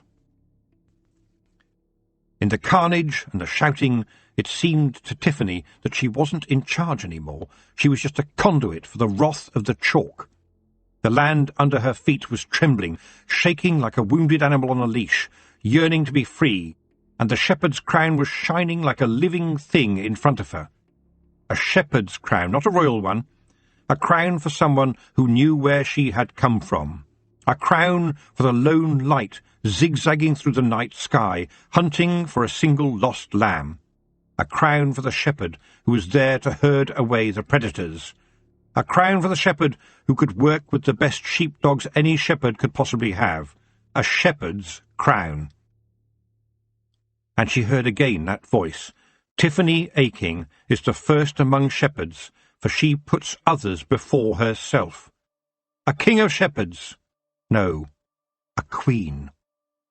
She felt she needed to apologize to the crown, apologize for letting these elves come through and threaten this land, and so she said in a whisper, "I am Tiffany Aching, and my bones are in the chalk. Let the chalk be cleansed." And the world changed. In the city of Ankh-Morpork, Hex spat out a calculation for Ponder Stibbons, and he saw that an answer was underlined. A prayer wheel spun in the monastery of Oidong, and the monks bowed down in gratitude. While a little boy took his mother's hand in the travelling now and said, "Mummy, Big Nasty's all gone." He had a wooden chain in his other hand, and a little backpack of tools over one shoulder. Perhaps he will be an engineer in this new world when he grows up, his mother thought. And in Fairyland there was a sudden twang, as if a strand connecting the two worlds had suddenly snapped. There was fighting still going on. It was hard to stop the Feagles once they got going, and Tiffany walked through it as if in a dream. The elves were trying to get away now, but the ground seemed to hold them down, and she whispered, "I ask the chalk, deliver to me the king of the elves." The heavy dance of the land now had a different tempo. Dust flew out, and there came suddenly the king of the elves, the stink, and his long hair and antlers were unmistakable. Oh, that stink! It had a life of its own, but in a way, Tiffany thought, it was a male stink of life. The huge body loomed over her. "How now, Mistress Tiffany? "I can't say well met again," said the king, "but I must confess to surprise. You surprised me before," he mused, "with the gift you left me. A shed? What do you humans do with this place you call a shed?" He sounded intrigued. "It is a place for interests, where the future can be founded," Tiffany said, "and a place where those who have lived many years may remember."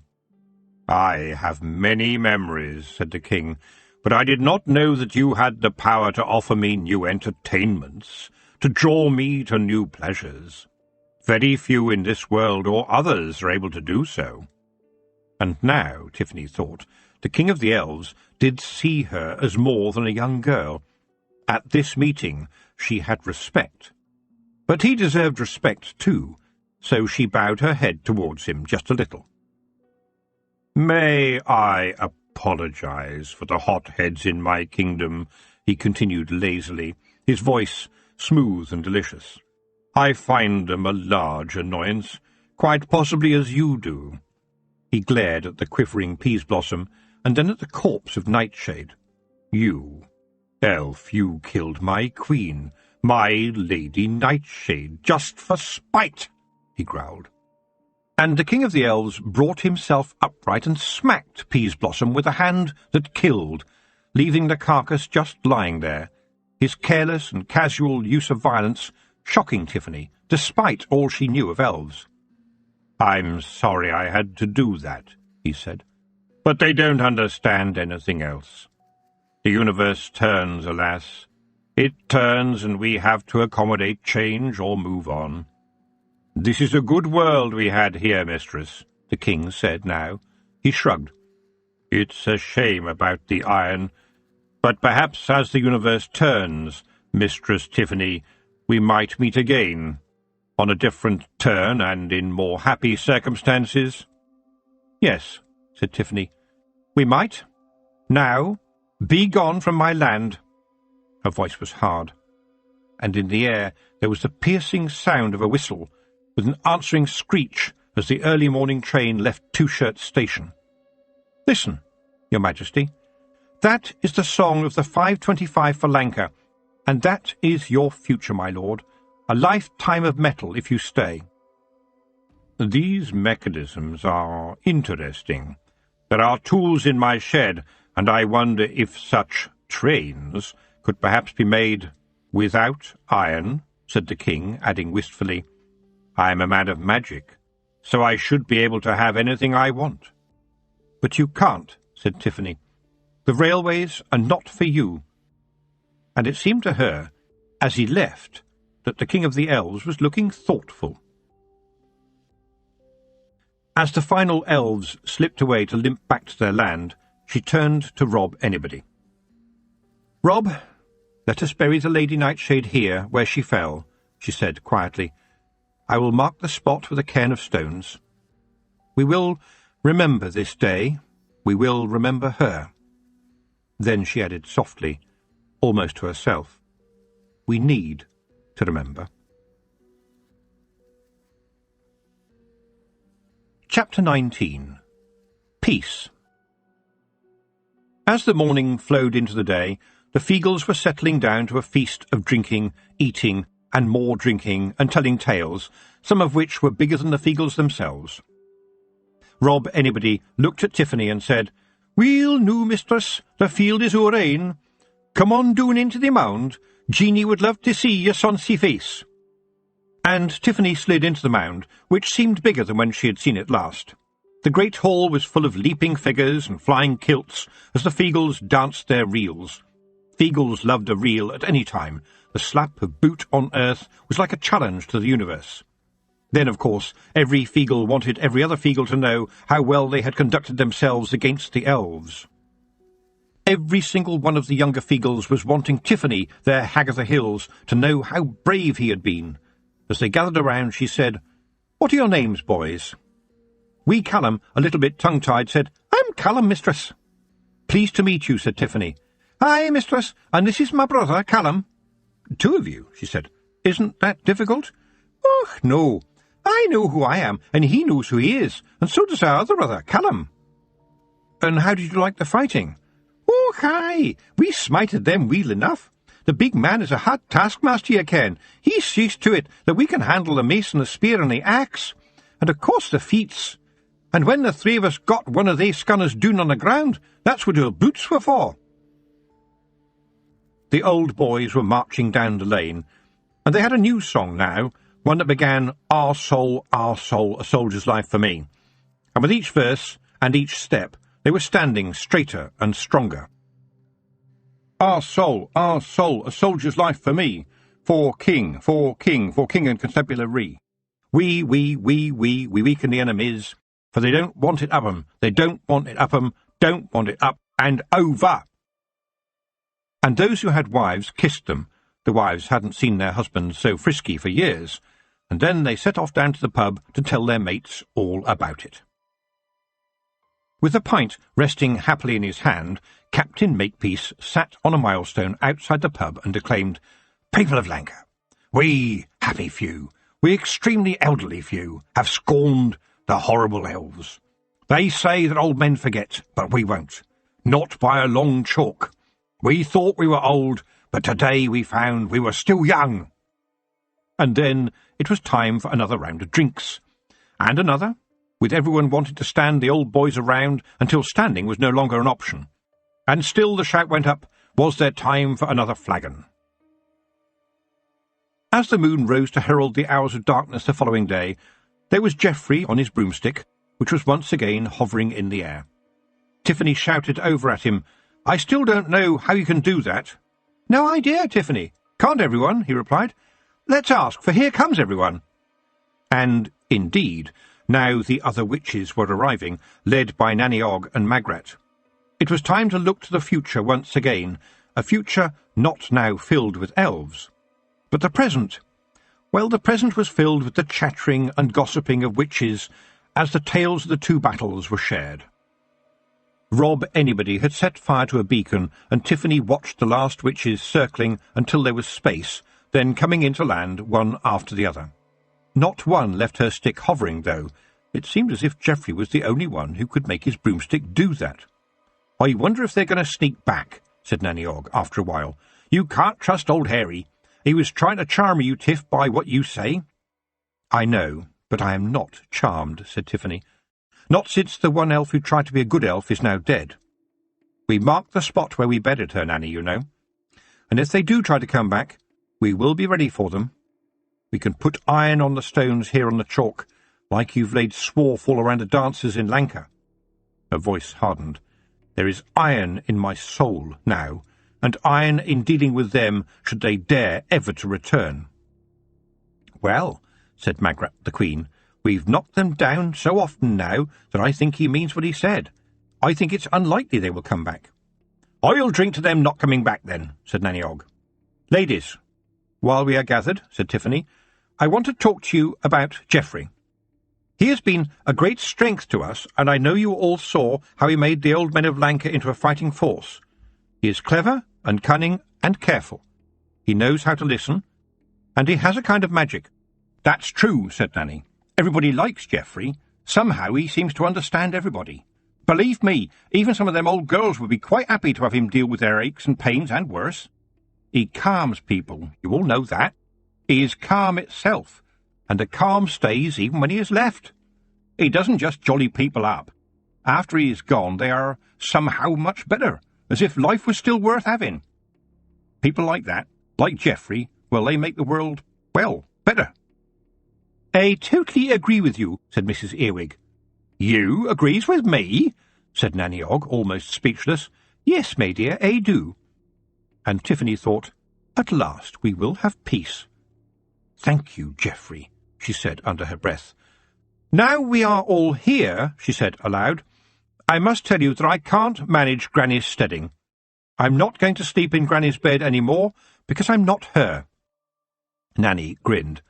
I wondered if you'd do that, Tiff. You has to be your own woman after all.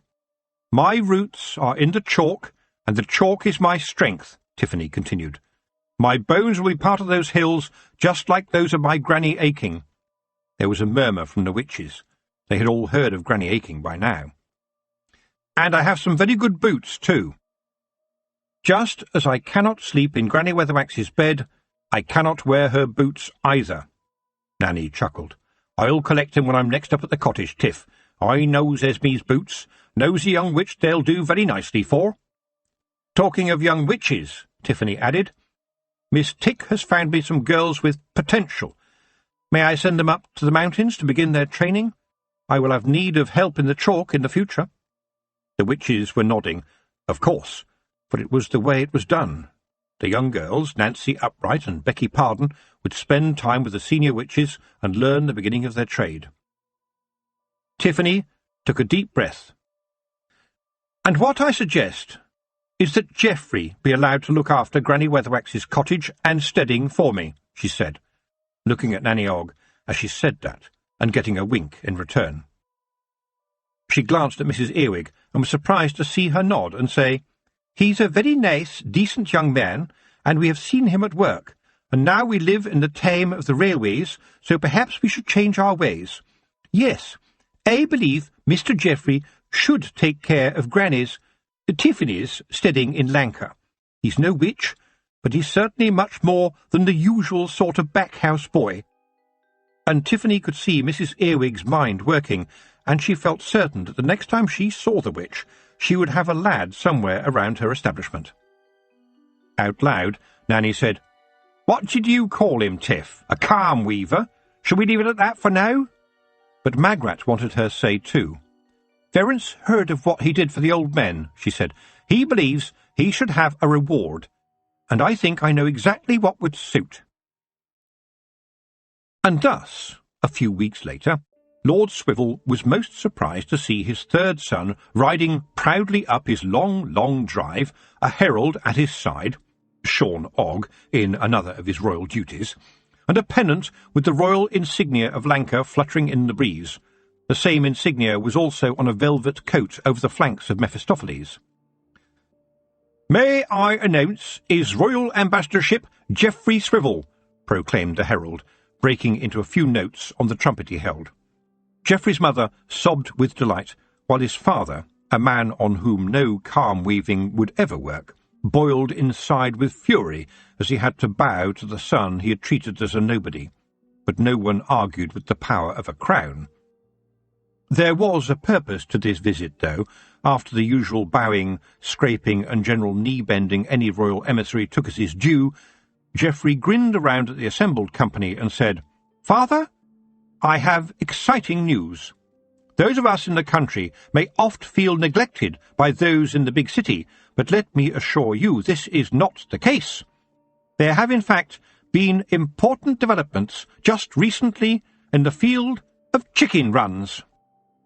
Some young people in Ankh-Morpork, young people whose parents have the power to indulge their wishes," and he tapped his nose with a finger to show that he expected his father to know these important parents, "feel that it may no longer be necessary to hunt sly old Mr. Reynard to protect our chickens." He beamed. "They have come up with a new chicken run which is totally impervious to foxes, and you, father, are the lucky landowner who has been chosen to test this new design." As his father spluttered, and his brother Hugh shouted, "Hurrah!" for no particular reason, except that it felt like someone should, Geoffrey looked around. He could see his mother's face. Normally, she looked like someone the world had trodden on so many times that it was almost an invitation to tread on her yourself, but now she stood tall, her chin high. "Harold, our son has worked wonders, and here is a king honouring him and treating him as a friend," she said proudly. "Don't you look at me like that, Harold, for today I have spoken, and the Queen of Lanka has invited me to come and visit her," she added with satisfaction. There was a bleat from Mephistopheles, and as Geoffrey's father turned to stamp away, the goat turned its back and aimed a square set of devilish hooves right onto Lord Swivel's rump, followed by a raucous fart that almost, but not quite, covered up the noise of the man falling flat on his face. "A most usefully offensive goat," Geoffrey murmured to MacTavish, who had come to stand by his side. The old stable lad looked around. and one your father cannot touch," he said with a wink. "Not with that fancy coat on its back." He sniffed. "My word, though, Mephistopheles isn't easy on the nose. He whiffs even worse than I remember." "Yes," said Geoffrey, "but he can climb trees, and use a privy, even count. He's a strange creature. He can turn a dark day into a clear one. Look into his eyes sometime." And McTavish looked, and then hastily looked away. Epilogue. A Whisper on the Chalk. 2 days after the battle, Tiffany led one of the farm horses up to the hills above the farm. It was a perfect early autumn's day. There was a wonderful cerulean sky, buzzards screaming overhead, and a clear view towards the distant mountains of Lanka, their tops still covered in snow even at this time of year. There were always a handful of sheep up in this part of the downs, whatever the weather. At this time of year there were half-grown lambs, kicking their heels and chasing about while the ewes grazed nearby. Here was a well-known landmark for those who knew, a special place for sheep and farmers alike, the place where Granny Aching now lay beneath the turf. Only the iron wheels of her hut and the old pot-bedded stove with its chimney were still visible, but the ground was holy. Tiffany came to look at it every time she felt the world grinding her down, and here, where the wind never stopped blowing, she felt she could deal with anything. With the help of the horse and a strong rope, Tiffany hauled the rusty wheels out of the turf where they had been embedded, and painstakingly greased and coaxed them back together. Rob Anybody had watched her for a while after she had rebuffed his offer to help, then departed with a puzzled look on his face, muttering about geezes and what he'd like to do to them. The following day, Tiffany went to visit old Mr. Block, the local carpenter. He had once made her a doll's house when she was a little girl. Now she had a bigger home in mind. He was pleased to see her, but was startled when he discovered what she wanted from him. "Mr. Block, I would like you to teach me to be a carpenter. I'm going to build myself a hut, a shepherding hut." The carpenter was a kindly man and offered to help. "You are a witch," he said. "I'm a carpenter. A little hut like that wouldn't take me long. Your granny was very good to our family, and you helped my sister Margaret. I'd be happy to do it for you." But Tiffany was very definite. "That's nice of you," she said, "but all the work on this hut must be done by me.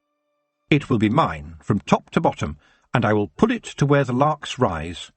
And I'll still be a witch when anyone should call, but there I will live. On my own," she thought to herself, "for now, anyway, for who knew what the future might bring?" And her hand crept to her pocket, where she had Preston's latest letter to savour. And so Tiffany learned carpentry every evening after her day's work was done.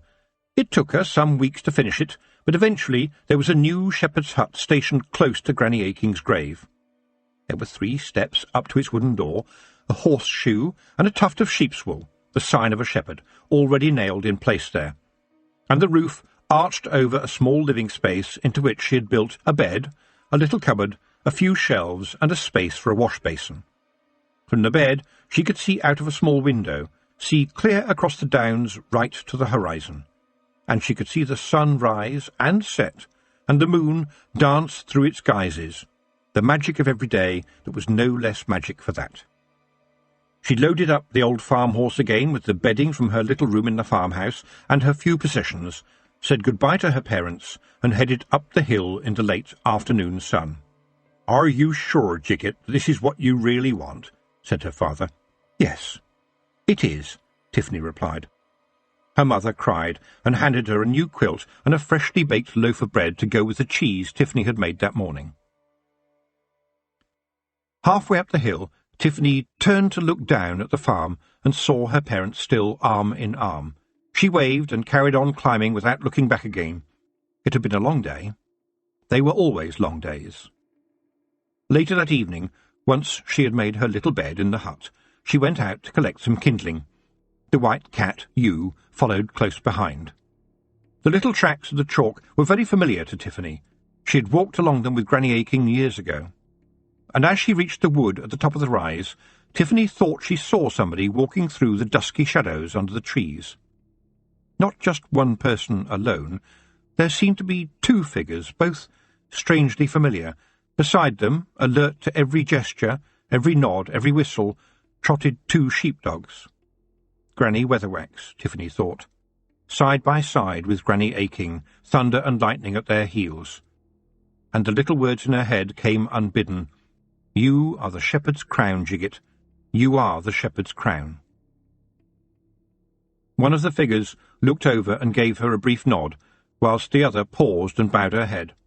Tiffany bowed back, solemnly, respectfully, and then the figures were gone.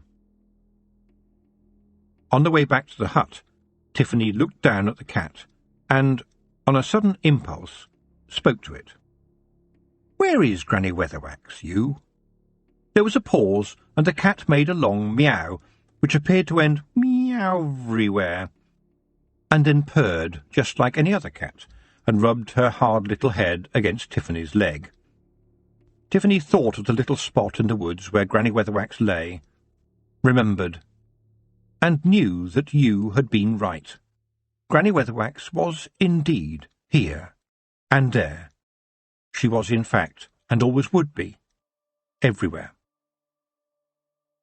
There was a long stream of visitors to the shepherding hut once it became known that Tiffany was back on the chalk for good. Joe Aching came up to deliver some messages and a new letter from Preston, and bring Tiffany some things her mother had decided she needed. He looked around the neat little hut with approval. Tiffany had made the space very comfortable. He looked at the books on the shelf and smiled. Tiffany had left Granny Aching's Diseases of the Sheep at the farm, but both Flowers of the Chalk and the Good Child's Book of Fairy Tales had their place by the little shepherd's crown he had given her. On the back of the door was a wooden peg on which hung her witch's hat. "I reckon you'll find some use for this too," her father said, as he took a bottle of special sheep's liniment, made according to Granny Aching's recipe, out of his pocket and placed it on the shelf. Tiffany laughed and hoped her father hadn't heard the cry of "Crivens!" from the roof of the hut. He looked up as some dust fell down from where Big Yan sat on Daft Woolly to silence him. "I hope you haven't got woodworm already, Tiff." She laughed again as she gave him a hug to say goodbye. Mr. Block was an early visitor too. He puffed his way up the hill and found her settled in with you the cat sitting on her lap while she sorted rags. Tiffany watched nervously as the old carpenter looked around and under the hut with a professional eye. When he had finished, she gave him a cup of tea and asked him what he thought. "You've done well, lass. Very well. I have never seen a boy apprentice take to carpentry as quickly as this, and you are a girl." "Not a girl," Tiffany said. "I'm a witch." And she looked down to the little cat beside her and said, "That's so, isn't it, you?" Mr. Block looked at her suspiciously for a moment. "So, did you use magic to make the hut, miss?" "I didn't have to," said Tiffany. "The magic was already here." The end. 1948 to 2015. Afterward. The Shepherd's Crown is Terry Pratchett's final novel. It was written in his last year before he finally succumbed in early 2015 to the embuggerance of posterior cortical atrophy. Terry had been diagnosed back in 2007, the year that he wrote Nation. At that time, Terry thought he might have less than 2 years to live, and that brought a new urgency to his writing. He had never been a slouch in this respect, but now things were measured by the cost in writing time. If demands for his presence took him away from writing, it had to be really worthwhile, such as feeding the chickens or attending to his tortoises. He had so many more books he wanted to write. It says a lot for Terry's resilience and determination not to go down without a fight that he wrote 5 more full-length best-selling novels between Nation and The Shepherd's Crown, as well as collaborating with Stephen Baxter on 5 Long Earth novels. And Terry was still developing new ideas for books right up to his final few months. We will not now know how the old folk of Twilight Canyons solved the mystery of a missing treasure and defeat the rise of a dark lord despite their failing memories. nor the secret of the crystal cave and the carnivorous plants in the dark incontinent, nor how Constable Feeney solves a whodunit amongst the congenitally decent and honest goblins, nor how the second book about the redoubtable Morris as a ship's cat might have turned out. And these are just a few of the ideas his office and family know about. Terry usually had more than one book on the go at a time, and he discovered what each was about as he went along. He would start somewhere, telling himself the story as he wrote it, writing the bits he could see clearly and assembling it all into a whole, like a giant literary jigsaw, when he was done. Once it was shaped, he would keep writing it too, adding to it, fixing bits, constantly polishing and adding linking sequences, tossing in just one more footnote or event. His publishers often had to prize the manuscript away from him, as there was always more he felt he could do, even though by then he would be well into the next story which was tugging at his elbow. Eventually, the book was sent to the printer, and reluctantly Terry would let it go. Terry had been thinking about the key elements in Tiffany Aching and Granny Weatherwax's last story for a few years. He wrote the pivotal scenes while he was still writing Raising Steam, and then rewrote them several times as he shaped the rest of the Shepherd's Crown around them. The Shepherd's Crown has a beginning, a middle, and an end, and all the bits in between. Terry wrote all of those. But even so, it was, still, not quite as finished as he would have liked when he died. If Terry had lived longer, he would almost certainly have written more of this book. There are things we all wish we knew more about, but what we have is a remarkable book. Terry's final book. And anything you wish to know more about in here, you're welcome to imagine yourself. Rob Wilkins, May 2015, Salisbury, UK. Acknowledgements. Despite the effects of his Alzheimer's disease, Terry wanted to keep writing as long as possible, and was able to do so not least through the assistance of his fine editorial team. Lynn, Rhianna and Rob would most especially like to thank Philippa Dickinson and Sue Cook for their tireless help and encouragement that kept the words flowing. A Feegle Glossary, adjusted for those of a delicate disposition. A work in progress by Miss Perspicacia Tick, Witch. Big jobs, human beings. Big man, chief of the clan, usually the husband of the Kelder. Blethers, rubbish, nonsense. Bogle, see schemy. Boggin, to be desperate, as in, I'm bogging for a cup of tea. Brose, porridge with a drop of strong drink added, or more than a drop. Be warned, it will put hairs on your chest. Bunty, a weak person. Carlin, old woman. Cludgy, the privy. Corbies, big black birdies known by most people as crows. Crivens, a general exclamation that can mean anything from my goodness to I've just lost my temper and there is going to be trouble. Dree, your, my, his, her, weird, facing the fate that is in store for you, me, him, her. Een, eyes. Eldritch, weird, strange, sometimes means oblong too for some reason. Fash, worry, upset. Geese, a very important obligation backed up by tradition and magic. Not a bird. Gonagle, the bard of the clan, skilled in music and stories. Hag, a witch of any age. Hags, a very important witch. Hagging, haggling, anything a witch does. Hidlins, secrets. Kelder, the female head of the clan, and eventually the mother of most of it. Feegle babies are very small, and a Kelder will have hundreds in her lifetime. Lang Syne, long ago. Last world, the Feegles believe that they are dead. This world is so filled with all they like, they argue, that they must have been really good in a past life, and then died and ended up here. Appearing to die here means merely going back to the last world, which they believe is rather dull. Maupi, furry animals with white tufts as tails, making them easy to spot. Sometimes called rabbits. Good to eat, especially with a dab of snail relish on the side. Muddlin, useless person. Pished. I'm assured that this means tired. Schemy, an unpleasant person. Scuggan, a really unpleasant person. Scunner, a generally unpleasant person. Ships, woody things that eat grass and go bar, easily confused with the other kind. Spavey, see Muddlin. Special sheep liniment, probably moonshine whisky, I'm very sorry to say. A favourite of the Feagles. Do not try to make this at home. Spog, a small leather bag at the front of a Feagle's kilt, which covers whatever he presumably thinks needs to be hidden, and generally holds things like something he is halfway through eating, something he'd found now that therefore belongs to him, and whatever he was using as a handkerchief which might not necessarily be dead.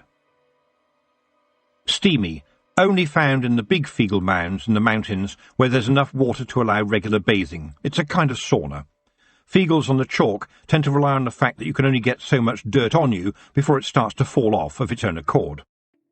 Waily, a general cry of despair. That is the end of The Shepherd's Crown. It was written by Terry Pratchett and read by Stephen Briggs.